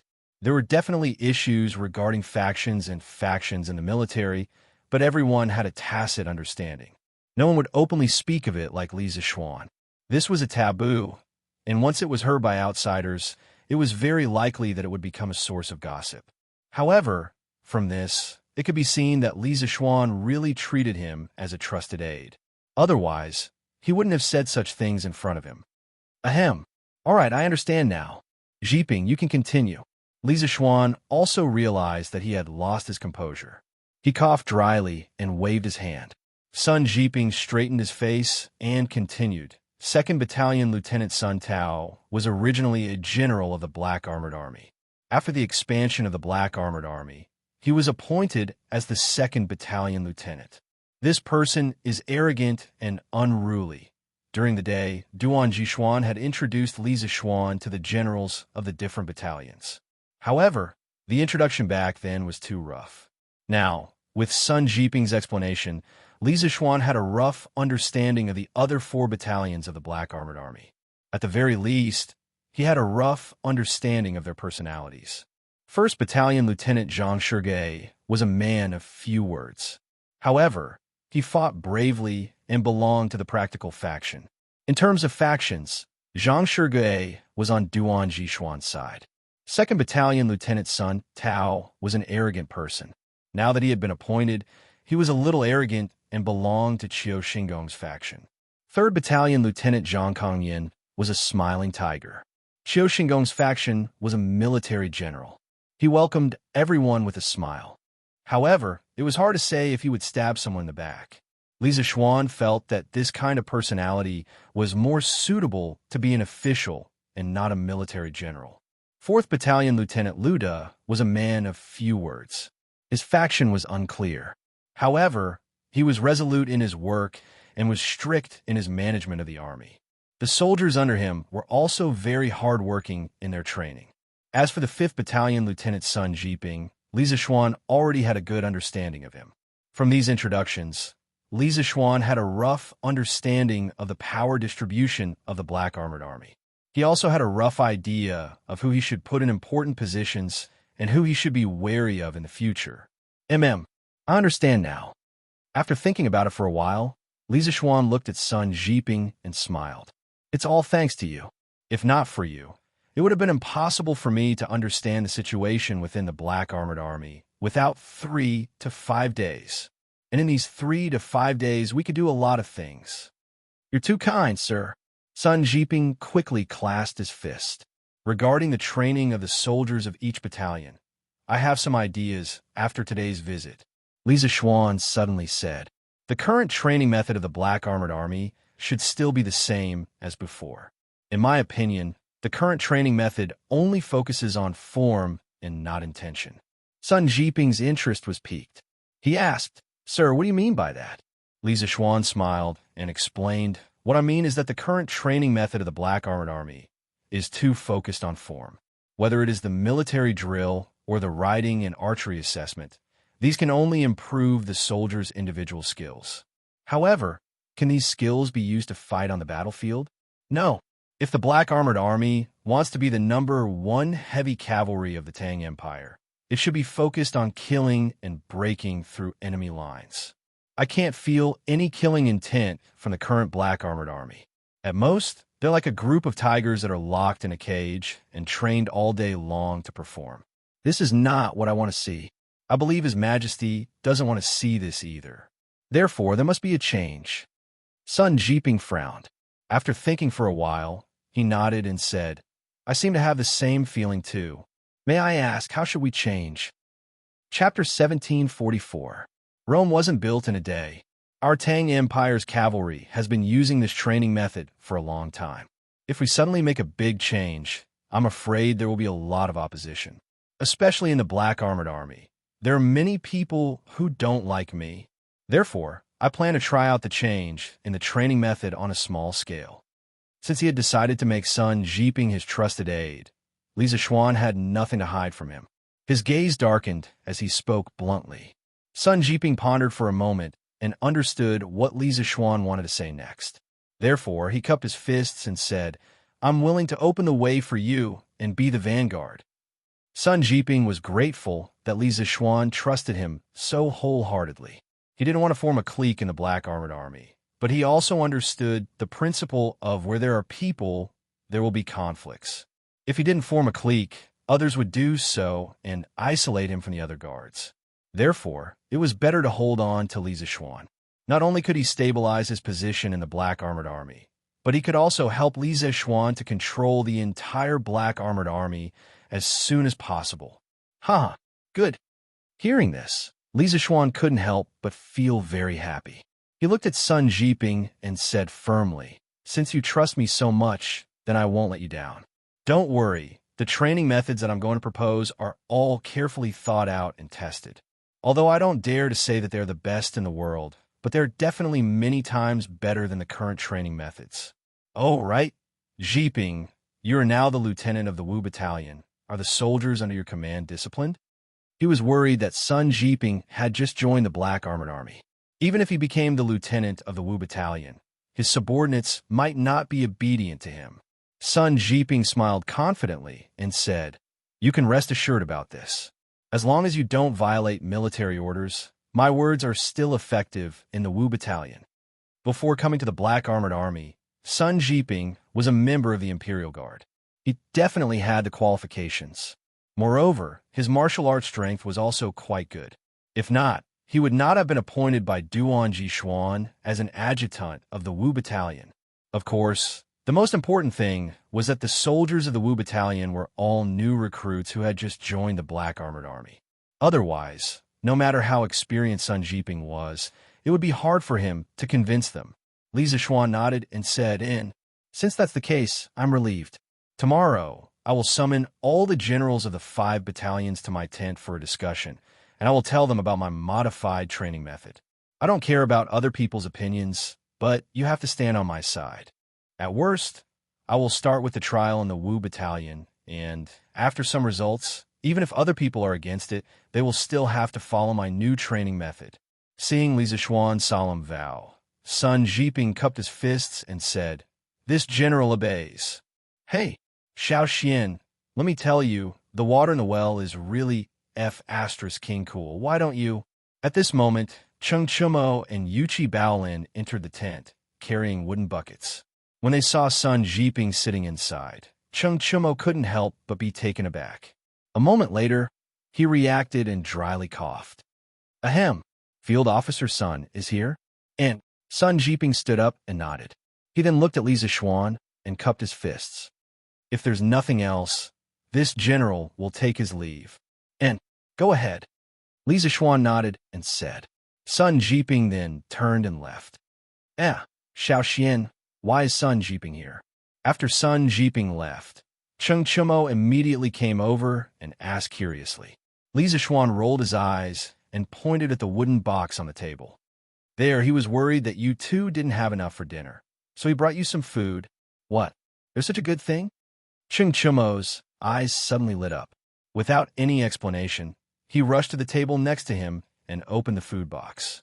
He immediately saw a few plates of fragrant dishes and 2 big bowls of rice inside. He couldn't help but laugh and say, "Hee hee, I couldn't tell that this field officer son was cold on the outside, but warm on the inside. He punished me and Baolin cleanly during the day, and he even brought us food at night. Old Chung, will recognize this brother of mine." With that, he picked up his chopsticks and started eating again. Brother Chonyo, I didn't have enough for dinner either. Leave some for me."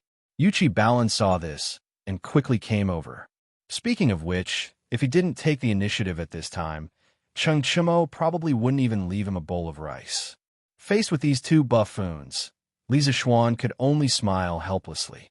He thought to himself, these 2 kids are famous popinjays in the capital. Why do they look like they haven't eaten before? Beep, beep, beep. Just as Li Zixuan was about to continue reading his military books, the wooden box at his bedside rang. It was the sound of the telegraph inside. This time, he entered the military camp with the telegraph so that he could communicate with the outside world. If something happened at the academy or at home, he could be the first to know and deal with it, right? Li Zixuan quickly got up and strode to the bedside. He took out the telegraph and placed it on the table. "Is it Green Sparrow? Did something happen at the academy?" After listening for a while and learning the identity of the sender, Li Zixuan couldn't help but frown as he muttered to himself. At the same time, he casually sent a message to confirm the sender's identity, informing Li Tai that he had received it. Soon, the telegraph rang again. Beep, beep, beep, beep, beep, beep. Li Zixuan listened quietly without taking notes. His spiritual power was strong enough to translate while listening. Gradually, his expression relaxed, because the content of the telegram had nothing to do with the academy. Yamacho, Tai plans to leave for the north tomorrow. Today, I'm going to the palace to bid farewell. Father asked Tai to tell you not to forget what you promised yesterday. Remember, the content of the telegram was very brief. Li Zixuan quickly understood what Li Tai meant, but he couldn't help but feel a little puzzled. Li Er asked him not to forget what he promised yesterday. What did he promise old Li yesterday? Li Zixuan's thoughts involuntarily flew back to the conversation with Li Er at Xianxia's house yesterday. So, it's about this. A moment later, Li Zixuan finally came to a realization. He understood why Li Er was looking for him. Beep, beep, beep, I know. Be careful on your way north. Li Zixuan, who came back to his senses, sent a message back to Li Tai. The other side quickly replied with a beep, beep, beep, yes, Yamacho, and the telegraph went completely silent. Xiaoxian, whose telegram is it? Cheng Chumo, who was at the side, asked while eating. When Li Zixuan received the telegram just now, the two of them deliberately lowered the sound of their eating so as not to disturb Li Zixuan. Now that the telegram was received, they could finally eat without restraint. Xianxia, Li Zixuan replied casually, and then said unhappily, you two hurry up and eat, then go to sleep. The training in the Wu battalion tomorrow will be much more intensive than today. Huh? You want to increase the training tomorrow? Cheng Chumo was dumbfounded. Li Zixuan couldn't be bothered with him, and began to think about how to solve the problem that he promised Li Er yesterday. Chapter 1745. In the tent, Cheng Chumo and Yuchi Baolin continued to eat. They had already eaten their fill, but when they heard Li Zixuan say that they would increase their training tomorrow, they couldn't help but feel a little hungry. The two of them immediately felt even more motivated to eat. They looked like they wouldn't stop until they had finished all the food in their boxes. They weren't afraid of indigestion at all. Li Zixuan, after a long moment of thought, turned on the telegraph and sent out another message. Beep, beep, beep. Chang In, King of Shu's residence. Ever since Li Ku had been crowned King of Shu several months ago, he had moved out of the imperial palace. In the last few days, he and Li Junxian had been busy setting up the gold clothes guards for the Yanwang Bank. He had just eaten dinner and had just bathed and changed his clothes. As he was reading in his study, he suddenly heard a beeping sound coming from a wooden box on a nearby bookshelf. Could it be a message from Yamacho? As a student of Yanwang College, Li Ku was naturally very familiar with this beeping sound. When he had gone north to exterminate the locusts, he had helped Li Zixuan manage the telegraph. Now that Li Ku was in charge of the Yanwang Bank, Li Zixuan had given him a telegraph for daily communication purposes. In truth, with Li Zixuan's wealth and the Academy's current technology, he could mass-produce telegraph machines. However, the number of telegraph machines in the Great Tang could be counted on one's fingers. The Academy had one, the workshop had one, the Imperial Palace had one, the Marquis residence had one, Li Tai had one, Li Ku had one, and Li Zixuan had one. There were two reasons why they hadn't mass-produced telegraph machines. One reason was that there was no need, and the other was that Li Zixuan had too many telegraph machines, which could lead to the leak of technical secrets. After all, it was much easier to keep a secret with 7 telegraph machines than with 70. However, if the imperial court needed a large number of telegrams, such as when the war between the Great Tang and the Turks was about to break out, with the technological foundation of a Strange Taste Pavilion, they were completely capable of producing dozens of telegrams in just a few days for the army to use. In the study of the king of Shu's mansion, Li Ku walked quickly to the bookshelf and placed the wooden box on the desk. He took out the telegraph and began to record the code skillfully. It really is Yamacho. A moment later, Li Ku confirmed the identity of the person on the other end of the telegraph. He was suddenly energized and quickly replied a string of codes to confirm his identity with Li Zixuan. Beep, beep, beep. A moment later, the telegraph machine rang again. This time, the ringing lasted for more than 15 minutes. Li Ke used a pencil to write down 2 pages of code on the rice paper. Only then did the beeping sound of the telegraph machine gradually stop. Li Ke hurriedly took the password book from the bookshelf and began to translate the code sent by Li Zixuan. He did not have Li Zixuan's monstrous memory, who could translate the code in his mind while listening to it. Little Ku, the kingdom war is imminent. Yesterday, I promised His Majesty to gather all the merchants of Great Tang to gather military funds for the country. However, I am currently in the military and cannot travel. I can only entrust this matter to you. Tomorrow, go to my residence to find your mistress and ask for the seal of the flaming yellow Chamber of Commerce. After that, go find a member of the Chamber of Commerce, Lin Wenyuan, and ask him to help you complete this matter. You are talented and intelligent. I believe that you will be able to complete this task. After about 5 minutes, Li Ke heaved a sigh of relief. He had finally finished translating. Looking at the content on the rice paper, Li Ke fell into deep thought. Chapter 1746. Li Zixuan had imitated the Gothic armor of the 15th century as a masterpiece of medieval plate armor. Although the Gothic armor covered the entire body, it only weighed 25 kilograms.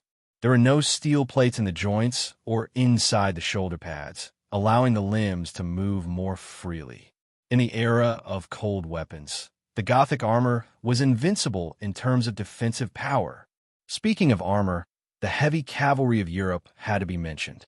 Whether it was the Milan armor or the Gothic armor, they were all tailor-made for heavy cavalry.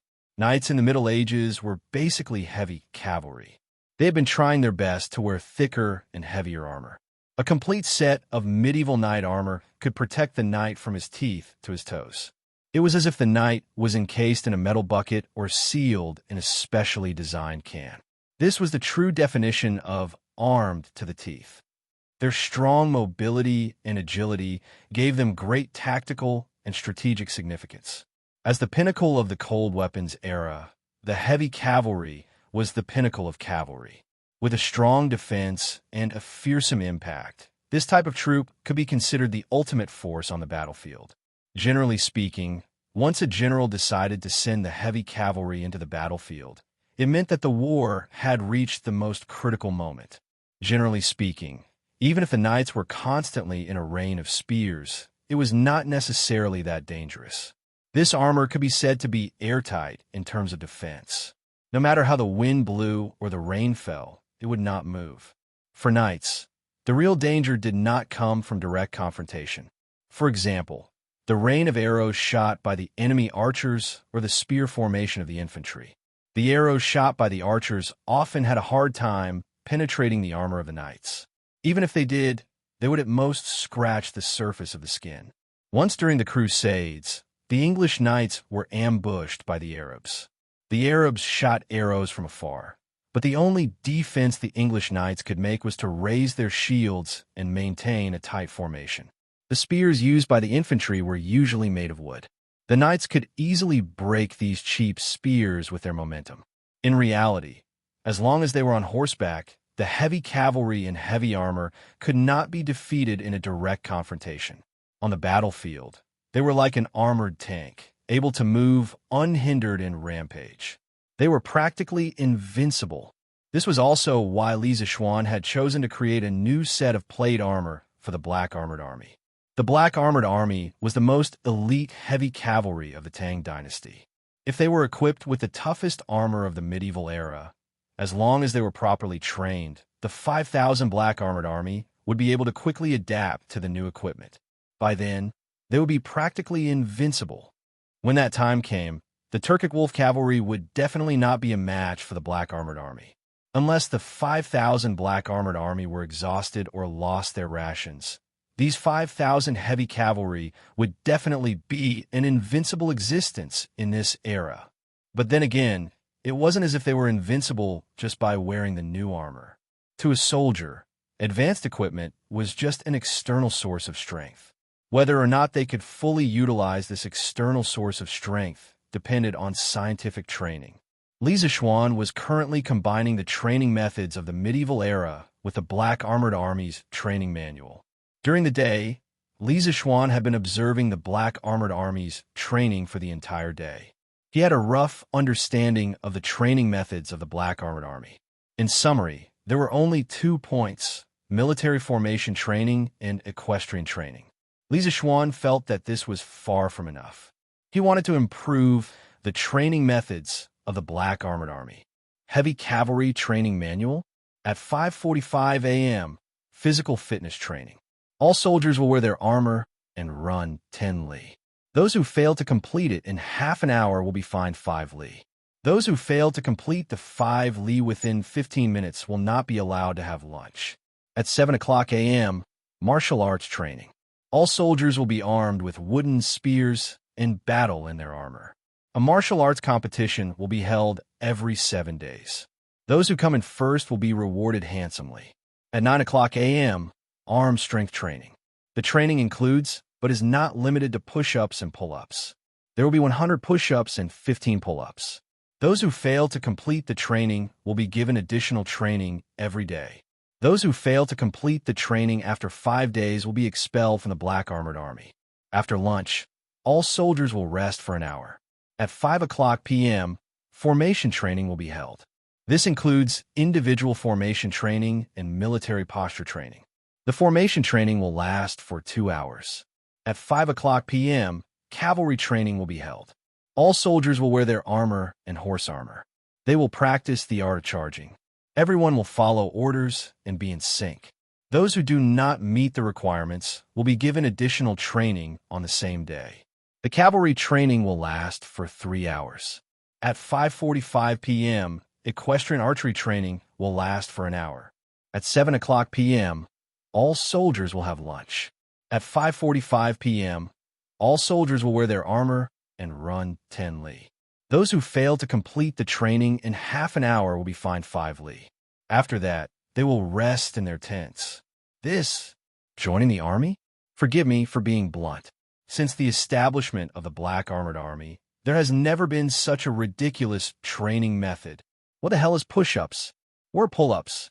Also, the Black Armored Army is cavalry, not infantry. Why do they need long-distance running and combat training? This is ridiculous. The next day, Li Zishuan summoned all the captains of the 5 battalions to the side tent next to the main tent. Then, he took out the results of his hard work last night and let the 5 captains read it one by one. Although some of the captains were illiterate, some of them read it out for him in a low voice. After everyone had read the contents of the heavy cavalry drill, a tall and strong middle-aged man saluted Li Zishuan with an ugly face. Li Zishuan's gaze sharpened as he looked at the burly man in front of him. When these 5 people had entered the tent just now, they had all introduced themselves.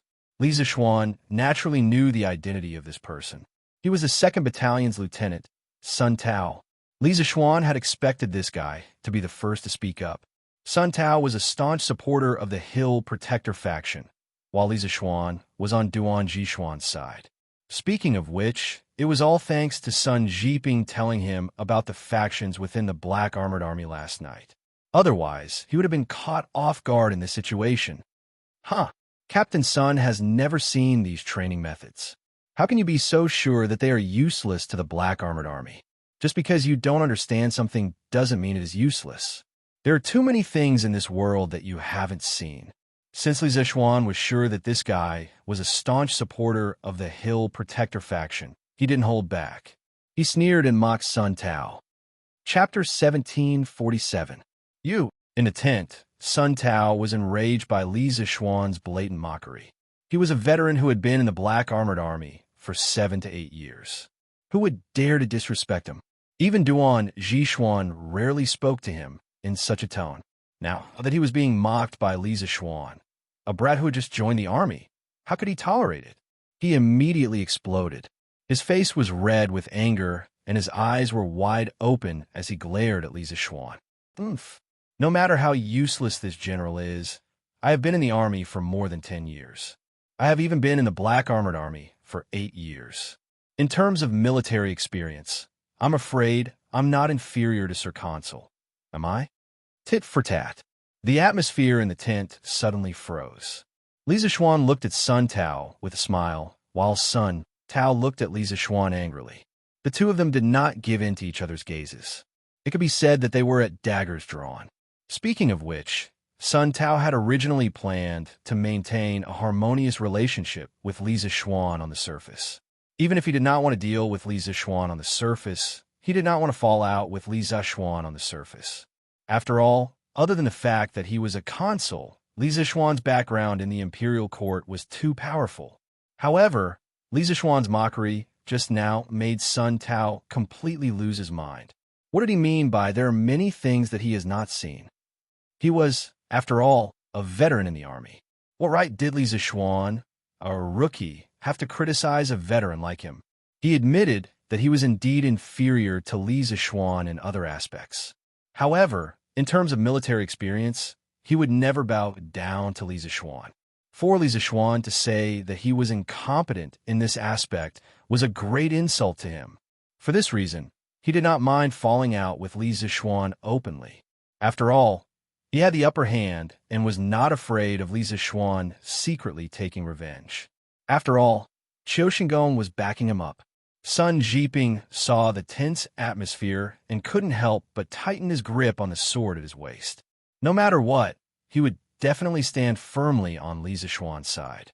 If Sun Tao dared to make any moves against Li Zixuan, he would not hesitate to draw his sword and stop him. Although this would be against the military rules, Sun Jiping would not hesitate. Ahem, Field Officer Sun. Sir Consul, please don't be angry. We are all fellow soldiers. Why should we fall out over such a small matter?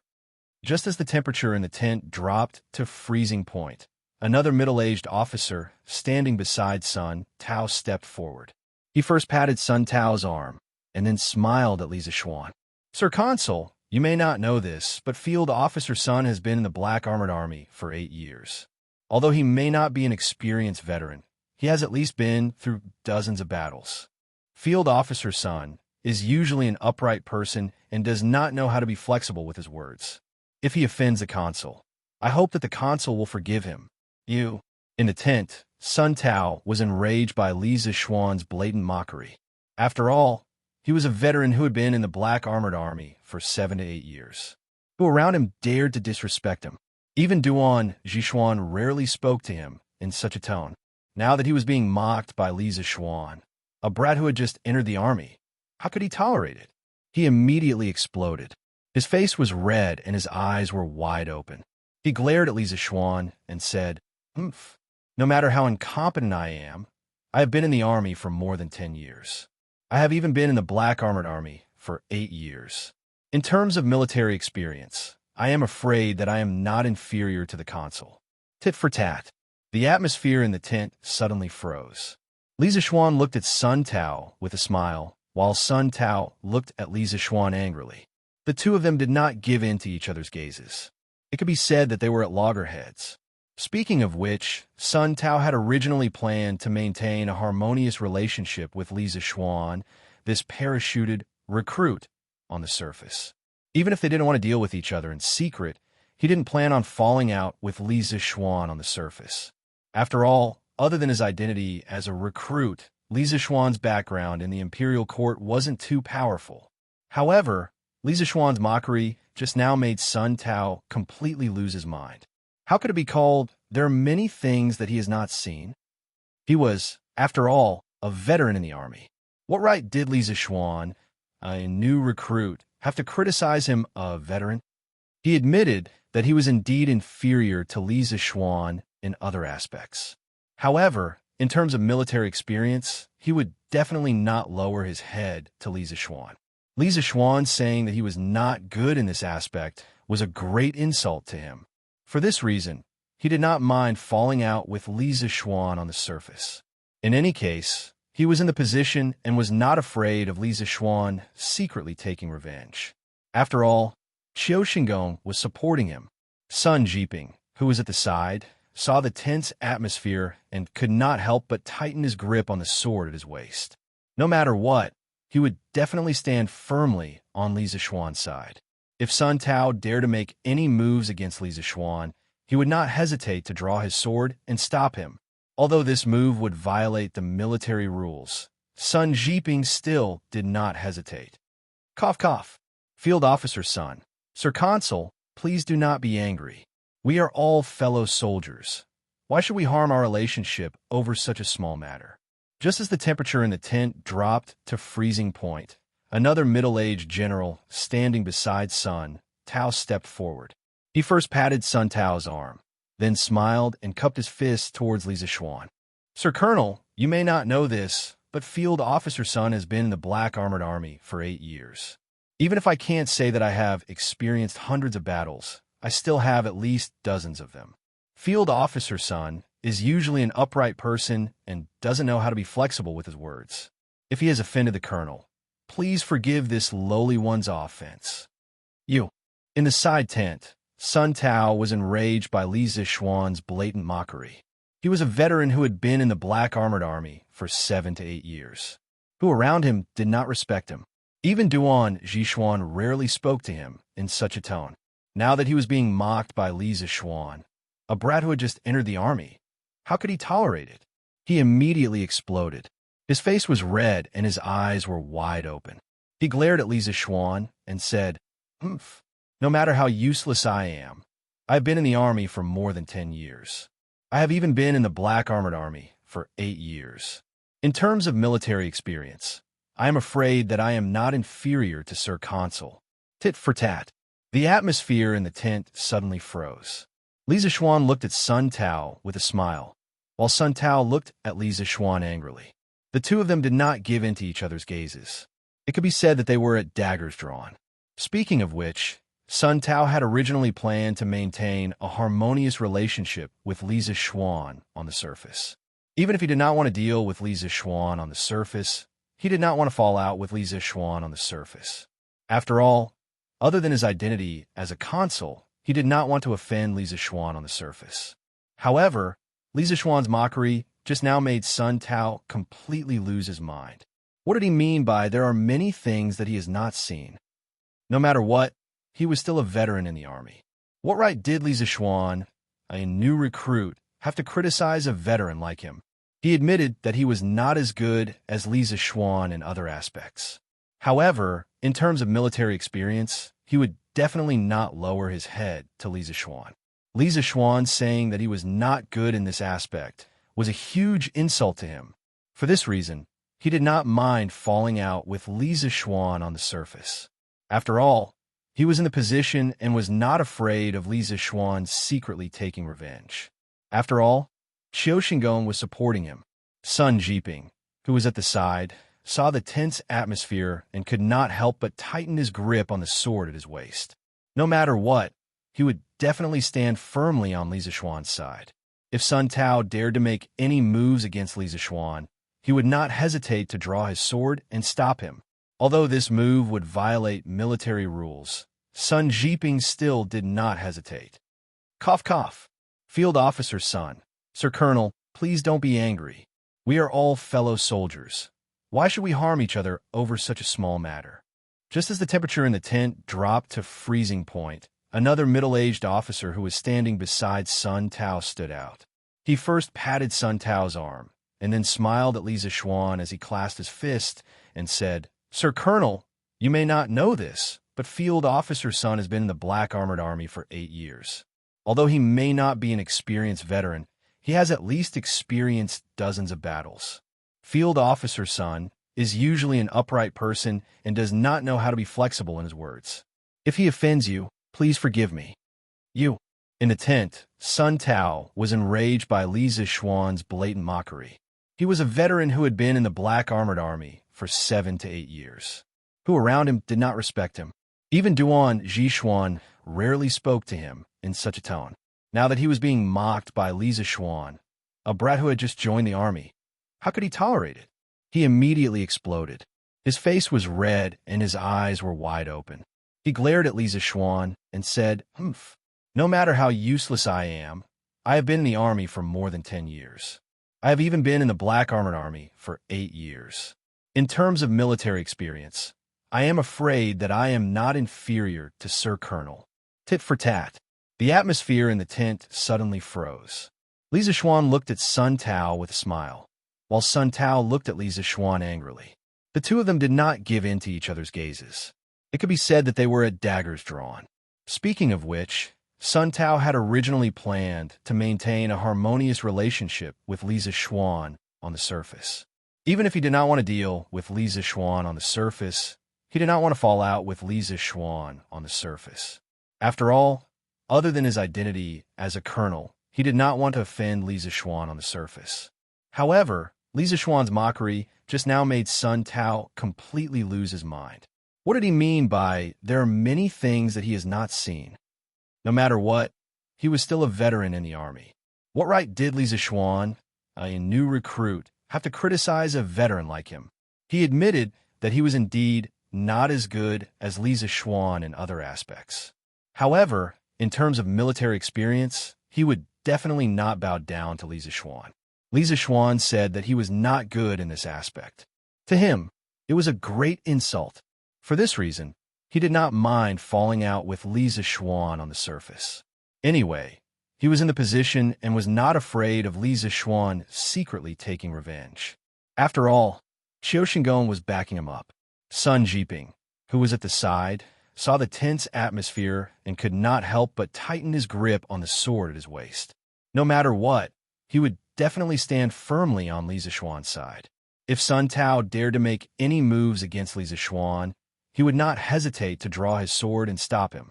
Although this move was against military rules, Sun Jiping still did not hesitate. Cough cough. Field Officer Sun. Sir Colonel, please don't be angry. We are all fellow soldiers. Why should we harm our friendship over such a small matter? Just as the temperature in the tent dropped to freezing point, another middle-aged general standing beside Sun Tao stepped forward. He first patted Sun Tao's arm, then smiled and cupped his fist towards Li Zixuan. Sir Colonel, you may not know this, but Field Officer Sun has been in the Black Armored Army for 8 years. Although I can't say that he has experienced hundreds of battles, he has at least experienced dozens of battles. Field Officer Sun is usually an upright person and doesn't know how to be flexible with his words. If he has offended the colonel, please forgive this lowly one's offense. You! In the side tent, Sun Tao was enraged by Li Zixuan's blatant mockery.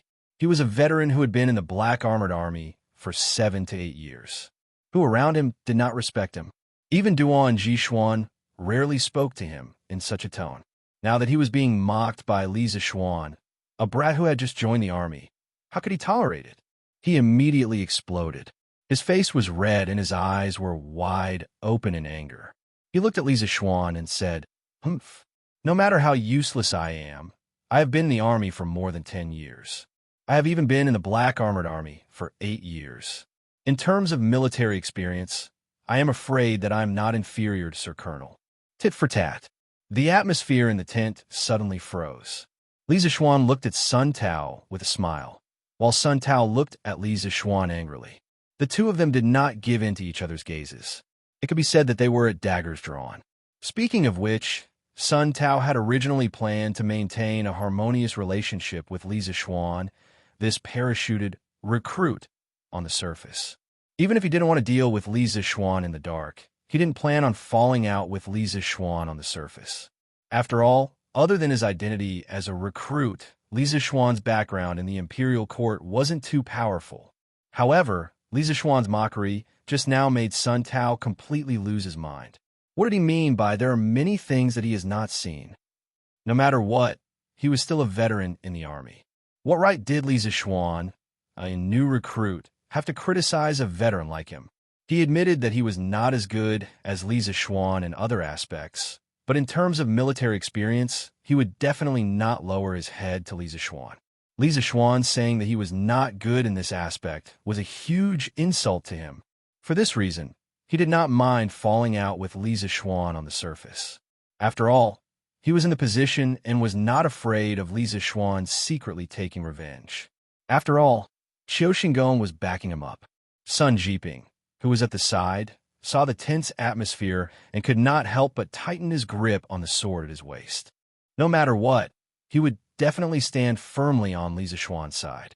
If Sun Tao dared to do anything to Li Zishuan, he would not hesitate to draw his sword and stop him. Although this action would violate military rules, Sun Jiping still did not hesitate. Cough, cough. Field Officer Sun. Sir Colonel, please don't be angry. We are all fellow soldiers. Why should we harm our friendship over such a small matter?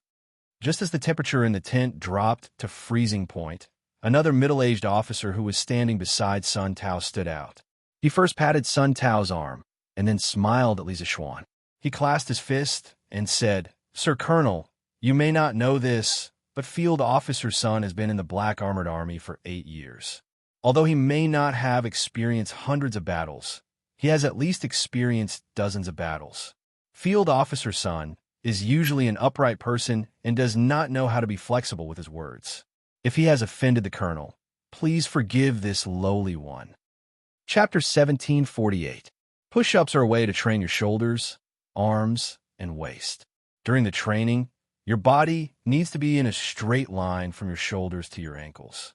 Both arms should be placed on your chest, with the distance between your hands slightly wider than your shoulders. Both palms should be placed on the ground to support your body as you go up and down. 1 round trip counts as 1. 100 rounds is a pass. Just like this. In the tent of the Black Armored Army, Li Zishuan was explaining the essentials of the push-ups to Xianxia, Sun Tao, and the rest while demonstrating it himself. It was the first time for everyone to see such a strange movement. They couldn't help but widen their eyes. Because none of them had personally experienced such a training method, they didn't know how effective it would be. For a moment, no one commented on it. After all, the scene of Li Zishuan berating Sun Tao and Xianxia was still fresh in their minds. At this moment, no one was willing to put themselves in danger. As for pull-ups, you need to grab onto a fixed beam with both hands. The beam should be slightly taller than your height. After grabbing onto the beam, you need to rely entirely on the strength of your arms to pull your body up. Similarly, 1 round trip counts as 1 round. 15 rounds is a pass. Seeing that no one spoke, Li Zishuan continued his explanation. However, there was no horizontal bar in the tent, so he couldn't demonstrate it himself. He could only use words and some simple body movements to explain it. Push-ups are a way to train your shoulders, arms, and waist. During the training, your body needs to be in a straight line from your shoulders to your ankles. Both arms should be placed on your chest, with the distance between your hands slightly wider than your shoulders. Both palms should be placed on the ground to support your body as you go up and down. 1 round trip counts as 1 round trip. 100 rounds is a pass. Just like this. In the tent of the Black Armored Army, Li Zishuan was explaining the essentials of the push-ups to Xianxia, Sun Tao, and the rest while demonstrating it himself. It was the first time for everyone to see such a strange movement. They couldn't help but widen their eyes. Because none of them had personally experienced such a training method, they didn't know how effective it would be. At this moment, no one commented on it. After all, the scene of Li Zishuan berating Sun Tao and Xianxia was still fresh in their minds. At this moment, no one was willing to put themselves in danger. As for pull-ups, you need to grab a fixed beam with both hands. The height of the beam is slightly higher than your height. After grabbing the beam, you need to rely on the strength of your arms to pull your body up. Similarly, 1 up, 1 down, and 1 back and forth is counted as 1 round. Seeing that no one spoke, Li Zishuan continued his explanation. However, there was no horizontal bar in the tent, so he could not give a personal demonstration. He could only use words and some simple body movements to explain. Push-ups are a training method to train the shoulders, arms, and waist. During the training, the body needs to be in a straight line from the shoulders to the ankles. Both arms should be placed on the chest, and the distance between the hands should be slightly wider than the shoulders. Both palms should be placed on the ground to support the body as it goes up and down. 1 round trip counts as 1 round. Just like this. In the tent of the Black Armored Army, Li Zishuan was explaining the essentials of the push-ups to Xianxia, Sun Tao, and the rest while demonstrating it himself. It was the first time for everyone to see such a strange movement. They couldn't help but widen their eyes. Because none of them had personally experienced such a training method, they didn't know how effective it would be. At this moment, no one commented on it. After all, the scene of Li Zexuan berating Sun Tao and Zhang Kongyan was still fresh in their minds. At this moment, no one was willing to put themselves in danger. As for pull-ups, you need to grab a fixed beam with both hands. The height of the beam is slightly higher than your height. After grabbing the beam, you need to rely on the strength of your arms to pull your body up. Similarly, one up, one down, and one back and forth is counted as one round. Seeing that no one spoke, Li Zexuan continued his explanation. However, there was no horizontal bar in the tent, so he couldn't do it himself. He could only use words and some simple body movements to explain it. Push-ups are a training method to train the shoulders, arms, and waist.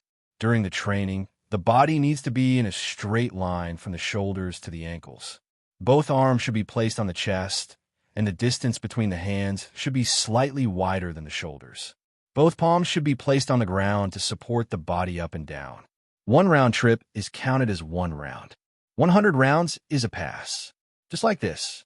In the tent of the Black Armored Army, Li Zexuan was explaining the essentials of the push-ups to Zhang, Shige, Sun Tao, and the rest while demonstrating it himself. It was the first time for everyone to see such a strange movement. They couldn't help but widen their eyes. Because none of them had personally experienced such a training method, they didn't know how effective it would be. At this moment, no one commented on it. After all, the scene of Li Zexuan scolding Sun Tao and Zhang Kongyan was still vivid in everyone's mind. At this time, no one wanted to get into trouble. As for pull-ups, you need to grab a fixed beam with both hands. The height of the beam is slightly higher than your height. After grabbing the beam, you need to rely on the strength of your arms to pull your body up. Similarly, one up, one down, and one back and forth is counted as one round. Seeing that no one spoke, Li Zexuan continued his explanation. However, there was no horizontal bar in the tent, so he couldn't do it himself. He could only use words and some simple body movements to explain it. Push-ups are a training method to train the shoulders, arms, and waist. During the training, the body needs to be in a straight line from the shoulders to the ankles. Both arms should be placed on the chest, and the distance between the hands should be slightly wider than the shoulders. Both palms should be placed on the ground to support the body as it goes up and down. One round trip counts as one round. Just like this. In the tent of the Black Armored Army, Li Zexuan was explaining the essentials of push-ups to Zhang, Shige, Sun Tao, and the others. At the same time, he demonstrated it himself. It was the first time for everyone to see such a strange movement. They couldn't help but widen their eyes. Because none of them had personally experienced this training method, they didn't know how effective it was. For a moment, no one made any comments. After all, the scene of Li Zexuan scolding Sun Tao and Zhang Kongyan was still vivid in everyone's mind. At this time, no one wanted to get into trouble. As for pull-ups, you need to grab a fixed beam with both hands. The height of the beam is slightly higher than your height. After grabbing the beam, you need to rely on the strength of your arms to pull your body up. Similarly, one up, one down, and one back and forth is counted as one round. Seeing that no one spoke, Li Zexuan continued his explanation. However, there was no horizontal bar in the tent, so he couldn't demonstrate it himself. He could only use words and some simple body movements to explain it. Push-ups are a training method to train the shoulders, arms, and waist. During the training, the body needs to be in a straight line from the shoulders to the ankles. Both arms should be placed on the chest, and the distance between the hands should be slightly wider than the shoulders. Both palms should be placed on the ground to support the body as it goes up and down. One round trip counts as one round. Just like this. In the tent of the Black Armored Army, Li Zexuan was explaining the essentials of push-ups to Zhang, Shige, Sun Tao, and the others. At the same time, he demonstrated it himself. It was the first time for everyone to see such a strange movement. They couldn't help but widen their eyes. Because none of them had personally experienced this training method, they didn't know how effective it was. At this time, no one made any comments. After all, the scene of Li Zixuan scolding Sun Tao and Zhang Kangyan was still vivid in their minds. At this time, no one wanted to bump into the muzzle of a gun. As for pull-ups, you need to grab onto a fixed beam with both hands. The beam should be slightly taller than your height. After grabbing onto the beam, you need to grab onto the floor to support your body. 1 round trip counts as 1 round trip. 15 rounds counts as 1 round trip. Seeing that no one spoke, Li Zixuan continued his explanation. However, there was no horizontal bar in the tent, so he couldn't demonstrate it himself. He could only use words and some simple body movements to explain it. Push-ups are a training method to train the shoulders, arms, and waist. During the training, the body needs to be in a straight line from the shoulders to the ankles. Both arms should be placed on the chest, and the distance between the hands should be slightly wider than the shoulders. Both palms should be placed on the ground to support the body as it goes up and down. 1 round trip counts as 1 round. Just like this. In the tent of the Black Armored Army, Li Zixuan was explaining the essentials of push-ups to Zhang Shigui, Sun Tao, and the others while demonstrating it himself. It was the first time for everyone to see such a strange movement. They couldn't help but widen their eyes in surprise. Because none of them had personally experienced this training method, they didn't know how effective it would be. For a moment, no one made any comments. After all, the scene of Li Zixuan scolding Sun Tao and Zhang Kangyan was still vivid in their minds. At this time, no one wanted to bump into the muzzle of a gun. As for pull-ups, you need to grab onto a fixed beam with both hands. The beam should be slightly taller than your height. After grabbing onto the beam, you need to grab onto the floor to support your body. 1 round trip counts as 1 round trip. 15 rounds counts as 1 round trip. Seeing that no one spoke, Li Zixuan continued his explanation. However, there was no horizontal bar in the tent, so he couldn't demonstrate it to everyone. He could only explain it with words and some simple body movements. Push-ups are a training method to train the shoulders, arms, and waist. During the training, the body needs to be in a straight line from the shoulders to the ankles. Both arms should be placed on the chest, and the distance between the hands should be slightly wider than the shoulders. Both palms should be placed on the ground to support the body as it goes up and down. 1 round trip counts as 1 round. Just like this. In the tent of the Black Armored Army, Li Zixuan was explaining the essentials of push-ups to Zhang Shigui, Sun Tao, and the others while demonstrating it himself. It was the first time for everyone to see such a strange movement. They couldn't help but widen their eyes in surprise. Because none of them had personally experienced this training method, they didn't know how effective it would be. At this time, no one made any comments. After all, the scene of Li Zixuan scolding Sun Tao and Zhang Kangyan was still vivid in everyone's mind. At this time, no one wanted to get into trouble. As for pull-ups, you need to grab onto a fixed beam with both hands. The beam should be slightly taller than your height. After grabbing onto the floor to support your body, you need to grab onto the floor to support your body. 1 round trip counts as 1 round trip. 15 rounds counts as 1 round trip. Seeing that no one spoke, Li Zixuan continued his explanation. However, there was no horizontal bar in the tent, so he couldn't demonstrate it to everyone. He could only explain it with words and some simple body movements. Push-ups are a training method to train the shoulders, arms, and waist. During the training, the body needs to be in a straight line from the shoulders to the ankles.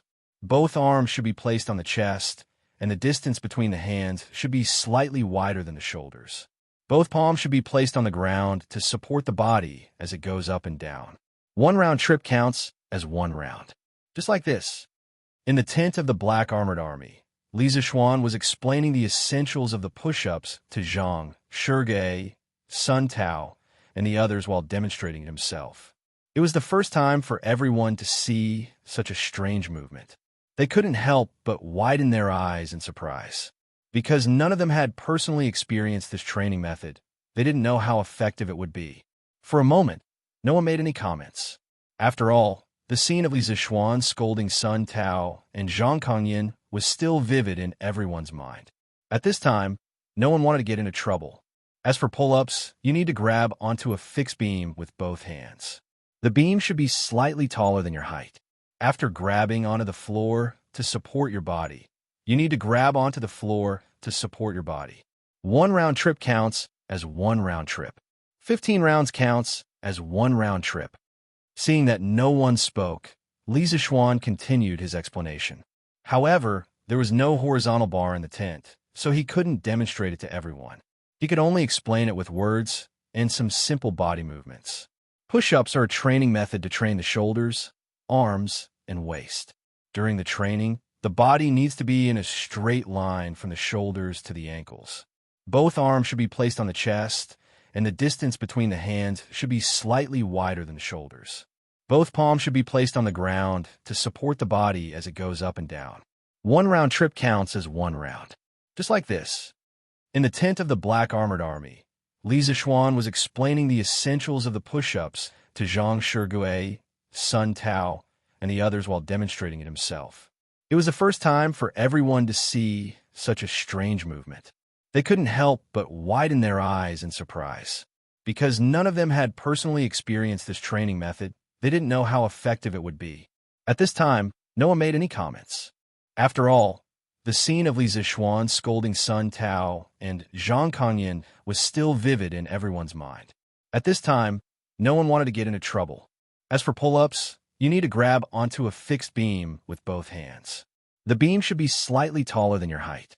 After grabbing onto the floor to support your body, you need to grab onto the floor to support your body. 1 round trip counts as 1 round trip. 15 rounds counts as 1 round trip. Seeing that no one spoke, Li Zishuan continued his explanation. However, there was no horizontal bar in the tent, so he couldn't demonstrate it to everyone. He could only explain it with words and some simple body movements.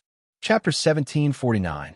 The kinetic energy formula in physics tells us that if you want to increase the kinetic energy of an object, you have to work on speed and mass. For heavy cavalry, the warhorse's speed is relatively stable. Thus, if you want to increase kinetic energy, you have to work on mass. For individual cavalry, the way to increase mass is to increase armor. This way, you can increase both the impact and defense. It can be said to be killing 2 birds with 1 stone. Moreover, heavy cavalry was developed according to this train of thought. However, compared to cavalry as a whole, the way to increase mass is to increase the number of cavalry. The impact of a massive heavy cavalry formation is not inferior to a modern armored formation. Thus, regardless of east or west, heavy cavalry formations are shockingly similar. China's armored cavalry and iron stupa all pursue a powerful impact to crush the opponent. In the Song dynasty, the Jin dynasty's heavy cavalry unit, Guzi Ma, in order to increase the impact of the heavy cavalry formation, they were even connected by iron chains. As for the West, due to the importance of cavalry's impact, they placed far more importance on their mobility.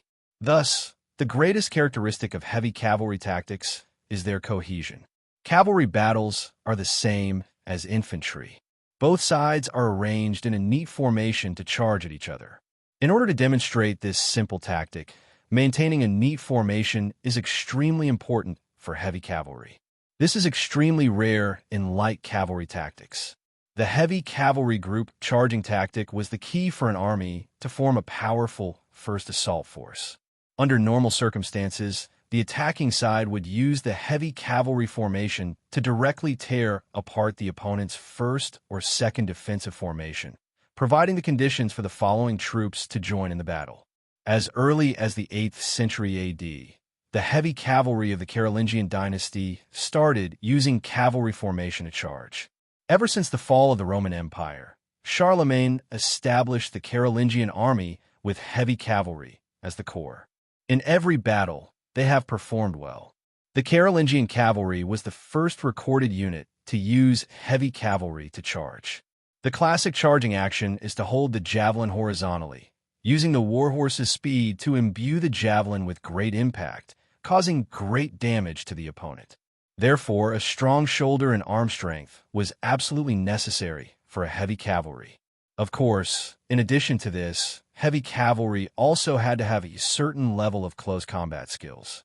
This was because when the impact tactic tore apart the enemy's defensive line, the heavy cavalry needed to engage in close combat with the scattered enemy.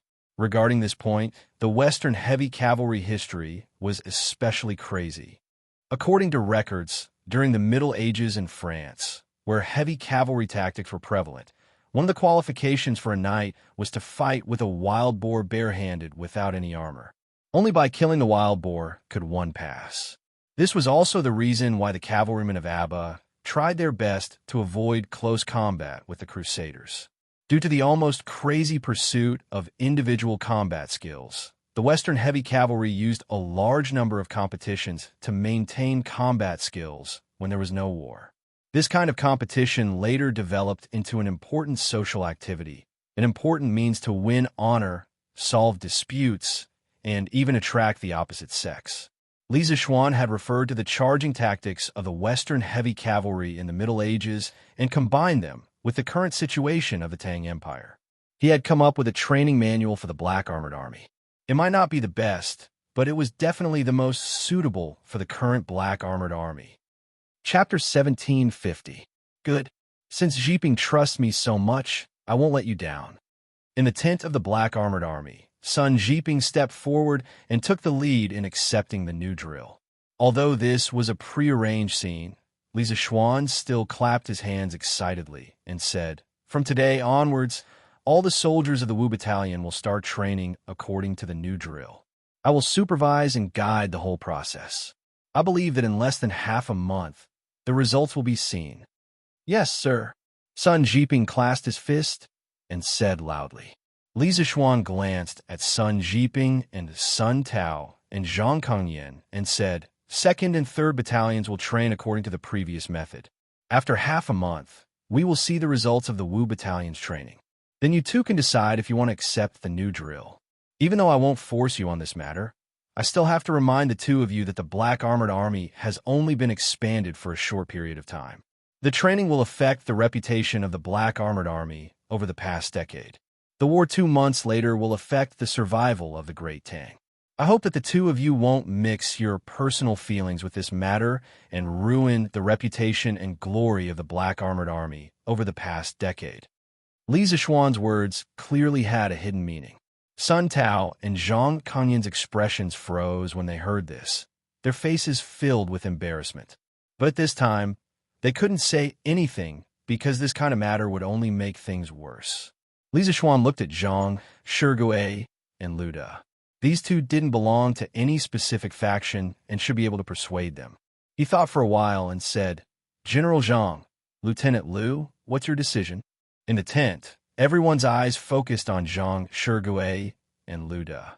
After a moment of silence, Zhang Shirgui clasped his fist and said, "I think the new drill is feasible. I'm willing to accept the new training method on behalf of the soldiers of the 1st Battalion."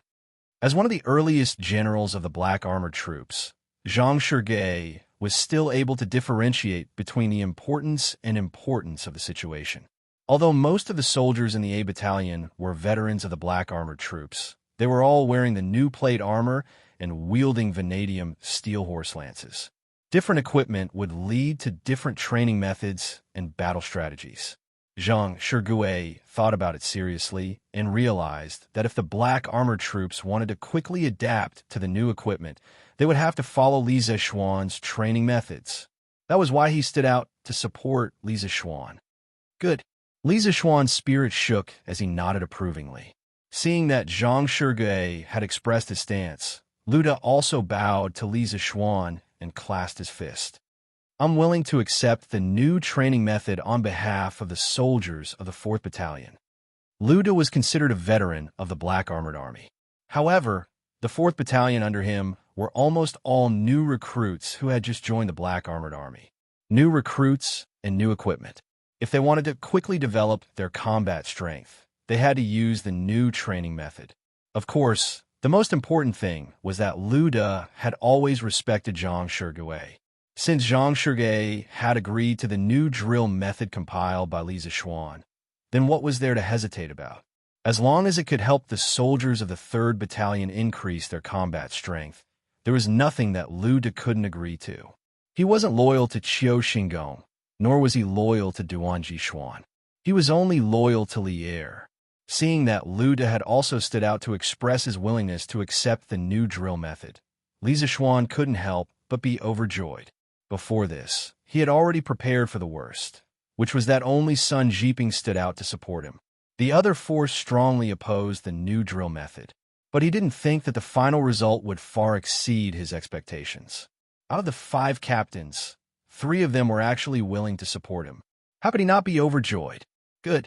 I am indebted to the 3 of you for your trust. Since that's the case, then from today onwards, the soldiers of the Black Armored Army's 1st Battalion, 4th Battalion, and 5th Battalion will all strictly implement the new drill method. Those who train diligently will be heavily rewarded. Those who slack off and cheat will be severely punished and will not be tolerated. Li Zixuan was energized.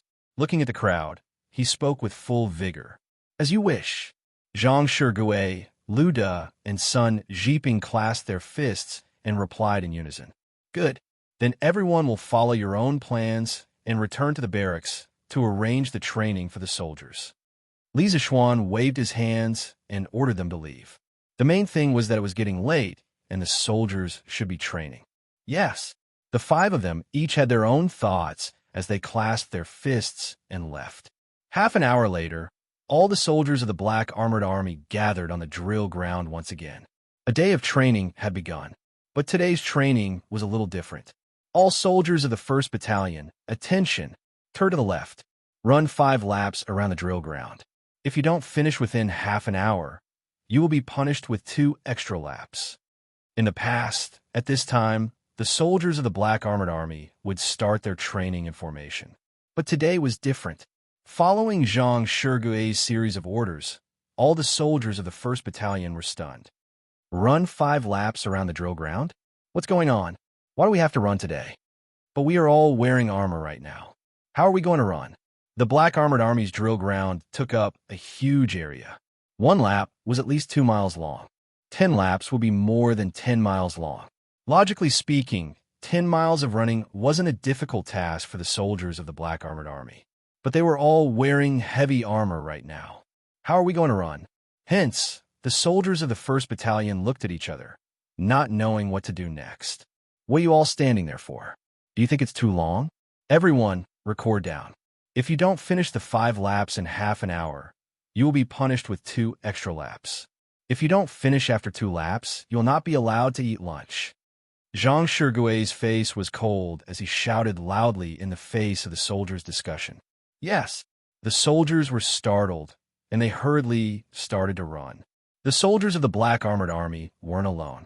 After they got up and started running, the 4th and 5th Battalions followed closely behind. After the initial shock and disbelief, the 3,000 soldiers of the Black Armored Army began a vigorous and exhausting day under the morning sun. Isn't that Zhang Shigui? What's he doing with his men?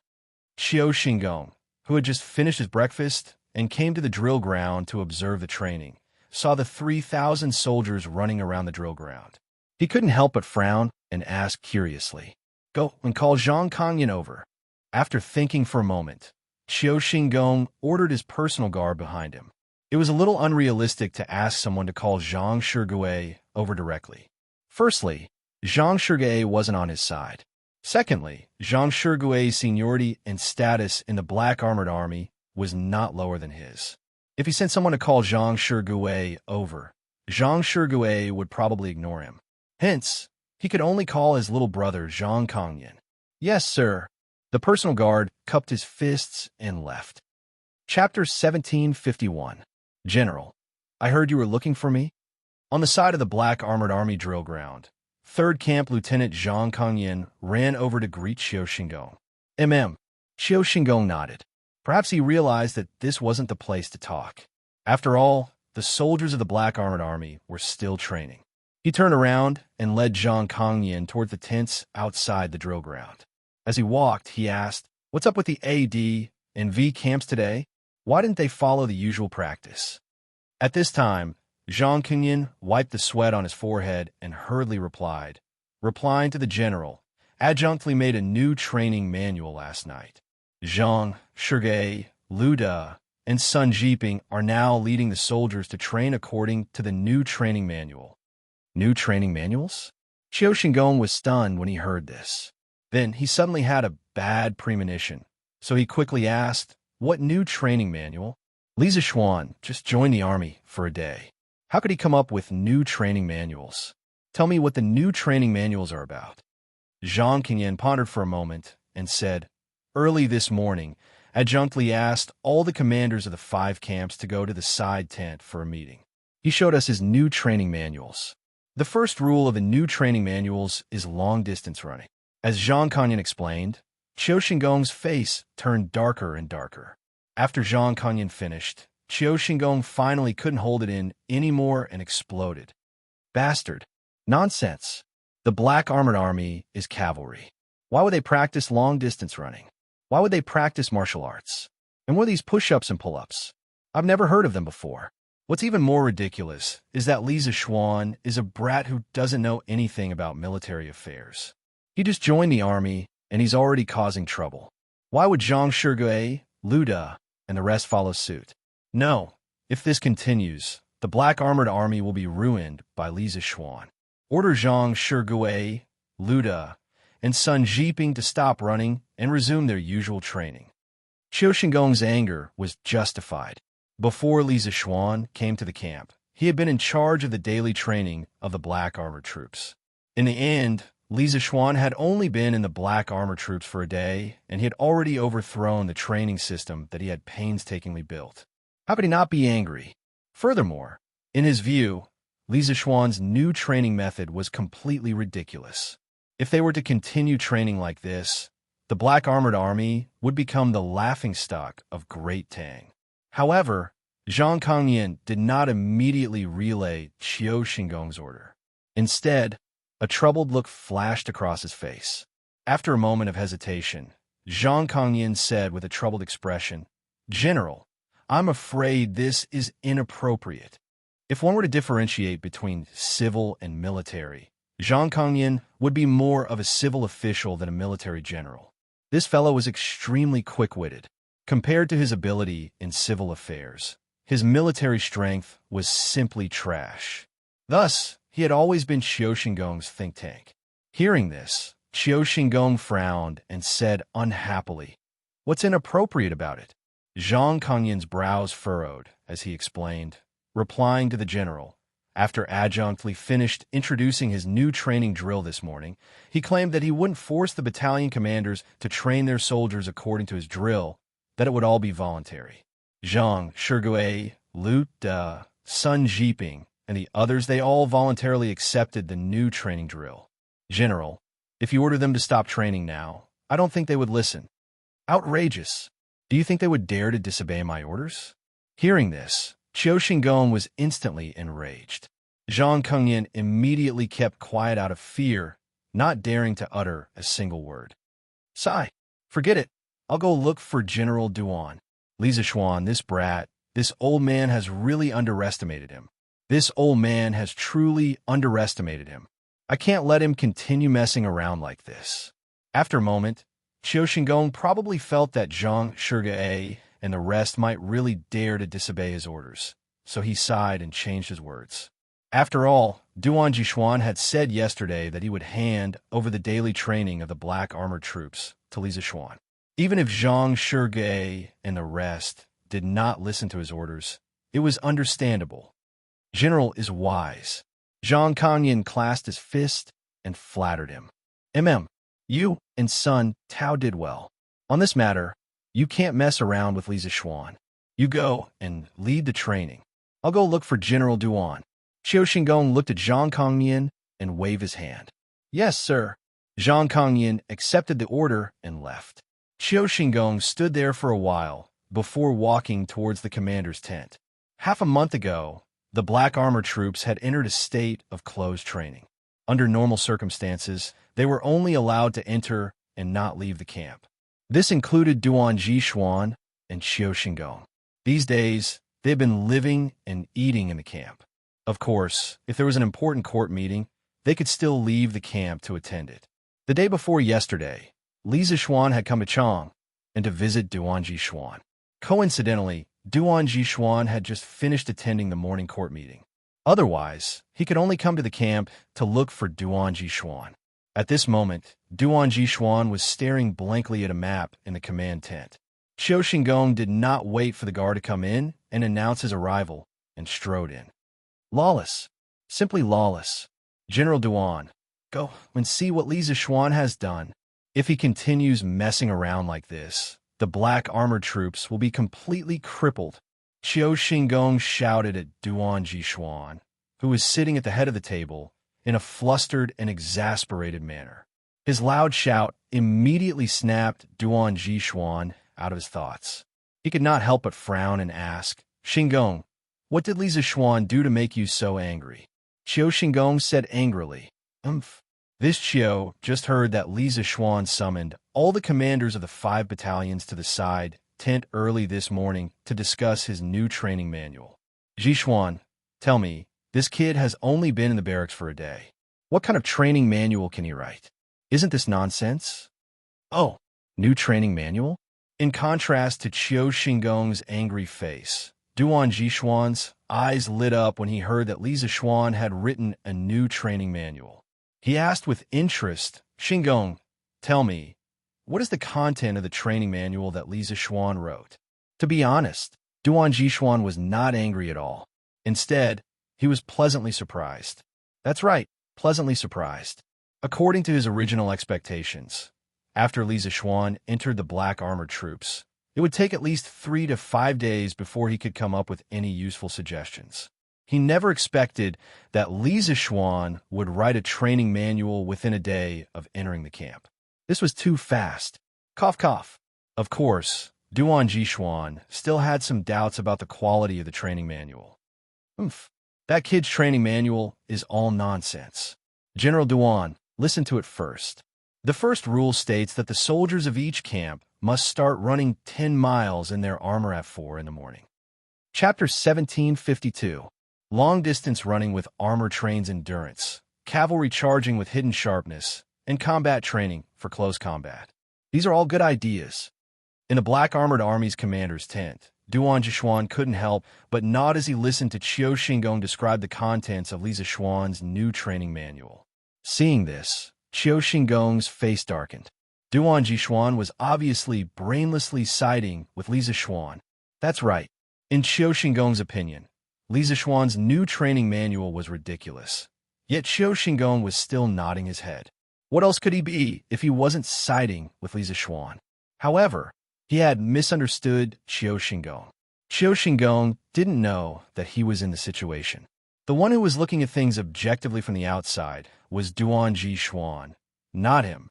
In fact, even though Duan Jixuan admired Li Zixuan, it was only admiration. If he had to choose between the Black Armored Army and Li Zixuan, he would choose the Black Armored Army without hesitation. Therefore, when Duan Jixuan heard that Li Zixuan had come up with a new training manual, he was only pleasantly surprised for a moment.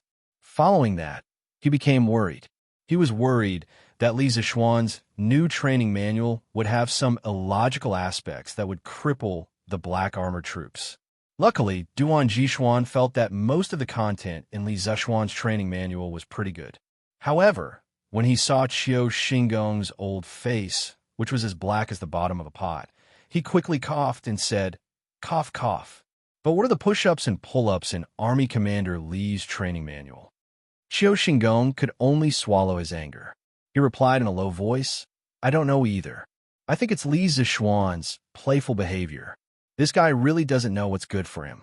It's fine if he's frivolous and unruly in the imperial court, but he's also fooling around in the military. General, if you don't stop him, the Black Armored Army will be completely destroyed." Long-distance running with armor trains endurance, cavalry charging with hidden sharpness, combat training for close combat. These are all good ideas. In the Black Armored Army's commander's tent, Duan Jixuan couldn't help but nod as he listened to Qiu Xingong describe the contents of Li Zixuan's new training manual. Seeing this, Qiu Xingong's face darkened. Duan Jixuan was obviously brainlessly siding with Li Zixuan. That's right, from Qiu Xingong's point of view, Li Zixuan's new training manual was so ridiculous. Yet Qiu Xingong still nodded his head. If this wasn't brainless standing on the side, then what was? However, he had misunderstood Qiu Xingong. Qiu Xingong himself didn't know that he was in the situation. The person who was looking at things objectively from the outside was Duan Jixuan, not him. In fact, even though Duan Jixuan admired Li Zixuan, it was only admiration. If he had to choose between the Black Armored Army and Li Zixuan, Duan Jixuan would choose the Black Armored Army without hesitation. Therefore, when Duan Jixuan heard that Li Zixuan had come up with a new training manual, he was only pleasantly surprised for a moment. Following that, he became worried. He was worried that Li Zixuan's new training manual would have some illogical aspects that would cripple the black armored troops. Luckily, Duan Jixuan felt that most of the content in Li Zixuan's training manual was pretty good. However, when he saw Qiu Xingong's face, which was as black as the bottom of a pot, he quickly coughed and said, "Cough, cough.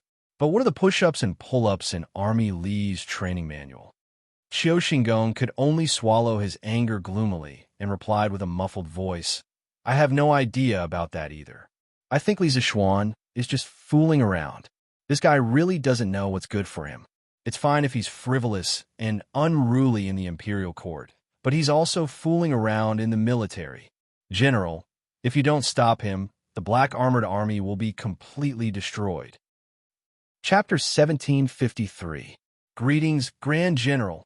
Zhang Qinyan and Sun Tao were led by Duan Jixuan's personal guard to the Black Armored Army's drill ground. They cupped their fists and greeted Duan Jixuan. The two of them were bowing, so they couldn't see Duan Jixuan's expression. However, they had a bad feeling about being called over at this time. Oomph. Sun Tao, Zhang Qinyan, you two are the captains of the Black Armored Army. Do you know what is the most important thing in the Black Armored Army? Duan Jixuan didn't ask them to stand up after they finished their greetings. Instead, he snorted coldly and asked. Zhang Qinyan and Sun Tao's hearts skipped a beat. They knew that the situation was not good, but the two of them still braced themselves and replied, "Reporting to the Grand General, in the Black Armored Army, military orders are the most important. Military orders are like mountains." "Huh, good. It's good that you two still remember." Duan Jixuan sneered. "Then let me ask you too.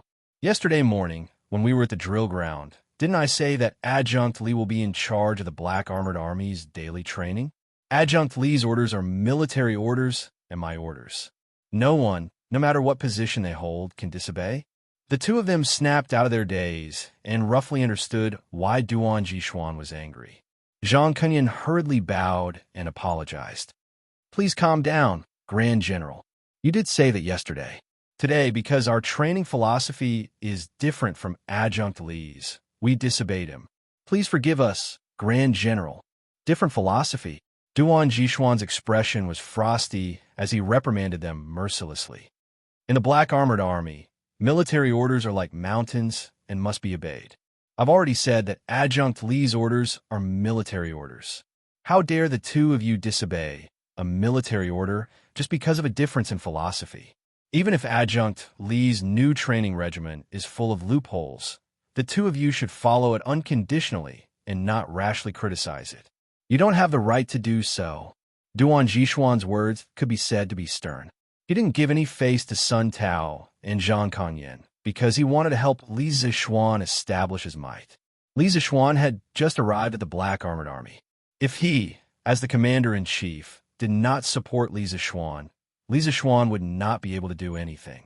He wanted to use this opportunity to build up Li Zixuan's prestige. Men, drag Sun Tao and Zhang Qinyan away and flog them 50 times as a warning to others. Duan Jixuan waved his hand and shouted. Zhang Qinyan's face immediately turned pale, while Sun Tao's face flushed red. Although he could withstand 50 beatings, this would make him lose face in front of his subordinates. Old Sun still had some sense of shame. General Duan, since this is their first offense and they did it for the good of the soldiers under their command, please give them a lighter punishment. Since his own underling was beaten up, Qiu Xingong, as the big brother, naturally had to stand up and plead for leniency. Otherwise, he wouldn't be able to continue being the big brother in the future. Lighter punishment? Duan Jishuan glanced at Xiao Xingong and said, Xingong, you have been in the Black Armored Army for more than 10 years. You should know the consequences of disobeying a military order. I have already shown mercy by not chopping off their heads. Do you still want me to let bygones be bygones? That's impossible. Duan Jishuan was determined to build up Li Zishuan's prestige today. He didn't even intend to give Xiao Xingong any face. Xiao Xingong's expression froze. Although he was furious, he knew that Duan Jishuan was right. The Black Armored Army was the trump card of the Tang Empire's cavalry. Their military discipline had always been strict. Disobeying a military order here was punishable by death. What are you all waiting for? Drag the two of them away. Seeing that Xiao Xingong was speechless, Duan Jishuan glared at the two bodyguards beside him and ordered sternly. Yes, sir. The two bodyguards responded and immediately rushed towards Zhang Kangyan and Sun Tao. Zhang Kangyan and Sun Tao didn't dare to resist. They could only let Duan Jishuan's bodyguards drag them away. Seeing that the matter was settled, a voice suddenly came from outside the training ground. Wait! The two personal guards stopped in their tracks, and everyone looked towards the source of the sound. They saw a young general in silver armor walking towards them. As the visor on his helmet was lifted, everyone quickly recognized the person. Who else could it be but Li Zishuan? General, please wait. Can you allow me to say a few words? Li Zishuan was originally training with the soldiers of the Wu Battalion. The new training manual was proposed by him. He felt that he had to set an example and follow the soldiers to train according to the manual. This was because only by personally training could he make targeted improvements. Li Zishuan felt that as the person who made the training plan, he should be the one at the bottom and experience it personally. He shouldn't just be an armchair strategist from high position. Although the soldiers of the Wu Battalion were all new to the Black Armored Army, they were all elites among the 12 guards of the capital. In terms of physical fitness, every one of them was still very outstanding. Therefore, even though the training of running 10 li with their armor on was a bit strenuous for them, most of them still managed to complete it within the time limit of half an hour. As for Cheng Chumo and Yuchi Baolin, they were both martial arts experts in the Qi transformation realm. Although they hadn't received such high-intensity military training before, they still had a good foundation in martial arts. Moreover, the military training at the beginning of the academy last year had also improved their physical fitness by a lot. Therefore, Cheng Chumo and Yuchi Baolin also completed the 10 miles in armor within half an hour.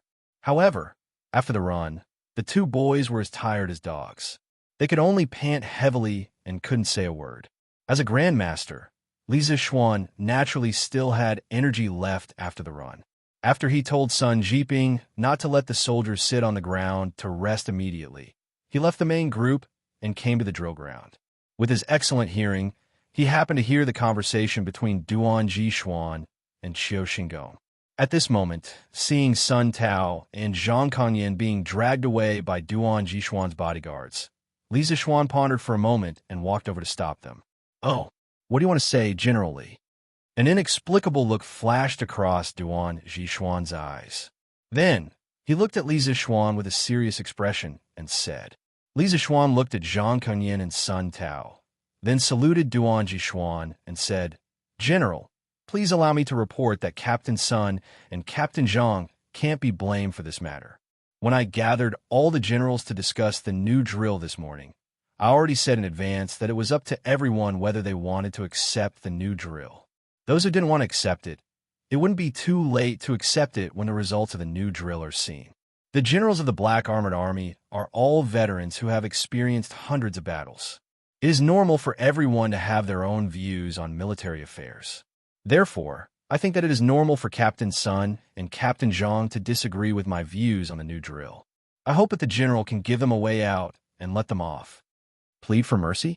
Li Zishuan actually came to plead for mercy for Sun Tao and Zhang Kangyan. Sun Tao and Zhang Kangyan, who were being detained, suddenly had a look of disbelief on their faces. Then they were pleasantly surprised. On the other hand, Xiao Xinggong's face was stunned at first, but then he realized something. He couldn't help but look at Li Zishuan with eyes full of resentment. because Li Zexuan's move of requiting evil with good was checkmate. Chapter 1754. Since Adjunct Li personally pleaded for you, I will not pursue the crime of disobeying military orders this time. But the two of you must remember this lesson. If you do it again, I will settle all the old and new debts with you. On the black armor military drill ground, facing Li Zexuan, who suddenly appeared to plead for Zhang Kongyan and Sun Tao, Duan Jixuan squinted his eyes and looked deeply at Li Zexuan. Then, his old face turned serious as he spoke sternly to Zhang Kongyan and Sun Tao. Yes, yes, yes. Thank you, great general. Thank you, great general. Hearing this, Zhang Kongyan and Sun Tao hurriedly walked over and bowed to Duan Jixuan as if they had been granted amnesty. Duan Jixuan waved his hand and said, "If you want to thank someone, thank Adjunct Li. All right, the two of you can go and lead the team for training." "Yes, sir," Zhang Kongyan and Sun Tao replied. Then they clasped their fists to Li Zexuan to thank him for pleading for them just now. Then they left. "General Duan, I'm going to the A Battalion to take a look at Adjunct Li's new training method. I will not accompany you." At this moment, Qiu Xingong clasped his fist to Duan Jixuan and said with a dark face. Previously, when he pleaded for Zhang Kongyan and Sun Tao, Duan Jixuan did not give him any face at all. But when Li Zexuan came, he only said a few words and asked Duan Jixuan to let Zhang Kongyan and Sun Tao go. Such obvious favoritism made Qiu Xingong very angry. Of course, what made him even more angry was that Li Zexuan had used Duan Jixuan's favoritism to sell Zhang Kongyan and Sun Tao a favor. Zhang Kongyan and Sun Tao were his loyal followers. Li Zexuan was trying to steal his men. Even if he didn't succeed in poaching this corner, he had still planted a seed of suspicion between Qiu Xingong, Zhang Kongyan, and Sun Tao. Just imagine, after this incident, would Sun Tao and Zhang Kongyan still stand firmly on Qiu Xingong's side in the future? Even if they did, Qiu Xingong would not dare to completely trust the two of them like before. This was because he could not guarantee that the two of them would not betray him.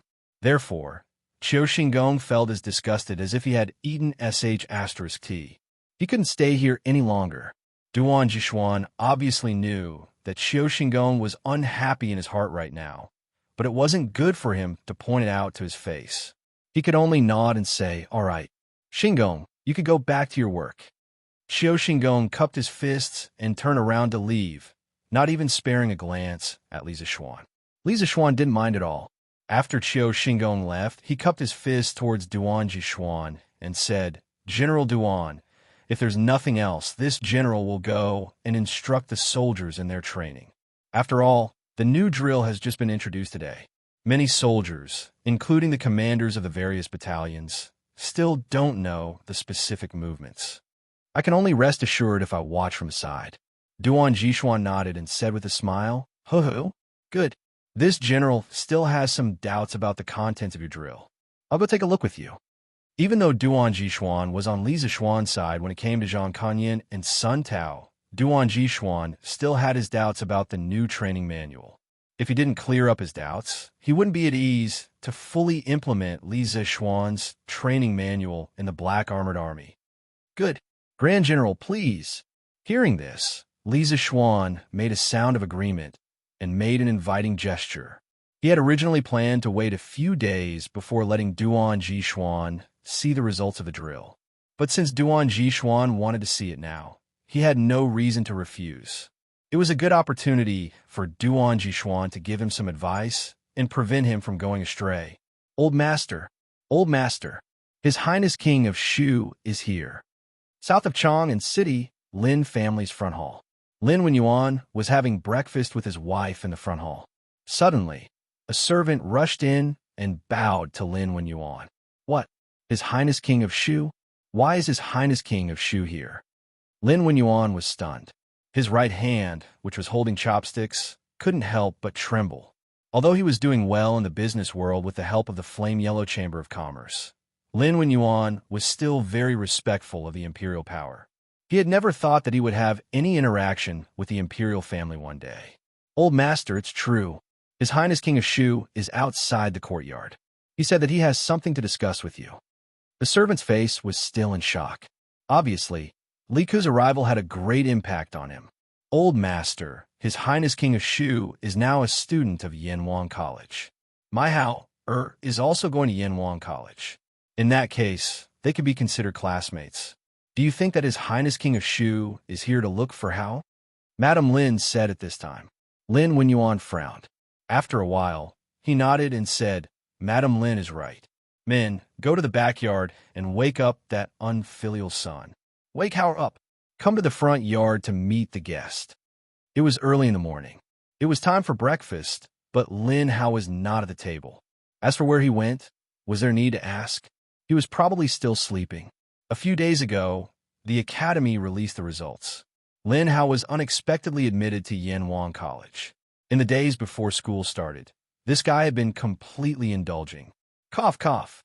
His indulgence was not the same as the indulgence of other rich young masters.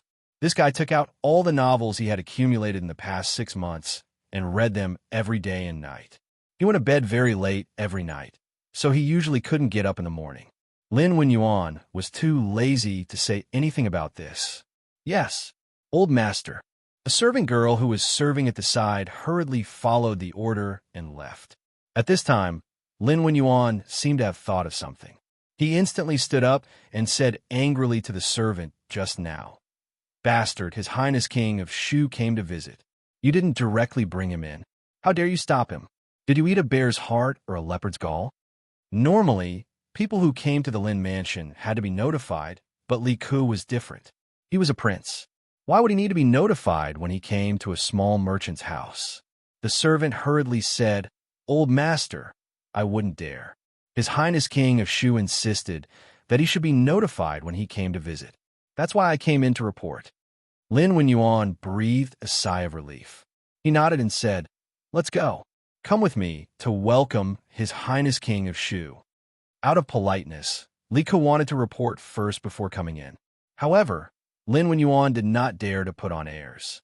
He was not qualified, so he had to go out to welcome him personally. Immediately, a large group of servants and servant girls in the front hall followed behind Lin Wenyuan and Madame Lin and walked quickly towards the gate. When they arrived at the gate, to Lin Wenyuan's surprise, there was no large group of palace guards outside the gate. There was only an elegant young man dressed in a scholarly robe. His clothes were not luxurious, but they could not hide the innate noble aura of the young man. Needless to say, that young man was Li Ku. It was hard to imagine that a prince would go out without a single guard. Lin Wenyuan hurriedly went up to him and bowed respectfully. Your Highness King of Shu has graced my humble abode with your presence. I hope your Highness will forgive me for not going out to welcome you. Chapter 1755. Haha, Boss Lin, you don't have to be so courteous. This prince is visiting incognito today. Why would you make such a big fuss? Outside the Lin mansion, Li Ku walked over with a smile and helped Lin Wenyuan up. He had woken up early in the morning and sent someone to Lantian County to ask for the Yanhuang Chamber of Commerce President's seal from Han Yushi. After knowing that it was Li Zishuan's idea, Han Yushi did not suspect anything. She also knew that Li Ku was one of Li Zishuan's favorite students, so she gave the seal to the guard sent by Li Ku. After receiving the seal, Li Ku came to the Lin mansion alone. The reason why he came alone was because he did not want to make a big fuss. After all, Li Zishuan had told him last night that he could only plan this in secret and could not stand out in the open. As for the safety of leaving the Lin mansion alone, he was not worried. Firstly, this was Chang'an City, right under the nose of the emperor, so the security here was pretty good. Secondly, Li Ku was not some weak scholar. In terms of martial arts, he had been taught by famous masters since young. At such a young age, his martial arts were already quite good. Even if he met with danger, Li Ku was confident that he could escape. Oh, this old man understands. This old man understands. The news of your Highness coming to the Lin mansion today will definitely not spread. Your Highness, please come in and talk. Hearing this, Lin Wenyuan, who had been in the business world for many years, immediately understood. He first promised Li Ku and then invited him in. Boss Lin, please. Li Ku laughed, thinking that this Lin Wenyuan was also a clever person. No wonder Li Zishuan was willing to let him work for the Chamber of Commerce. Under Lin Wenyuan's lead, the group came to the front hall. Lin Wenyuan ordered the servants to bring tea and then sent all the servants out. "Ha! Boss Lin, you don't have to be so polite. This prince is visiting incognito today. Why would you make such a big fuss?" Outside the Lin mansion, Li Ku walked over with a smile and helped Lin Wenyuan up. He had woken up early in the morning and sent someone to Lantian County to ask Han Yushi for the Yinhuang Chamber of Commerce's president's seal. Knowing that this was Li Zishuan's intention, Han Yushi did not suspect anything. She also knew that Li Ku was one of Li Zishuan's most valued students. Thus, she handed over the Yinhuang Chamber of Commerce's president's seal to the guards sent by Li Ku. After receiving the president's seal, Li Ku came to the Lin mansion alone. The reason why he came alone was because he didn't want to make a big deal out of it. After all, Li Zishuan had told him last night that he was only allowed to plan this matter in secret. He absolutely couldn't stand on the surface. As for the safety of leaving the prince's mansion alone, he was not worried. Firstly, this was Chang'an City, right under the emperor's nose, so the security was pretty good. Secondly, Li Ku was no weak scholar. In terms of martial arts, he had been taught by famous masters since he was young. His martial arts skills were already quite good at such a young age. T to the T to O. This old man understands. This old man understands. Your Highness' visit to the Lin mansion today will not be spread. Your Highness, please come in. Lin Wenyuan, who had been in the business world for many years, immediately understood. He gave his word to Li Ku and then invited him in. "Ha! Boss Lin, please." Li Ku laughed. This Lin Wenyuan was a clever person. No wonder Li Zishuan was willing to let him work for the Chamber of Commerce. Under Lin Wenyuan's lead, the group of people arrived at the front hall. Lin Wenyuan ordered the servants to bring tea and then sent all the servants out of the hall. Chapter 1756. In the front hall of the Lin clan, Li Ku recounted to Lin Wenyuan the contents of the telegram Li Zishuan had sent him last night.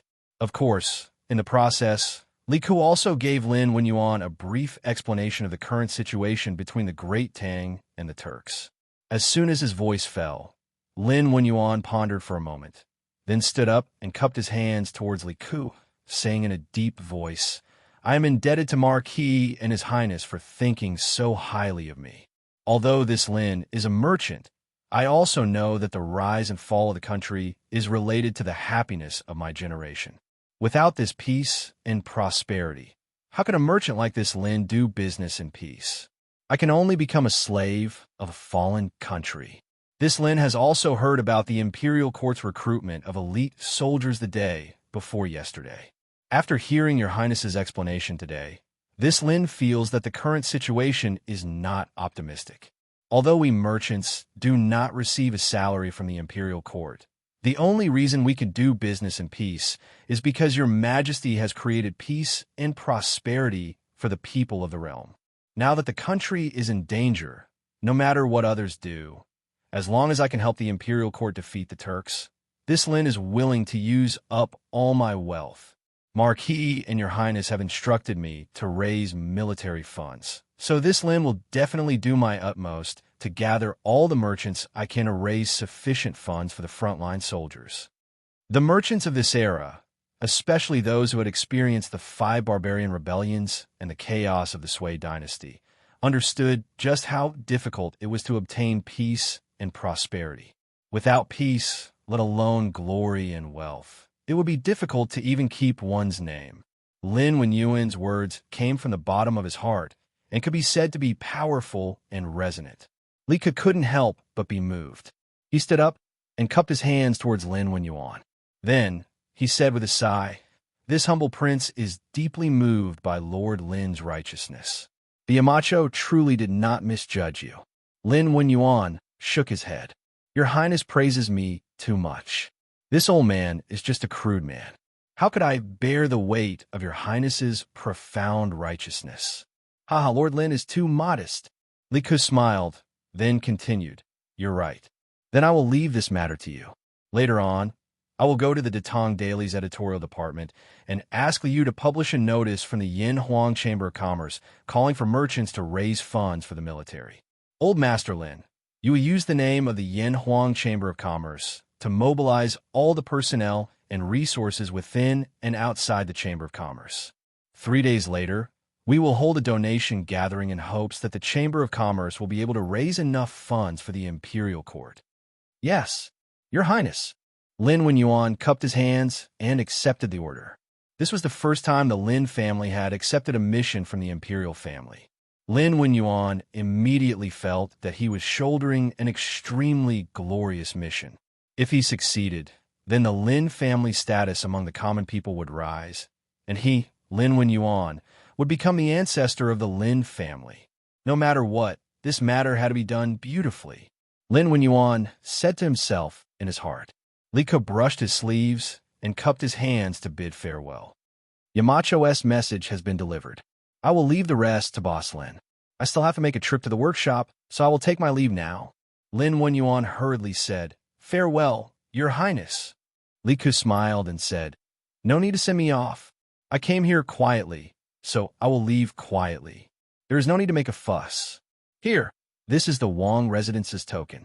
If you encounter any problems that you cannot solve during this period, you can use this token to find me at the Wang Residence.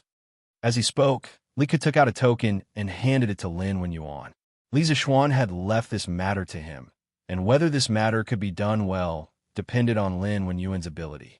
Therefore, Li Ke was very willing to help Lin Wenyuan within the limits of his ability. Lin Wenyuan was flattered and hurriedly took it with both hands. He said in fear and trepidation, Thank you, Your Highness. No need. Li Ke waved his hand and turned to leave. He really came here quietly and left quietly. After leaving the Lin residence, Li Ke rode his horse towards the east gate of Chang and City. After dealing with Lin Wenyuan, his next stop was to deal with the editorial department of Datong Daily. He could just send a guard to explain to Liu and let Liu handle the rest. After all, Liu was in charge of the editorial department of Datong Daily. However, this was something that Li Zixuan had asked him to do. He was worried that his subordinates would not be able to convey the message clearly. Moreover, Li Ke had his own thoughts on this matter. He felt that it would be better to communicate with Liu face to face. When he reached Yongning Lane, Li Ke suddenly heard the sound of horses galloping behind him. He could not help but rein in his horse and turn around. He saw a black mass of imperial soldiers heading towards his direction. The people in the lead were familiar faces: Dugu Xin, Dugu Feiying, and Li Tai. Li Ke could not help but be startled. From the looks of it, people who did not know the situation would think that Li Tai was going to lead troops to the front lines. However, he knew his own situation. With Li Tai's physical fitness, it was already good enough that he could barely ride a horse. How could he lead troops to the front lines? Li Ke let his horse stop at the side of the road. When the troops behind him caught up, he said, Xianxia, where are you going? As Li Ke had been busy with the formation of the Gold Robe Guards, he had not entered the palace for a few days. Therefore, he did not know that Li Tai had entered the palace to bid farewell to Li Er yesterday. Little Ke, why are you here? Seeing Li Ke by the roadside, Li Tai was a little surprised and could not help but exclaim in surprise. Seeing that Li Tai did not answer his question, Li Ke had no choice but to reply. The Yamacho asked me to go to the workshop to do something. I was just about to leave the city. Xianxia, where are you going with so many imperial soldiers? Li Tai replied, Hasn't the Yamacho always wanted to build a telegraph relay station in the north? Yesterday, everything needed for the telegraph relay station was prepared. So today I plan to bring the students and teachers of the Trump Car Project to the north to build the telegraph relay station. Now that the Tang Empire and the Turkic Khaganate are like fire and water, Father and Teacher Wenji are worried about our safety, so they have added so many guards. Hey, little Ku, you go to the workshop. I'm going to the academy now. It's on the way, so let's go together. With that, the little fatty kicked the belly of the horse and waved his hand to signal for the team to continue moving. Li Ke hurriedly urged his horse to follow. He looked at Li Tai and said with some dissatisfaction, Of course I know about the telegraph relay station, but I didn't expect Xianxia to leave today. Why didn't you tell me about such an important matter in advance? If I had known, I would have gone with you to the north today. Even without Li Tai saying it, Li Kun knew that this trip to the north was very risky. If not for the fact that he had to take on several positions, he would definitely have gone with Li Tai. Hearing the concern in Li Ku's words, Li Tai's heart warmed. He smiled and said, "Hey, do you think I don't know that little Ke has a lot of things to do? Don't worry, with General Dugu and the others escorting us, there won't be any danger. Just wait for our good news in Chang'an." Chapter 1757. The two brothers chatted along the way and soon arrived at Yun Mountain. Li Ke had originally planned to go to the Datong daily editorial office in the workshop, but now that he heard that Li Tai was going to lead the Academy's research team north, how could he, as a brother, not send them off? As for finding Li Yu to discuss publishing a notice to raise military funds in Datong Daily, this matter was not urgent because the Datong Daily that was sold in the market today had already been finalized yesterday. The notice to raise military funds would definitely not be published in time, so it could only be published in tomorrow's newspaper. Mr. Kong Ge, Mr. Wenji, everyone is here. The Academy Auditorium. Li Gang, Yin Silu, and the other senior members of the Academy had specially prepared a farewell ceremony for Li Tai and the others when they went north to build a telegraph relay station. At this moment, Mo Huai counted the number of students in the auditorium and then cupped his hands to Li Gang, who was leaning on crutches. Although the old man was now healthy, he was old and his health was deteriorating day by day. If he walked normally without anyone to help him, he would have to rely on crutches. Good. Since the children are all here, Mr. Mo, as the leader of the physics department, you should say a few words to them.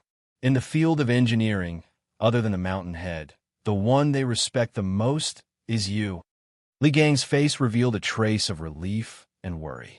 After a moment, he turned to Mo Huai and said, the latter half of his sentence was not wrong.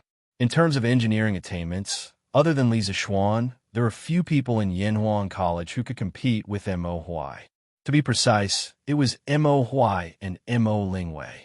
Mr. Wenji, you flatter me. Mo Huai cupped his hands and said humbly. He then turned to look at the 32 students who were about to go north to build the telegraph relay station and said in a deep voice, very good. Everyone is very punctual. Since everyone is here, I will say a few words first. Mo Huai paused for a moment. The students below the stage also quietened down and looked over.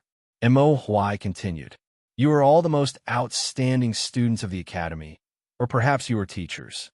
This time, you'll go up north to build a telegraph. Qin Ke will be the chief commander, and Mo Che will be the deputy commander. Please remember that the northern border is different from the hinterland of Guangzhou, and it is also different from Yanhuan College. No one is allowed to act alone outside. This old man has already assigned all of your missions to Qin Quebec. When the time comes, everyone must listen to Qin Ke's instructions. This old man hopes that you can set up the telegraph relay stations in Bing Province and Yun Province in the shortest time possible and return safely. In addition, unless it's absolutely necessary, you're not allowed to mention your mission to anyone else. Do you understand? Understood. 32 Yanhuan College students straightened their backs and answered loudly. Yes. Mo Huai nodded, and then his gaze swept across every student and teacher in the hall before he said, that's right. In terms of engineering, all of you are the best among the teachers and students of Yanhuan College. Usually, all of your knowledge is obtained from the teaching materials compiled by the Yamacho, but that is all written knowledge. This old man once remembered that the Yamacho once said, what is learned on paper is ultimately shallow, and what is learned must be experienced. This trip up north is a good opportunity for all of you to display and verify what you have learned. I hope that all of you can cherish this opportunity. While serving the country, you can also open up a path for those who are lagging behind in engineering. Understood. Hearing this, the students cupped their hands in acknowledgement. Mo Huai then looked at Li Tai and said, Qin Ke, although we have deduced the construction of the telegraph relay station countless times before, we will definitely encounter all kinds of problems when it is actually built. When the time comes, just send a telegram to the academy or directly to the Yamacho. We will provide support from behind. Li Tai cupped his hands and said, Tai understands. Thank you, sir. Mo Huai nodded and looked at Mo Chui, the future tycoon of the Mo family. Ahem, the boundary between Mo school and engineering is becoming more and more blurred. In fact, Mo Huai did not know if there was a need to continue the Mo family's legacy, because Li Zishuan's engineering was more advanced and perfect than Mo school. He said, Mo Chui, you will lead the accompanying teachers from the academy this time. You must take good care of the children and ensure their safety. Mo Chui cupped his fists solemnly and said, Yes. Mo Chui understands. Mo Huai nodded in satisfaction and said, I've told you everything that needs to be told. Let Mr. Wenji have a few words with you. I don't know if you can make it in time for the new students of the academy this year. With that, he stepped aside and said to Li Gang, Mr. Wenji, please. Okay. Li Gang nodded and walked to the center of the stage with Wang Ji's help. He looked at the teachers and students of the academy below and said unhurriedly, Mr. Mo's instructions were very thorough, so I won't repeat them. What I want to say is, children, this trip to the north is not only an opportunity for you to practice the truth, but also an opportunity for you to use what you have learned to spread engineering and serve the country. The telegraph relay station is related to the outcome of the war between the Tang Empire and the Turks. It is your honor and the Academy's honor to be able to bear this heavy responsibility at such a young age. But there is one thing you must remember. You must return safely. You are the foundation of Yanwang College. This old man, Li Gang, will wait for your safe return in Yunshan and the Academy. With that, Li Gang cupped his hands solemnly at the teachers and students below the stage with a serious expression. In this special era and the current special situation, Li Tai and the others' trip to the north was given a special meaning. The atmosphere in the auditorium suddenly became more solemn. Affected by this atmosphere, the teachers and students were all moved and felt the great responsibility and mission on their shoulders. Their faith in this trip became even more firm. Sir, rest assured, we will definitely return safely. Under the leadership of Li Tai, the 32 elite members of the elite engineering team cupped their hands towards Li Gang and said solemnly. Li Gang nodded and waved his hand. Good. It's about time. Let's go. Yes. With Li Gang's words, the Academy's research team left the auditorium one after another. After a simple gathering outside, they boarded the carriages and set off for the mountain gate. As for the 1,000 Imperial Army guards that Li Tai had brought, they waited at the foot of the mountain. Xianxia, take care. At the gate of the academy, Li Ku shouted at the carriages. Little Ku, you take care too. Li Tai opened the curtains and waved at Li Ku, who was standing outside the car. Speaking of which, this was the first time the little fatty had left the capital since he was born. He hadn't thought much of it before, but at this moment of departure, Li Tai suddenly felt a strong reluctance to part with the academy, his fellow students, teachers, and his brother Li Ku. Generals, I'll leave the safety of the people from the academy to you.